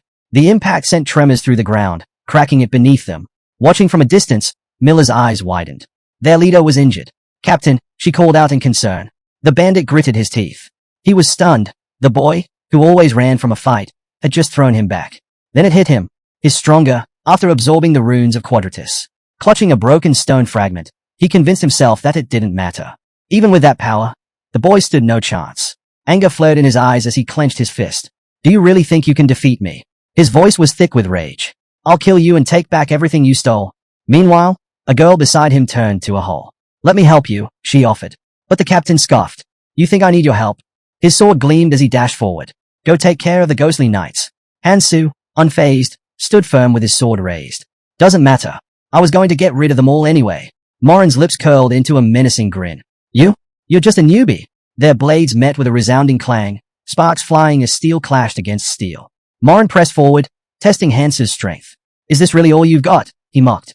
Hansu gritted his teeth, his arm trembling under the force. Morin smirked. He's struggling. There's no way he can beat me. I'll never lose to a newbie. With a sudden shift, Morin's blade slid against Hansu's, creating an opening. In one swift motion, the captain of the assault team leaped into the air, his sword poised for the final strike. Warren swung his blade with full force. This is the end, he roared. The tip of the sword found its mark. The blade pierced Hansu's body. He stood frozen. The bandit scoffed, shaking his head. This could have ended differently. If you had just accepted my offer and sworn loyalty to me, you wouldn't be dying right now. Hansu lowered his head, blood seeping from the wound in his chest. The pain was sharp, but he didn't flinch. The captain grinned, leaning in. You lost for one simple reason, he said, his voice dripping with satisfaction. You were weaker than me. Hansu's lips curled into a faint smile. Is that so? Before the captain could react, Hansu's hand shot out, gripping the blade buried in his body. He looked up, his eyes sharp. Funny, I could say the same thing about you. Blood dripped from his mouth, yet his grip on the blade tightened. Morin's expression twisted in rage. Insolent brat, he roared.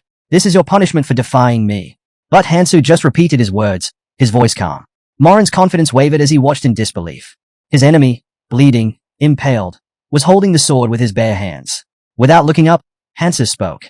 Night artifacts are impressive, sharp enough to pierce dragon scales. A glint of energy flickered around him, armor forming over his skin. Thanks for delivering it to me. Morin's eyes widened in horror. Impossible. I struck your heart. There's no way you're still standing. Then he saw it. The dragon's paw. Body modification. Hansu raised his hand, energy crackling around it. Doesn't matter anymore. With a single slash, his razor-sharp claws tore through Morin's body. Blood splattered across the ground as the captain staggered back, clutching his wound. His breath came in ragged gasps. Even with that, your heart is still wounded. He glanced at the gaping hole in Hansu's chest and cursed. Your skill is broken. His body collapsed, lifeless. Hansu exhaled and reached for the sword still lodged in his chest. With one swift motion, he pulled it free, tossing it aside. A white rune shimmered in his palm before dissolving into nothingness. He took a deep breath. That worked, but only because I put in the effort to craft 3 dragon hearts. Above him, the massive beast let out a deep growl. The demonic dragon enhancement skill granted him the ability to copy any organ, borrowing the raw power of a dragon itself. Hansu rolled his shoulders, flexing his fingers. Compared to a dragon's body, the human form was painfully inefficient. The transformation had taken its toll. He could feel the strain already. He picked up his sword, glancing at his runes. 35% capacity. Not enough. Sheathing the weapon, he closed his eyes.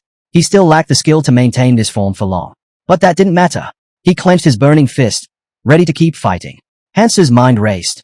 Do I have enough time? His brows furrowed. If he hesitated even a moment longer, he might not. Behind him, Jang Gesu lay motionless, his eyes shut. But his third eye twitched, its pupil darting back and forth. A massive red eye loomed above, watching Hansu with an unsettling intensity. Then, a voice, cold and ominous, whispered a promise. I will remember you. And just like that, the eye vanished from the bandit's forehead. Hansu turned, pushing forward through the belly of the destruction fish. The path ahead was clear, for now. He still had a chance.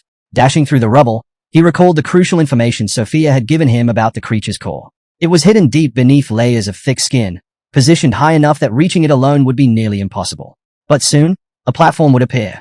That was his opening. Ahead, a giant sphere pulsed with light.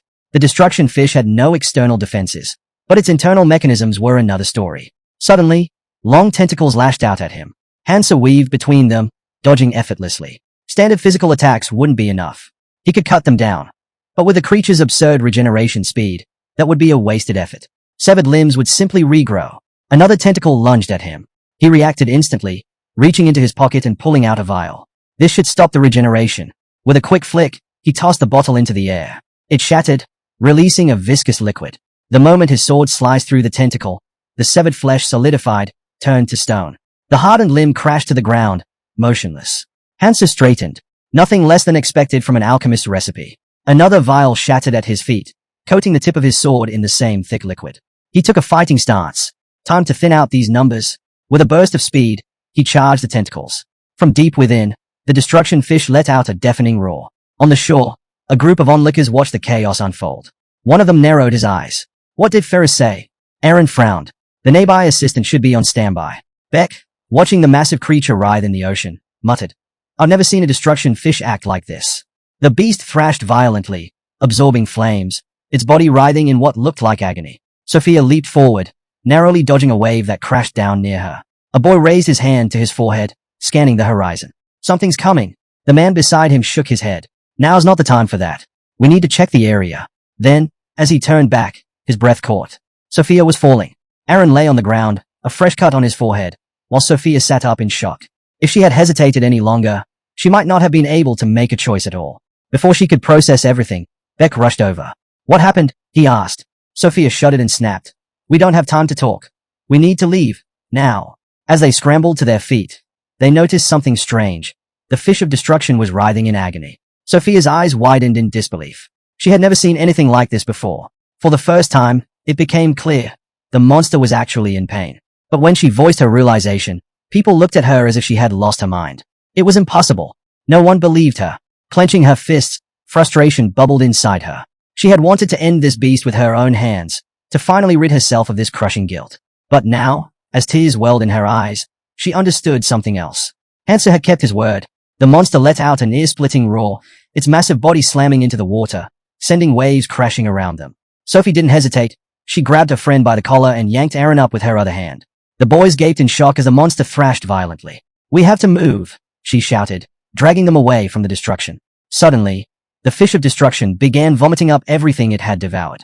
Beck glanced back, his face tense. What's happening? Sophia's lips curled into a relieved smile, eyes glistening. We did it, she whispered. Then, louder, with certainty. Hansa did it. They kept running. No time to stop. We have to get as far from here as possible, Sophia urged. Nearby, a man raised his head, his gaze sharpening as he noticed a trace of a familiar skill. His frown deepened. He knew exactly who it belonged to. Behind him, a girl's voice rang out. If the fish of destruction doesn't calm down, this entire area could be wiped out. She quickly sent a message via bird, stating they would continue to monitor the creature. Michael, standing beside her, narrowed his eyes. Send another, he ordered. The tide surged against the wrecked shore as the fish of destruction's glowing eyes snapped open. With a deafening roar, the beast reared its head, its insides collapsing. Bright liquid oozed from its golden core. Before it stood the Reincarnator, leaning on his sword. He stared up at the core, his thoughts racing. Everything was unfolding just as he had expected. But now, as he took in the sheer magnitude of what lay before him, one thing became clear. There was no way a human could handle this alone. The pressure on his body was relentless, the strain from dragon transformation only growing heavier. The fish of destruction's massive tentacles, now a deep shade of purple, pulsed with a cursed energy that weakened regeneration. Hansa gripped his sword tightly. There was only one way to end this. A direct strike. No more hesitation. The tentacles lashed toward him. He moved like lightning, slicing through one after another, sparks crackling with each deadly blow. He was closing in. The core was right in front of him. This was it. The final strike. The young man swung his sword, the tip piercing the golden sphere. As he lowered his head, a realization struck him. The monster could still feel pain. Standing atop the burning core, he watched as cracks spread beneath his feet. The subspace that made up the creature's stomach would soon begin to collapse. A red aura flared around his sword. Then, with a decisive slash, the core split apart. It was time for the next step. Hansa surged forward, his path illuminated by a searing light. The first step to ensuring the monster's death was complete, destroying the core in its stomach. The second? He had to go deeper, navigating through the artery that connected to its heart. He pressed on, his chest rising and falling steadily. A medallion hung against his skin, pulsing faintly, the breath of a hob, his only lifeline underwater. The third and final step, use the power of dragon energy to finish the beast and purge the poison within. Everything was going according to plan. Until the tentacles returned. Dark, writhing limbs emerged from the abyss, twisting toward him with deadly intent. Hansa dodged the first, his body shifting fluidly through the water. He raised a hand, shielding his face, while his blade moved with deadly precision, slicing through the monstrous limbs. But then, a sharp impact. A tentacle slammed into his back. Pain exploded through him. His mouth opened in a silent scream as his vision blurred for a split second. 3 hearts pounded in his chest, but 2 had already been wounded. Gritting his teeth, Hansa slashed through the offending limb, severing it cleanly. His breath came in ragged gasps. He had no time to stop, no time to recover. He looked up, and his stomach clenched. An overwhelming mass of tentacles loomed before him, blocking his path. Clutching his swords tightly, he braced for impact. limbs lashed toward him, hammering against his defenses, pushing him back. He gritted his teeth. If he kept retreating, he would never reach his goal. There was only one way forward. Golden lightning crackled across his body, igniting the water around him. His grip tightened. Then, with a roar, he charged. His blades became a blur, slicing through tentacle after tentacle, turning them into nothing but drifting shreds. He moved faster, cutting his way through the relentless onslaught. Above him, a brilliant light flared. A vast network of vessels extended from a fragment of the divine stone, the very core that sustained the monster's existence. Once, this stone had been part of the world tree's foundation, but now, it had been shattered and placed within these monstrous disasters. Hansa's eyes narrowed. The enemy wasn't going to make this easy. Without hesitation, he swam straight for the monster's heart. The walls of the creature's womb trembled violently. Then, with a sickening rip, a massive, fanged tentacle tore through the flesh. And it wasn't alone. Countless serpent-like appendages surged toward him, snapping hungrily. Hansa's grip on his sword tightened. This fight wasn't over. Not yet. His gaze hardened. Surrender was never an option. With a sharp breath, he propelled himself forward, blades flashing. The battle raged on. With a swift slash, Hansa's blade sliced through a tentacle, severing its head cleanly. Without missing a beat, he lunged forward, cutting down several more snake-like appendages. Their remains drifted in the transparent fluid within the artery. Then, sudden pressure. A tentacle coiled tightly around his leg. Hansa glanced down, momentarily caught off guard. When had it grabbed him? Before he could react, more tentacles swarmed from the side, dozens of them. They struck with immense force, slamming into the very spot where he had been standing just moments ago. Then, something unexpected happened. The monster's limbs froze mid-attack, some even quivering. Taking advantage of the momentary lapse, Hansa broke free from the cocoon of flesh and surged forward. But he wasn't fooled. This wasn't over. Narrowing his eyes, he gripped his swords tighter. Let's see how well you fight when you're out of energy. His blade flashed, striking the monster's heart. But instead of piercing through, the sword barely scratched the surface. Hansa pulled back, frowning. He had never encountered material this tough before. If brute force wouldn't work, he needed another strategy. Shifting his focus, he turned his attention to the arteries, thick, pulsing veins connecting the divine stone fragment to the fish of disaster. That was the key. With a precise strike, his blade cut deep into the monster's flesh, slicing through the vessels. Thin strands of blooded fibers clung to the edge of his weapon. Grinding his teeth, he raised his sword high once more. This time, he swung with all his strength. The artery was severed. At that moment, the divine stone fragment lay exposed before him, its glow flickering like a dying star. Reaching out, Hansa grasped the shard, his fingers closing around it. His breath caught. Such a small stone, yet it held the power to sustain a beast as monstrous as this. A smile tugged at his lips. He had done it, but the victory was short-lived. The artery walls trembled. Chunks of flesh and debris crumbled from above. The monster's internal structure was collapsing, its very foundation unraveling. He needed to escape. Now, a writhing mass of tentacles lashed out, striking Hansu in the back and sending him tumbling downward. His grip on the divine stone shard slipped. His fingers stretched desperately toward it, but his vision blurred. His body grew heavy. Darkness crept in at the edges of his mind. The rupture in the artery sucked everything into its depths, liquid, debris, and Hansa himself. Somewhere far away, a raven perched on an outstretched hand. An unknown figure gave a quiet order. Find the one who killed the fish of destruction. On the shore, the lifeless corpse of the monster lay sprawled, its massive form drawing a growing crowd. Among them, a young man scanned the scene. Deputy Commander, he called. Liu stood with his hands clasped behind his back, eyes locked onto the deep wound in the beast's body. He studied the evidence carefully, a mask resting in his palm. The mask of Morin, the captain of the assault group. Pressing a hand to his chin, the traveler frowned. Something wasn't right. He had been given orders to deal with Quadrius. So why was everything spiraling into chaos? A subordinate approached from behind, reporting that they had found the bodies of the remaining squad members nearby. Every single one of them was from Morn's squad. Hearing this, the second-in-command closed his eyes for a brief moment. The boy continued, explaining that the evidence left behind made it clear. They had all fallen to that man. Without hesitation, Liu ripped off his mask. We don't have a captain anymore, he declared. It's time to restructure our ranks. The subordinate looked down before addressing him with a new title, Commander. Liu smirked, rolling the word around in his mind. It had a nice ring to it. Unlike Morin, who had secured his position simply by being around longer, Liu believed he had truly earned it. Then, he turned serious. Any survivors? The subordinate glanced toward the wreckage. A ship drifting in the water, its sails torn to shreds.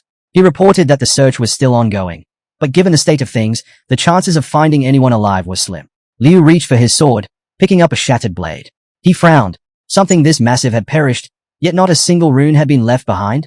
How many things were still functional after what had happened here? Tossing the broken weapon aside, he asked the real question. What about our enemy? Is he dead? He ordered them to keep searching for any traces of him. In his mind, he pictured Zhang's grin and reminded himself to check the 1,000 Li implanted in Quadrius. A massive shadow loomed over him as he stepped closer to the corpse of the fish of destruction. He observed the torn flesh, recognizing where its heart had once been.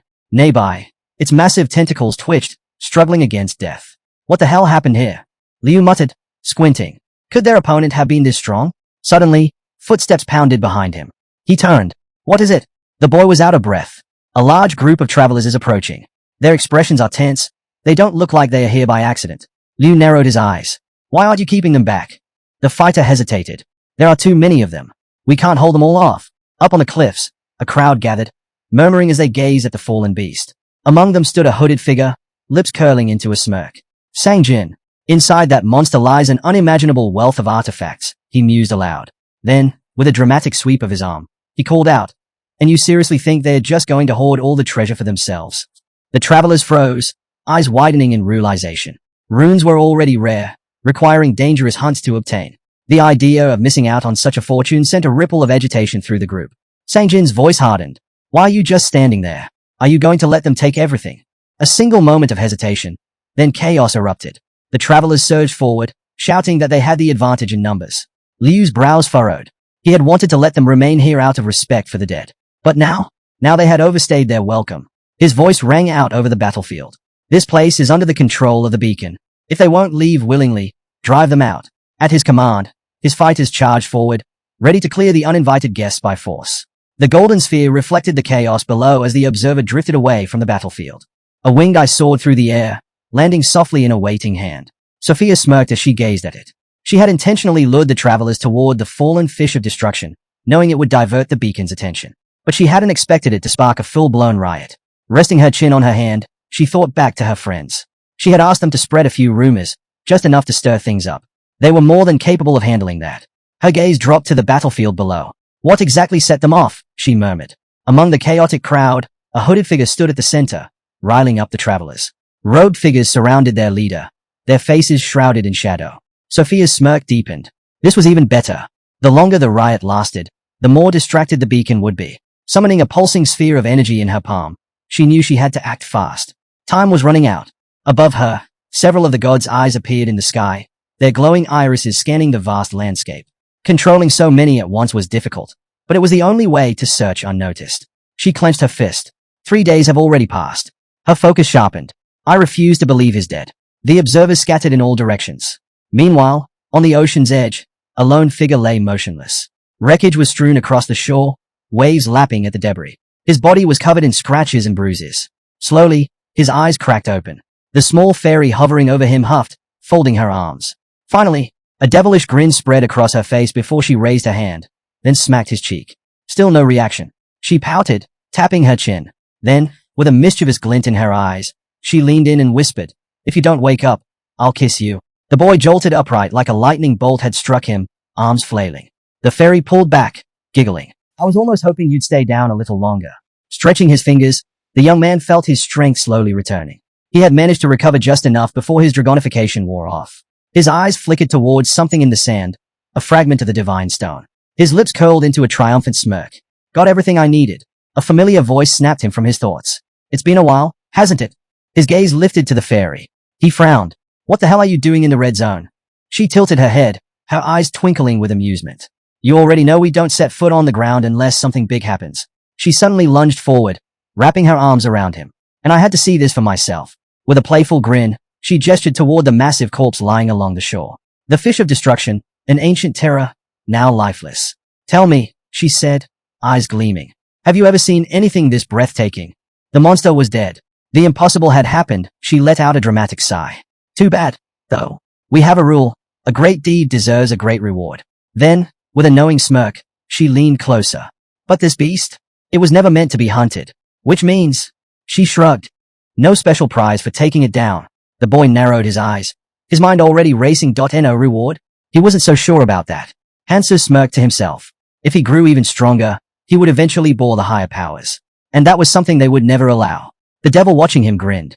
Those sadists only enjoyed cruelty and suffering.